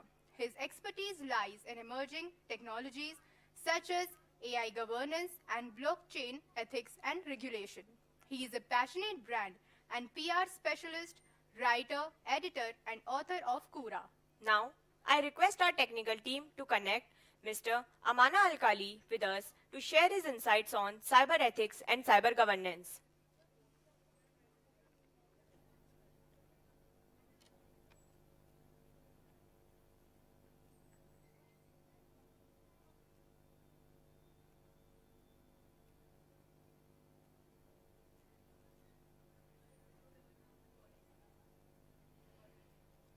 Hello, good morning. Namaskar. Can you hear me, everyone? Namaskar, sir. Sir, are we audible? Hi, can you hear me? Sir, you are audible. Oh, perfect, perfect. So yes, it's wonderful to get to speak with you. And before I begin, I must appreciate the leadership of... Hello, can you hear me?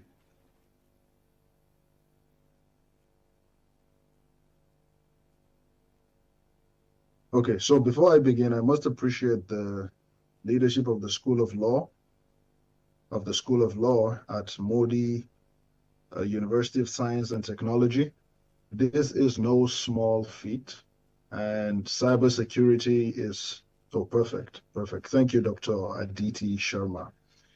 So cybersecurity is something that we must pay attention to in the new digital age. I have joined the inaugural session, and I must say that it has been a wonderful experience so far, listening to every speaker that has graced the platform, particularly Professor M.K. Bandari, the founder of Galta. I have been a member of Galta for about 2 years now, and we've been doing great work with Galta. We've been educating and teaching people more about the relationship between law and technology. And I listened to Professor Bandari's session, and it was power-packed, a power-packed session where he discussed cyber security, he discussed the need for data protection, and laying the groundwork on the GDPR, upon which I will also build with my presentation on cyber ethics and governance. We will be looking at the best practices in emerging technologies, or better still, the best practices for emerging technologies. So please permit me to share my screen while I make my presentation.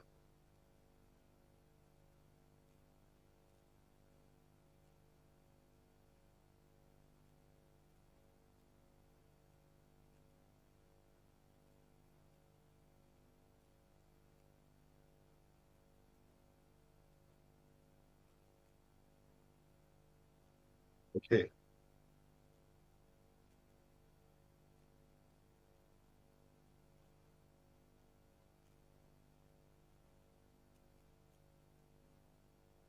Okay, please let me know if you can see my screen.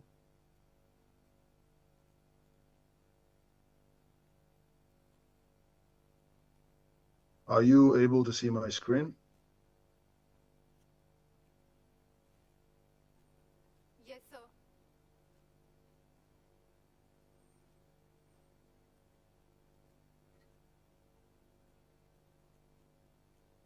So your screen is visible? Are you able to see my screen, please? Yes, sir. So your screen is visible.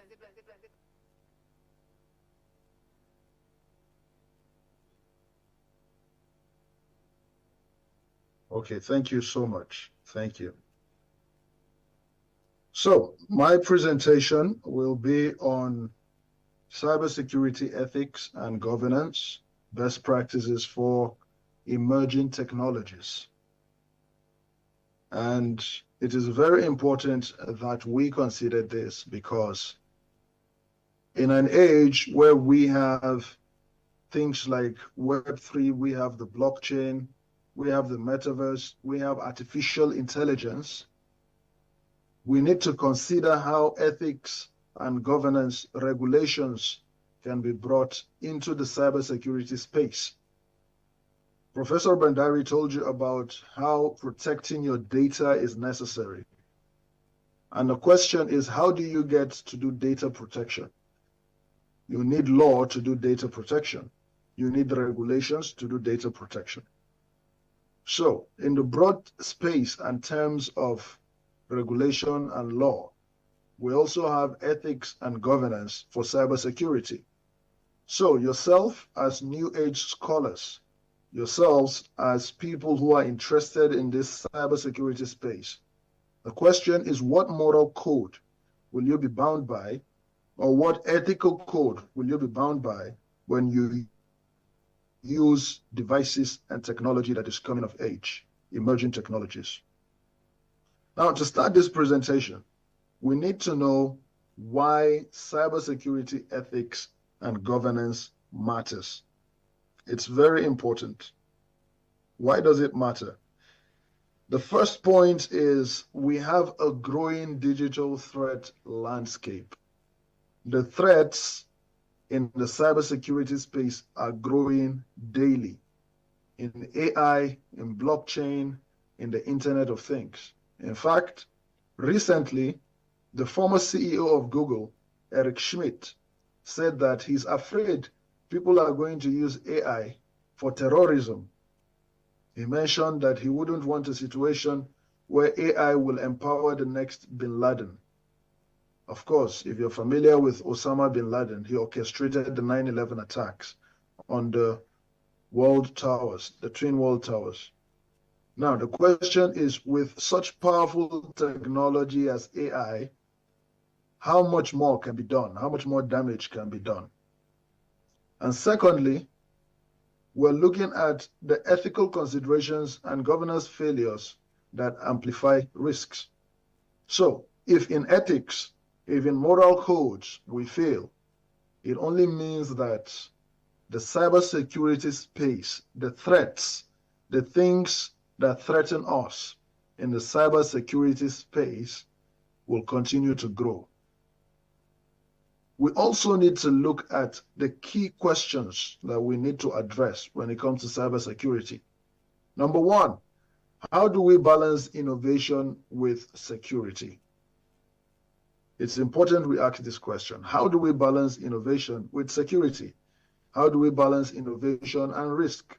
Number two, what ethical obligations do businesses, corporations have in an age where emerging technologies are coming up? And number three, how can regulatory frameworks adapt to rapid technological changes? Number three is very important because when you look at laws and when you look at development, technology, it's like laws are behind as technology advances fast. So how is it that we can create regulations that can accommodate the rapid growth of technology? How can we create regulations that can accept the fast development that comes from technology?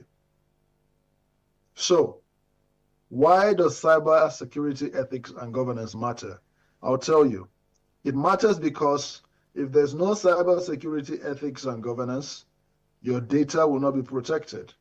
If there's no cyber security regulation and ethics or governance, you will be at risk of people with bad intentions. You will be at risk of people who intend that the world becomes at their whims and caprices, at their beck and call. And that is not a good way to live. Again, without cybersecurity ethics and governance, there is no way we can balance innovation with security. It only means that when people are innovating, they can do bad things with their innovation. I'm sure if you have followed politics in America recently, even in the past 5-6 years, you would have seen how they've called different digital organizations. Thank you, Professor Bhandari. Thank you. If you have followed the American landscape, you would have seen how they've called different organizations to testify before the American Senate. And by these organizations, I mean Facebook, TikTok. Recently, they were even about to ban TikTok in America because of cybersecurity concerns. So, I present to you one case that will draw our attention to why cybersecurity is necessary. On the day that Bybit was hacked, February 21st, 2025, I was supposed to make a transaction on Bybit. I wanted to buy Ethereum on Base. I wanted to buy that. And I had put everything together to get it. Only for a friend of mine to text me and tell me, hold on, don't buy it yet. Bybit has been hacked. And I was like, Bybit hacked? Why? Bybit is like Binance. It's as big as Binance. It's one of the largest centralized exchanges in the world. And when you look at the Bybit situation, it is a case study in ethics and governance failure. Why is it a case study in ethics and governance failure? Because Bybit's hack meant that it was a cybersecurity problem. It was a digital problem that arose from one of the largest centralized exchanges in the world being hacked. And guess how much they took away from Bybit? They took away Ethereum worth $1.5 billion US. Why? Because there was a cybersecurity breach.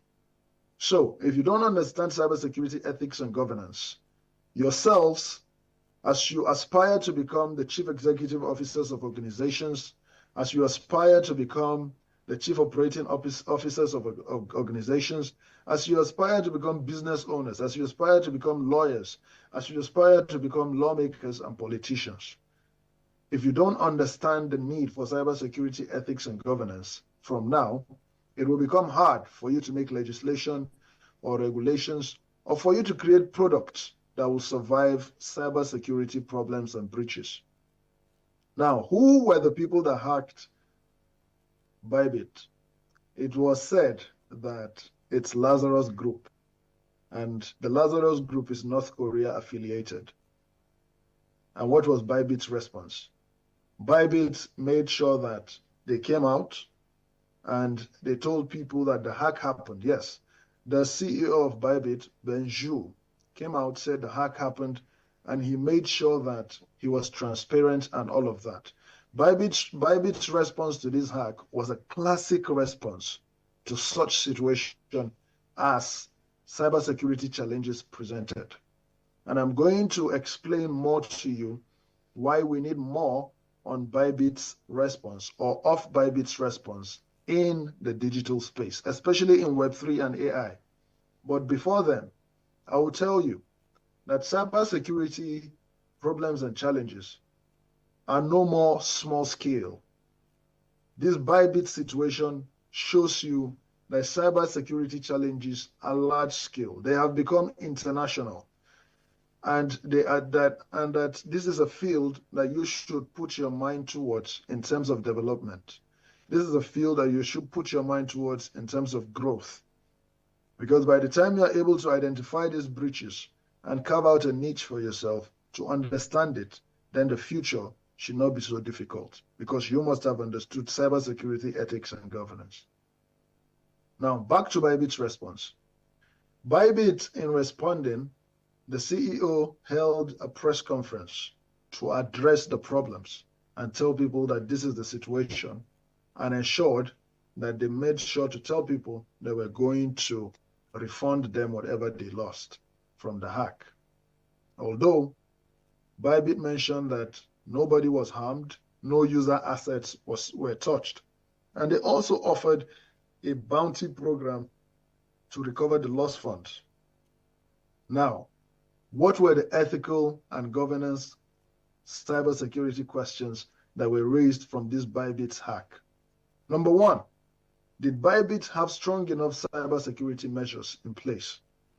The truth is, most times when we set up security frameworks in cybersecurity, a lot of people believe that they cannot be breached or that they have tested it to the 99% efficacy and they can prevent any hack or something. But as with any system, there are vulnerable situations, there are vulnerable places. And that is what hackers exploit. At the time, Bybit must have believed that they had strong enough security measures, cybersecurity measures. But now with this hack, they have seen that they need to step up their cybersecurity measures. Only this morning I was reading that it was not directly on Bybit that the attack happened, that the hack happened, that they used a third party that Bybit is affiliated with, Safe Wallets. They used them to gain access to do the hack, which shows you that cybersecurity is not just about yourself. In fact, if you have seen the movie Bourne, one of the Bourne movies, you're going to see that they could use one person's phone to access another person's device. Now, imagine the person sitting next to you, they can access his phone and then access your phone using that person's phone. That shows you that there is a lot in the cybersecurity space that needs to be dealt with. It's all a product of innovation, but to what end? Number two, were users properly informed of Bybit's hack? Yes, they were. As I mentioned earlier, Ben Zhu, the CEO of Bybit, came out and he was transparent. Now, transparency is something that is necessary in the cybersecurity space. And transparency is a part of cybersecurity ethics and governance that is often overlooked. I'll give you an instance. When FTX had the problem, when Sam Bankman-Fried had the problem with FTX in 2022-2023, the situation was so bad that Bankman-Fried kept telling people that user money was safe. However, it was not safe. The money had gone. It had been liquidated. And then whatever they were given as collaterals in the form of FTT tokens were not valuable. So transparency was lacking in that situation. Now, users must be properly informed and there must be transparency from the organization.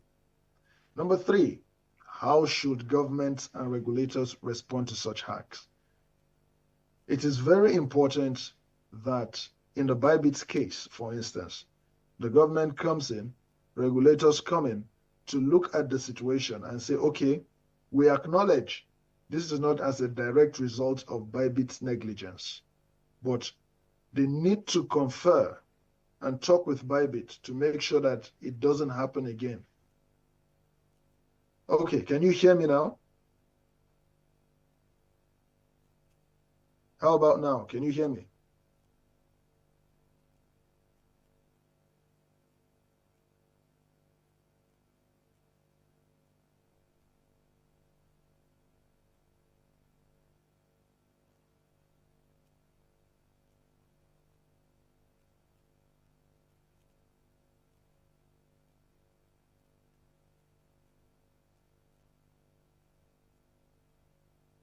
Can you hear me now? Am I audible?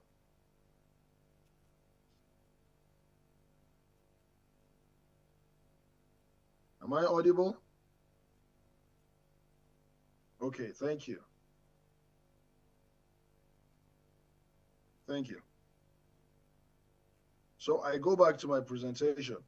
It's important and necessary that government and regulations also come to answer the question on whether Bybit did well with whatever they did in that situation.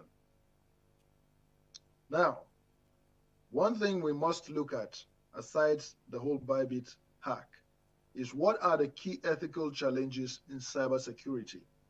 As I mentioned earlier, with Bybit, there is the need to create a situation where there is transparency. Now, the key ethical challenge with the transparency is you place it side by side with reputation.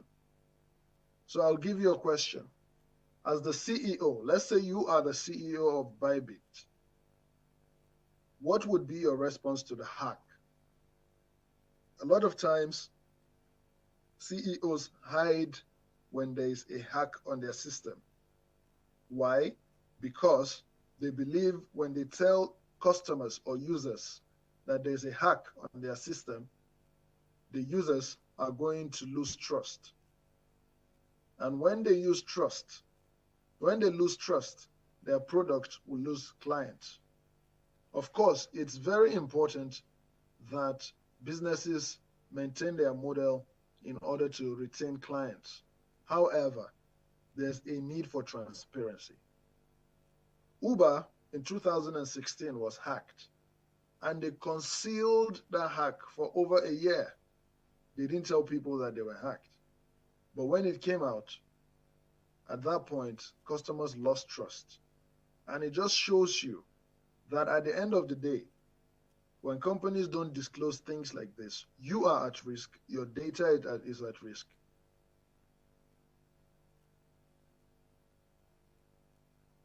Apple took out its data protection feature from its phones. Now, why did it do that? It said that it was told to put in backdoor encryptions. It took out its encryption program, and it said that it was told to put in backdoor that will give access to certain people so that they can see customer data. So because of that, they refused to grant the backdoor access and they took out the encryption. They were forthcoming, they were plain. And now the government in the UK has been facing backlash over that decision. So companies must learn to be like Apple in this situation. Companies must learn to be like Bybit and ensure that they are transparent while also maintaining their reputation. Now, what's the solution to this Uber problem, where Uber refused to reveal that they had been hacked for a year? The solution is that governments must enforce mandatory breach disclosure laws.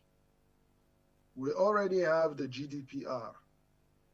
Now, one thing I have discovered as a lawyer, even as a journalist, is that there are wonderful laws across the world.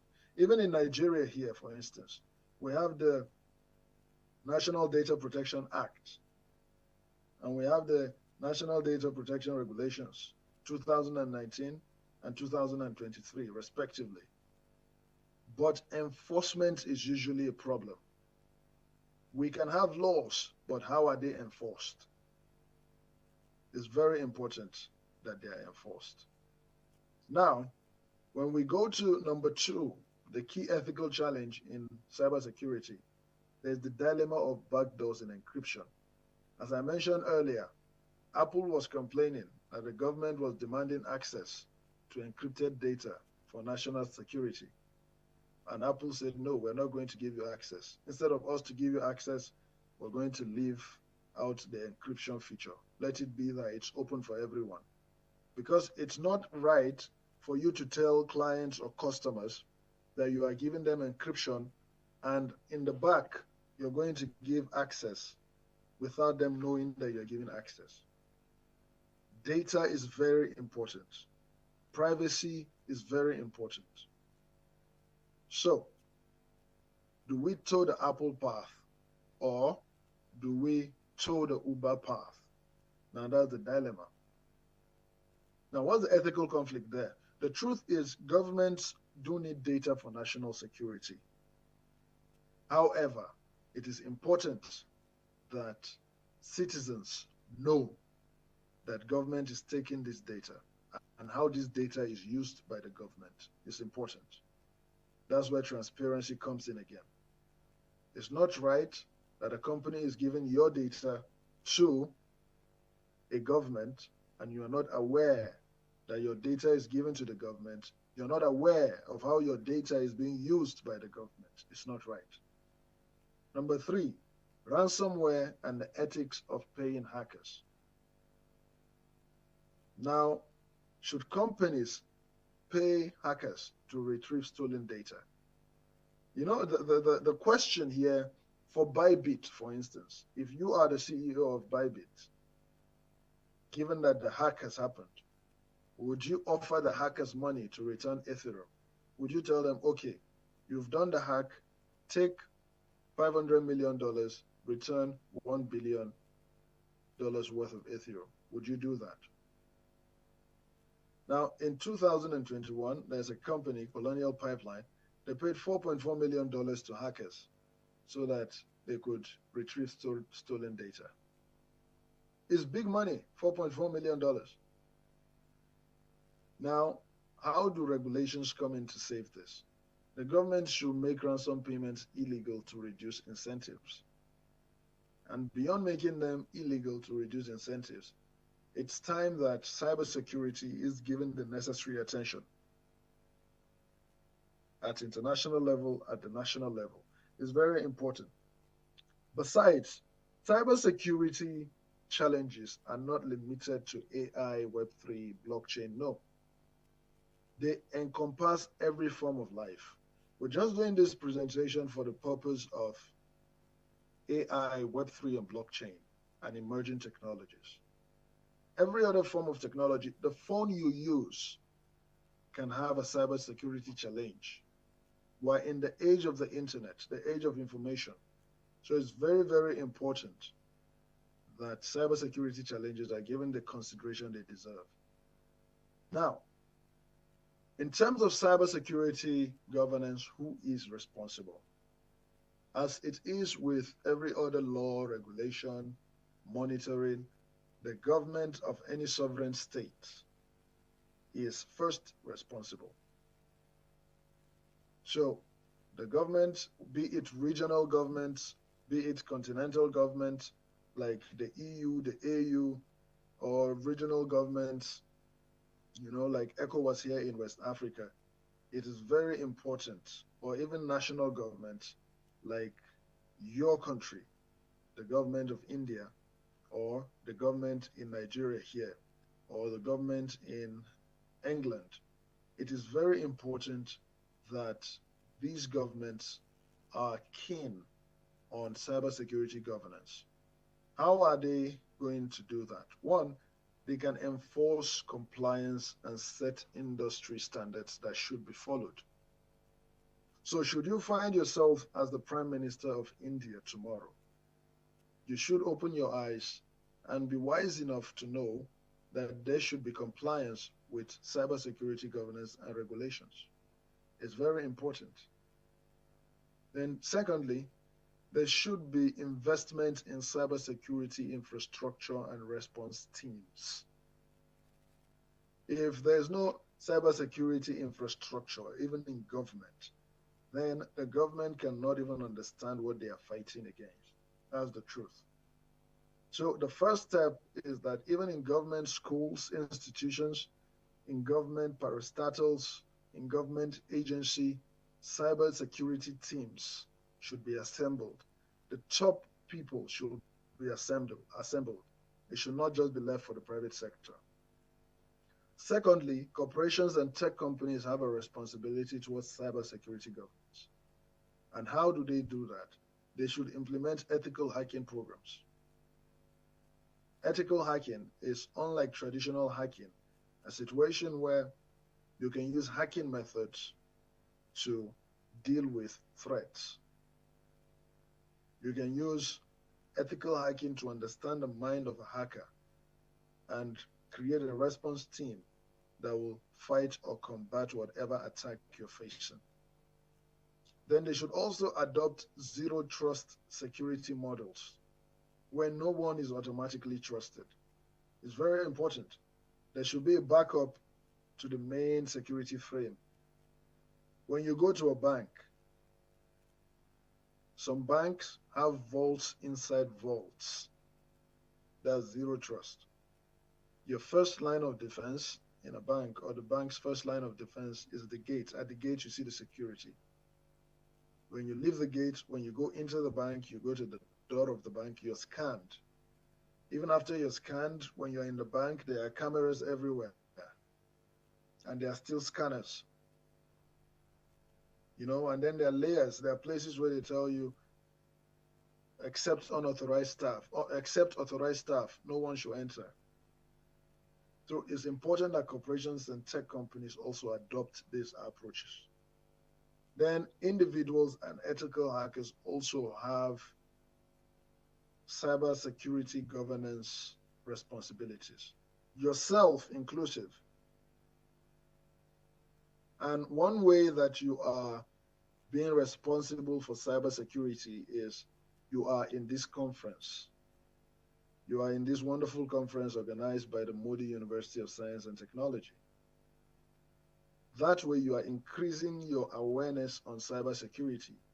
You are building your knowledge bank so that you know that by the time you wake up tomorrow, you open your phone and you see that certain data is missing, or it looks like certain software in your phone is stealing data. You can report the vulnerabilities and call them out for doing that. It's also a way of being responsible for cybersecurity. Now, I'll expose you to some governance failures and high-profile cybersecurity breaches so that you understand the need for responsibility. Earlier, I told you about Bybit and how Bybit was hacked recently. Now, I'm going to tell you about some other high-profile security breaches so that you'll see what happens when there's cybersecurity failure. And while I expose you to them, I'll also try to give you solutions that can help deal with whatever problems that arise from this. Now, in 2014, we had the Mt. Gox problem. Mt. Gox was an exchange. And from there, $460 million worth of Bitcoin was stolen. And that's another thing. When hackers hit centralized exchanges, they steal money in millions of dollars. Money that can be used, good money that can be used for development. But again, it is the users that suffer. Now, why did that Mt. Gox situation happen? It was poor governance. There was poor governance on the part of the management team. And then there was a collapse. There was a hack. There was a breach. And $460 million worth of Bitcoin was stolen. Now, what's the solution? It is very important that there should be third-party security audits for crypto exchanges. And the problem is not even that these breaches happen sometimes, but that there is no full disclosure as to the extent of these breaches. And so you have a situation where a software or digital company is hacked, and they're telling you, no, we are not hacked. They just tried to hack us, only for you to discover later that truly they were hacked and money was stolen or user data was taken. Things like that. The second is in 2017, Equifax had 147 million personal records leaked because there were weak security updates that left a known vulnerability exposed in their system. Just the way your phone is, for those of you that use iOS devices or Android devices, you get to receive regular calls for updates. So for instance, they tell you an update is ready for your phone, and you go ahead to try to do the update, only to discover that after the update, certain personal data of yours has been leaked from the phone. Now, I'll give you an instance of what personal data can be. Your credit card, the details of your credit card that you put on your phone to pay for stuff, maybe using PhonePe in India, and it is now leaked. That's personal data that is leaked, that is not protected. Your photos, your videos, right? Your chats, your texts, When any of these updates cause situations like that, it means you have been exposed. And that's what happened in Equifax. Now, what's the necessary thing to be done? There should be strict patching policies and regulatory penalties for negligence. Companies or digital agencies should not be allowed to escape like that without strict patching policies or regulatory practices. So there should be policies in place to guide whatever is done, even by way of updates. And in 2020, there was a supply chain infiltration with SolarWinds. The attack happened where hackers injected malware into software updates. So I'll give you an instance again. For those of you that root your phones, even if you don't root your phone, there are certain applications that you want to download and your phone will tell you it is not advisable to download outside of Google Play Store, or it is not advisable to install outside of Google Play Store and iOS. Now, the reason your phone does that is Google Play Store verifies the applications that come on Play Store so that there are no viruses, there are no malwares that can monitor your activities. But when you go online on Google and you just type APKs and you get APKs and you want to install APKs, you discover that you're exposing yourself to possible malwares and breaches. So it's important that you look at a zero trust architecture and AI-driven anomaly detection for systems where hackers can inject malwares.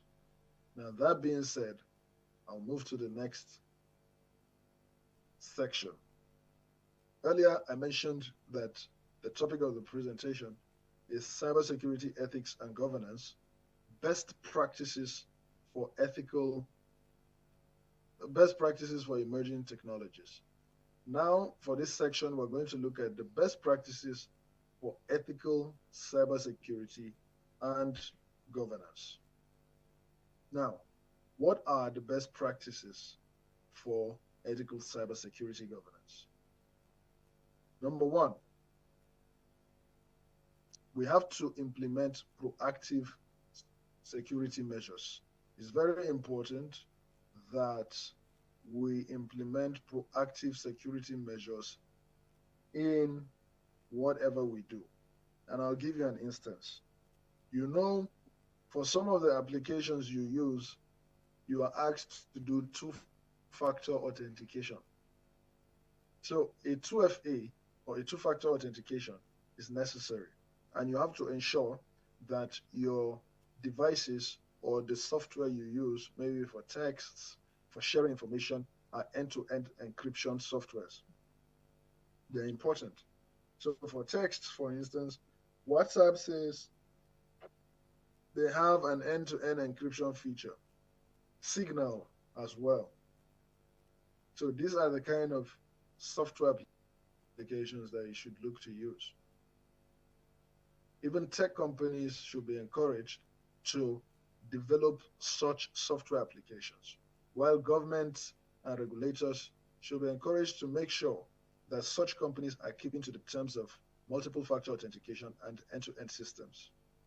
Then, with the development of AI, it is important that companies, countries, governments also encourage AI-driven threat detection systems to prevent an AI agent, for instance, that is watching over your system. Where there is a possible cybersecurity breach, the AI system can detect it and report it immediately.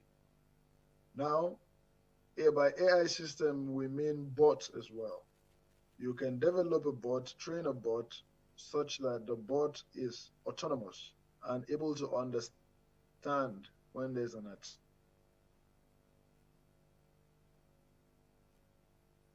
attack solution. Then number two, there should be ethical disclosure and incident response. It's one good and best practice that should be adopted. As I mentioned earlier, I told you about the Bybit incident. I will recommend, if you have not looked at the Bybit incident, the Bybit incident is going to expose your mind to what cybersecurity breach is, how it is handled, and the regulations that guide cybersecurity practice. It's very important you look into it. Now, by ethical disclosure, in terms of transparency, Bybit handled it perfectly. The moment the hack happened, the CEO came out to say, yes, there has been a problem, there has been a hack. We acknowledge it, but we're working to resolve it. Then he proceeds to go on a live stream where he was addressing people's questions. That is transparency. That is incident response. And when you look at it, they have complied with the GDPR because there was prompt breach notification. Secondly, crisis management. By being on a live stream to respond to people, the CEO took responsibility, Bybit took responsibility, and they put response teams in place and protocols. Even until now, if you go on Twitter and you look at Bybit CEO, he's updating people on what is happening. Then, there is need to strengthen compliance and regulations. To adopt and adapt by best practices, companies must comply with regulations such as the ISO 27001, the NIST, the GDPR, and other industry-specific laws. Again, there should be consideration for cross-border collaborations so that global cybersecurity frameworks can be put in place. Now, imagine India collaborating with Nigeria to explore security opportunities, to explore how cybersecurity can be tackled. It shows that there will be advancement because two heads are better than one. It's the same way two countries are better than one. So, even as people, as you enter the cybersecurity space or the digital space, you should look at collaboration as a way to go. Also encourage ethical hacking and white hat programs. Now, when you encourage ethical hacking, you're trying to say, we understand that there can be breaches, so expose us to what these breaches can be. You invite ethical hackers, you invite people to look at your system, test your system, and then try to hack it. That way, they're going to show you, okay, there's a problem here, there's a problem here, fix it. And you're going to put yourself ready, set yourself ready so that you're not taken unawares when any breach is about to happen. The Bybit situation is a wonderful situation. Please do well to look into it. Then also use AI and blockchain for cybersecurity. This is something that is not done well enough, but it is important. How? AI can be used to detect real-time problems and anomalies. And for blockchain, we know that blockchain is built for trust and transparency. When Satoshi Nakamoto created Bitcoin, he did it with the intent that blockchain will serve as a base for trust, as a base for transparency, as a base for integrity, data integrity and identity verification. So blockchain can be used to improve these areas. Now, what is the future of cybersecurity in emerging tech? Emerging technologies are a very interesting space. I can give you the assurance. When you look at AI, when you look at blockchain, when you look at the developing emerging technologies space, you get to see that you cannot escape what is happening. You get to see that it's only a matter of time, and these things will soon encompass the way we live, the way we interact with one another. So, what will the future of cybersecurity look like in emerging tech? This is what I think. I think that we'll get to the point where AI can be used to detect threat and also to respond to threat. How do I mean? So let's say your phone, for instance. Already there are applications that can help you detect virus on your phone. But when they when they detect it, they ask that you take action against the virus. For cybersecurity, it is my hope we'll get to the point where it detects this problem and it solves the problem for you permanently, such that such problem will not come back again. Then, I'm also hopeful that blockchain can be used for decentralized security. The power of blockchain is decentralization. And one beautiful thing is whatever transaction or whatever activity that happens on blockchain is recorded. So imagine a situation where security breach dealt with is recorded on blockchain. And as it is recorded, the system or your software learns it so that when such breach comes again, your system will automatically deal with it. Then quantum computing. I think of this as the next cyber threat because one thing we're looking at is encryption is a wonderful feature. However, there are people working day in, day out to break down encryptions. And how do they do that? Through quantum computing. So it is important that we develop a post-quantum cryptography that can deal with this problem. Then what? Cyber warfare and nation-state attacks. As I mentioned earlier, Eric Schmidt, the former CEO of Google, is concerned that the next bin Laden will likely use AI to cause harm. This Bybit incident also shows that cybersecurity problems are now international. At least, even if they have always been there on the international scene, they were not as big as what happened with Bybit. And that's why we need to pay more attention to what is happening currently. So, we don't intend that there will be a problem where there is cyber warfare and nation-state attacks, but it's better we put measures to protect that. And how do we do that? We can call for international treaties for cyber peace. We can recognize that the cyberspace is a world of its own. The digital space is a world of its own. And the need for treaties or laws and regulations, international laws and regulations, is now more imminent than ever. Now, what challenges and practical solutions do we have and can we implement? The first is a lack of cybersecurity awareness. I can promise you that this challenge is rampant. It's everywhere. A lot of people are not aware of what cybersecurity is. And even in terms of emerging technologies, a lot of people don't know what emerging technologies are to begin with before they will even talk about knowing regulations in emerging technologies. So what do I recommend?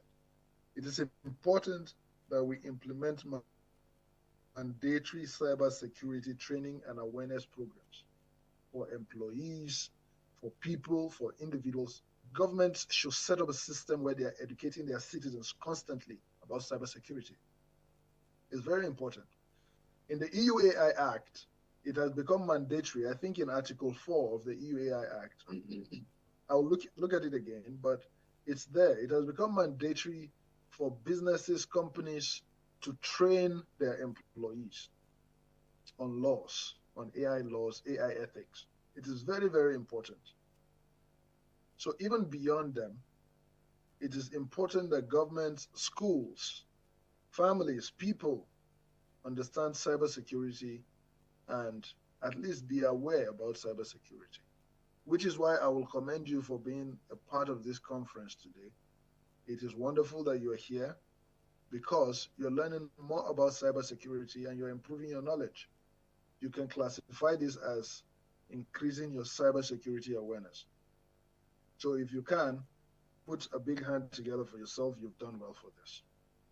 Then, the second challenge we're looking at is the shortage of cybersecurity talent, rather. Now, talent is important for cybersecurity. I'll encourage you, if cybersecurity is a space that you want to grow and develop in, by all means, follow it with passion. Because the talent there is, I don't want to say limited, but yes, there's not enough talent in that space yet.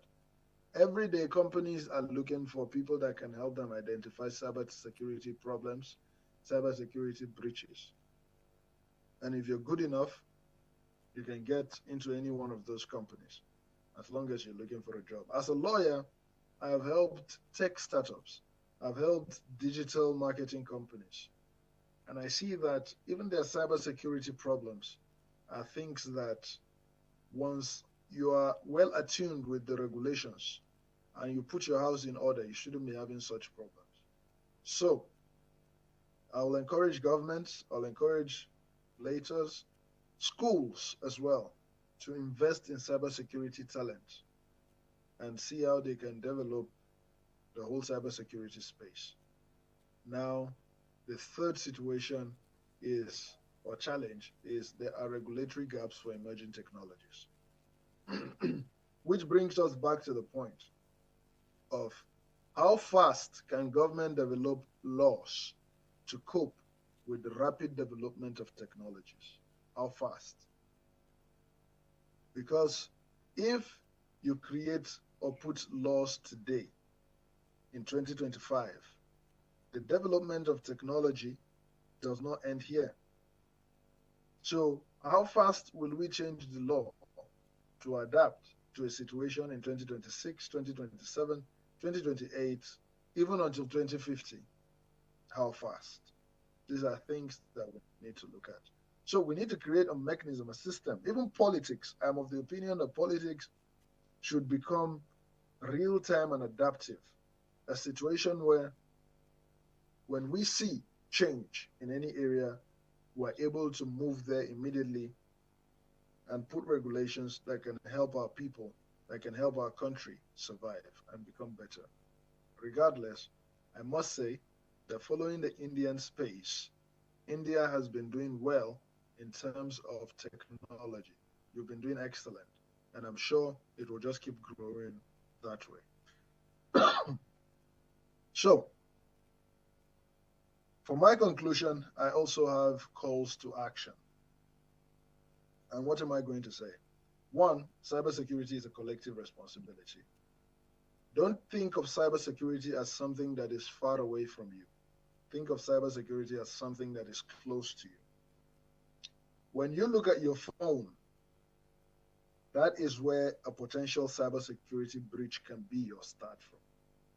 When you look at your watch, your digital device, that is where a potential cybersecurity problem can start from. Okay? So, it's a collective responsibility. When you think of it as that, you can help the government, you can help companies, and you can help society become a better place in terms of cybersecurity, ethics, and governance. And secondly, most times we invest a lot in the digital space and we forget that ethical considerations are important, laws are important. So as much as is being invested in the digital space, I'll also say investments should be channeled towards the ethical space. Again, government frameworks must evolve with emerging technologies. As I just said in the last page, we need real-time adaptive legislations that can match whatever it is or whatever challenge that comes from the cybersecurity space. And again, every organization in every product must ask, are we secure, are we compliant, and are we ethical? It's very important. Thank you so much for listening to this presentation. Thank you for following through. And if you have any questions, please ask. In the meantime, I have my blog, the Extra Tech Corner, where you can read more articles on regulations and emerging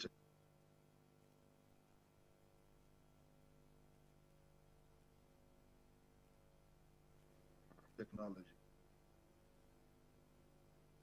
Thank you again. Thank you for having me. If you have questions, please. If you have questions, please. If you have questions, please. If you have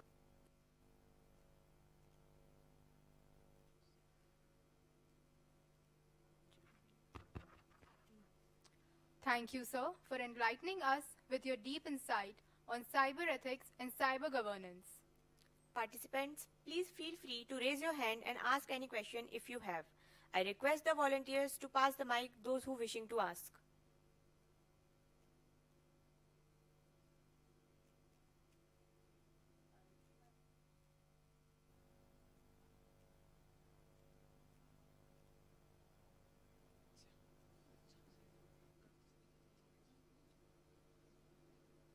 May I start? Sir, I wanted to ask you a question that how can cyber ethics be adapted to address the growing use of blockchain technology and how it is useful?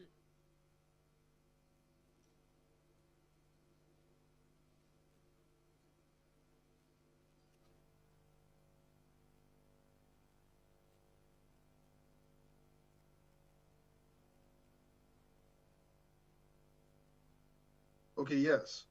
If I got your question, how can cybersecurity ethics be used to address the growing use of blockchain technology, right? Okay, perfect. So, in terms of cybersecurity ethics and governance, it is important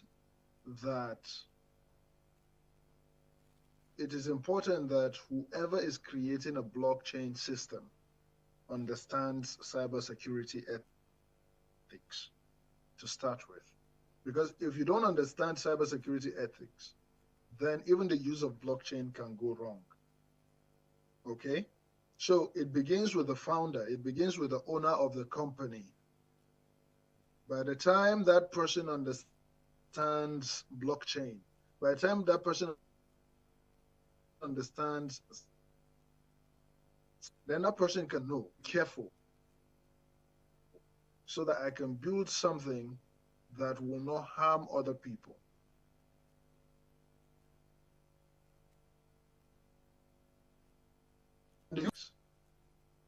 Now, which is important, that companies put before you terms of operation, right? Terms and conditions. So instead of just clicking the terms and conditions, it's important also that you read those terms and conditions to understand how, for instance, your data is being used and what cybersecurity policies they have in place.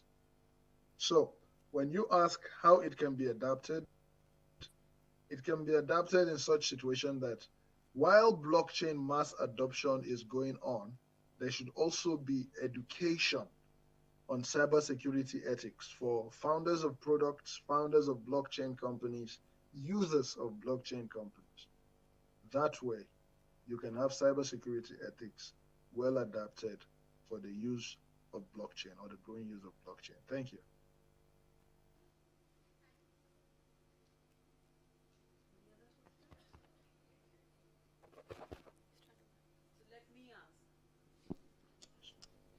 Hello. Good evening, sir. I am Professor Komal Odich, Dean School of Law.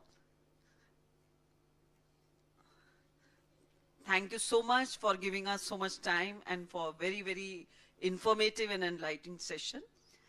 So my question is that since cyber crimes, as you just mentioned, rampant all over the world, so whether UN has been effective somewhere, it has passed many resolutions since 2019, but is it getting the international cooperation? And has it been effective as far as the cyber security is concerned at international level? Okay, Professor, if I got your question correctly, you're asking if the resolutions passed have been effective. Yes. so far? Yes. Well, the main challenge, as I mentioned even during my presentation, is not that we don't have laws. There are laws. For instance, even with the recent EU AI Act that has come into effect just August last year, case here in Nigeria, we have the NDPR, we have the NDPA. So I have discovered, even in my operation as a lawyer, that it's not that we don't have laws, but, and even these resolutions you mentioned, but in terms of enforcement, we don't apply ourselves to the enforcement of these laws. And by applying ourselves to the enforcement of these laws, I mean governments and regulators are not keen in the security space enough. They are not keen enough. So to measure the effectiveness of these laws at this point is utopian, I would say. It's utopian. But of course, even with your vast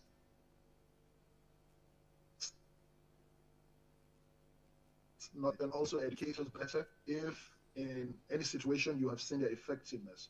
However, to what I have seen, I can say that their effectiveness is still just in a utopian situation, because until now we are having Senate hearings in the United States. As I mentioned again, the TikTok situation, where we discuss what TikTok is doing in the US and whether it is safe, whether data is safe.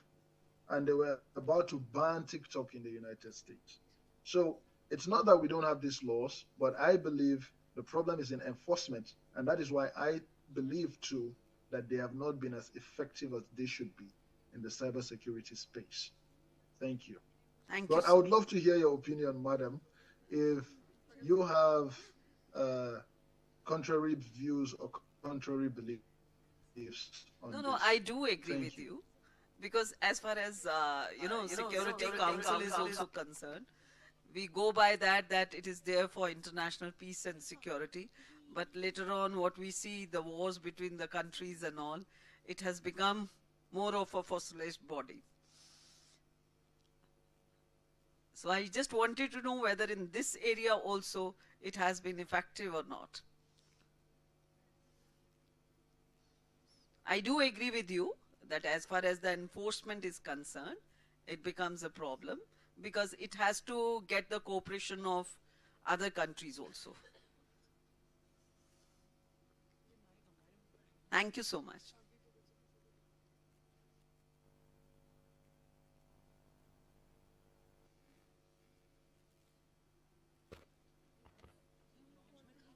Thank you, sir, for providing such detailed and insightful response to their questions. As we come end to the day one of this international workshop, I would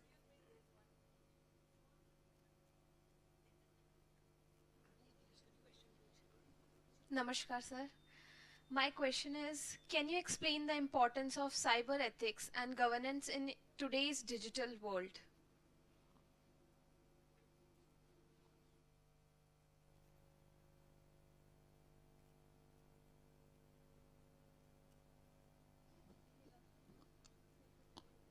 Can you give some Okay, suggestions if I got about your question this? correctly, you asked if I can explain the importance of cybersecurity ethics and governance in today's digital world. Sir, can you Right? give some suggestions about it?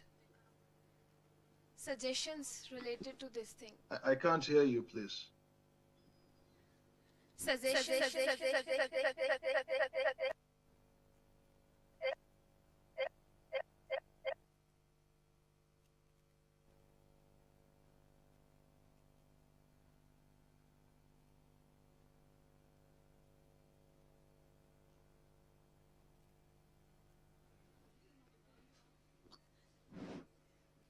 Sir, suggestions regarding the cyber security in cyber ethics in the government. Suggestions. You suggest some things, some changes.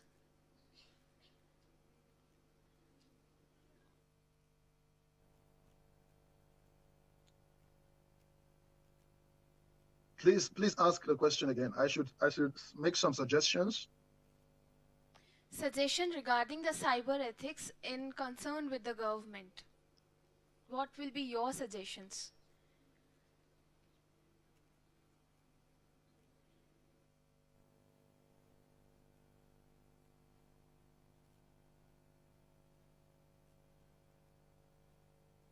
Okay, I'm trying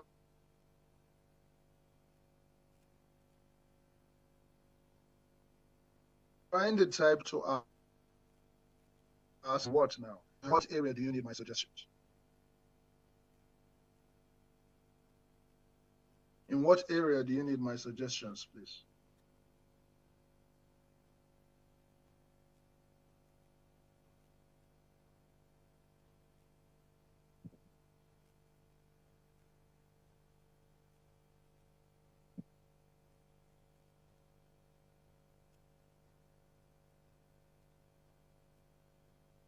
In what areas, please?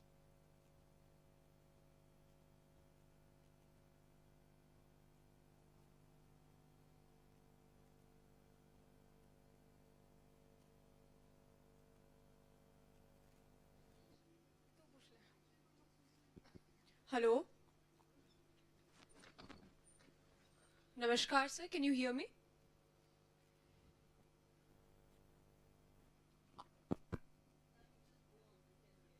Sir, can you provide any insights regarding cyber jurisdiction and the challenges that involve?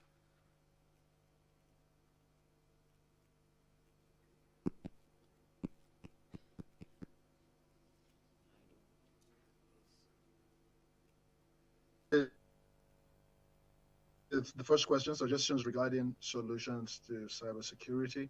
I'll say that, as I mentioned earlier, that one, we need to invest in cybersecurity talent, okay? And governments need to look into the young people in the society because there's a gap between people that understand cybersecurity and people that use cybersecurity. Right now, there is mass adoption problems in terms of Web3, AI, and all of those emerging technologies. So there is that gap that needs to be filled. Now, one suggestion I'll make is governments, companies, institutions should invest in cybersecurity talent, get their students, get their people to begin to look at cybersecurity softwares, cybersecurity problems, and see how they can bring up solutions to whatever these problems are. Now, one way you can do that are through hackathons, for instance. So schools can come together, organize a hackathon for its students. Governments can come together, organize hackathons for their populace, whereby they engineer the minds of the people to think in terms of cybersecurity awareness. In Nigeria here, we have the National Orientation Agency. I don't know the equivalent of that agency in India, but I'll also say that cybersecurity awareness is necessary. So one, invest in cybersecurity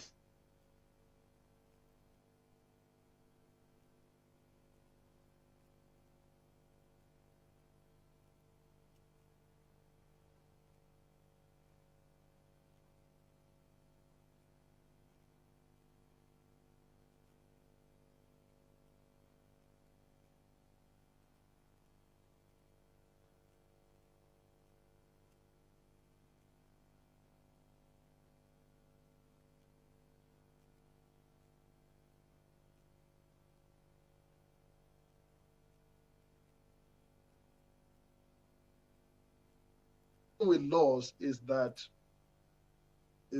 every state is sovereign. And just like your learned professor mentioned earlier when she asked the question, she mentioned resolutions from, I think, the UN. One thing I know is when we have broad resolutions like that, by the time you get to regional level, by the time you get to country level, the country has to sit on it and accept it before it now becomes enforceable in the country. So you have a situation where for cyber jurisdiction to take effect, most countries have to domicile that jurisdiction. In Nigeria, we have the Cybercrime Act. It's not a big act, it's a small act, but it's important. And again, you understand that laws are mostly territorial, especially when it regards sovereign states. India, in its own right, is a sovereign state. So it's hard for you to take laws from India and come and apply them in Nigeria, expecting them to work when those laws will not have the backing, the legal backing of the parliament here in Nigeria or the people in Nigeria. It's the same thing. If you take cyber laws from Nigeria and you go to India and say you want to implement them, people will be looking at you and be like, what is this person trying to do? Because they won't understand. They would be like, these laws they have no jurisdiction here. And in law, jurisdiction is a core component, is very core, a core component as to whether the law has backing or not. So as to cyber jurisdiction, one thing is, of course, laws from India, cyber security laws from India cannot just come to Nigeria and apply. But I will encourage, like I mentioned earlier, collaboration between governments, international treaties on cybersecurity. Because, for instance, if Nigeria and India have an international treaty and they say, okay, we will sign a treaty between Nigeria and India on cybersecurity, then you see that those laws can apply to both countries. So if it goes beyond Nigeria and India, if Nigeria, Russia, India, England, or all countries in the United Nations agree to sign an international cyber treaty, then those countries can take it from there, bring it home, and domicile it. They can ratify such laws. When they ratify such laws, they can become binding on the country. But again, as I mentioned, the problem is not creating the laws. The problem is with the enforcement of the laws. Because you can have beautiful laws everywhere, you can have resolutions, you can have them passed, but if we don't enforce them, then the challenges are going to remain. Thank you.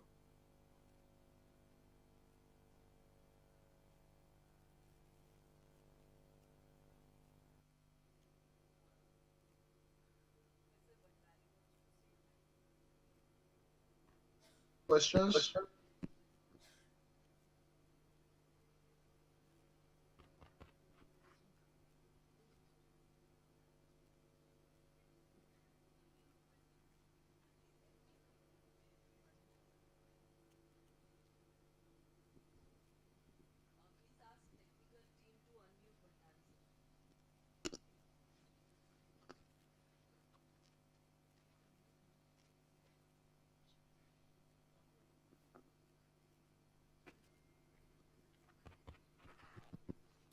I request technical team to please unmute Bhandari, sir.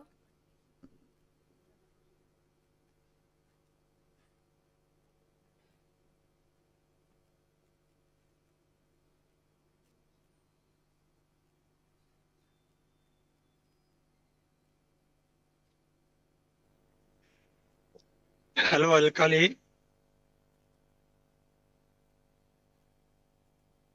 Hello, Alkali. Can you hear me?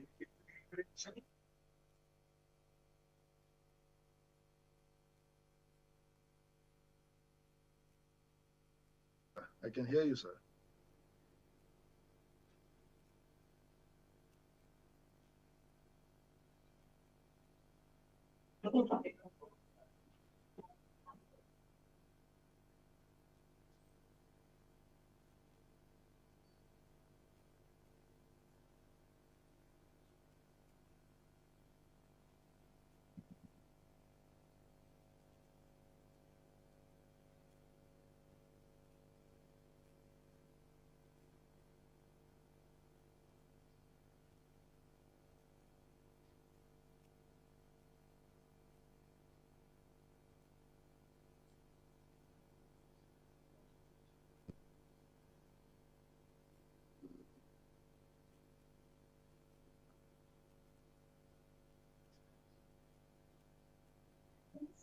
Hello. Yes, sir, we can hear you, Yes, sir. Professor. Yeah, hello, Alkali. I am at Hyderabad. airport waiting to board my flight to Jaipur. And I have attended in between your session, not fully, but I was very much happy that you could join and accept our invite on behalf of Galter. In fact, Galter is your own organization. I thank you very much. Very interesting session, and I think participants have also raised a lot of questions. So just to say thank you. Now I will be boarding. There's a boarding announcement, so I am taking the meeting. Thank you all. Okay, thank you.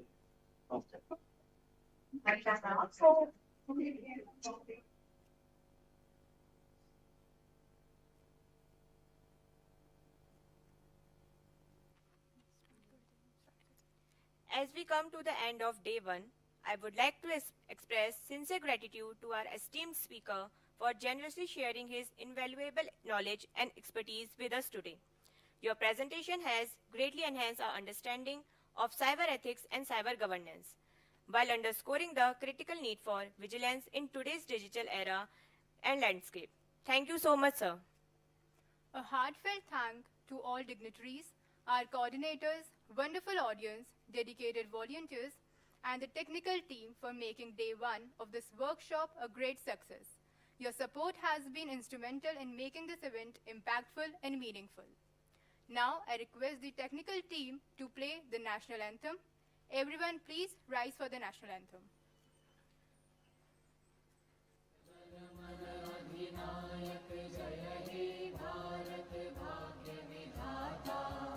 Punjab Sindh Gujarat Maratha Dravid Utkal बंगा विंध्य हिमाचल यमुना गंगा उच्छल जलधि तरंगा तब शुभ नामे जागे तब शुभ आशीष मांगे गाहे तब जय गाथा जन गण मंगलदायक जय हे भारत भाग्य विधाता जय हे जय हे जय हे जय जय जय जय हे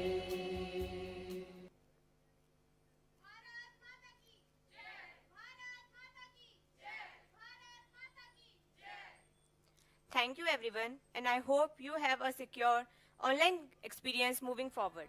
See you all tomorrow.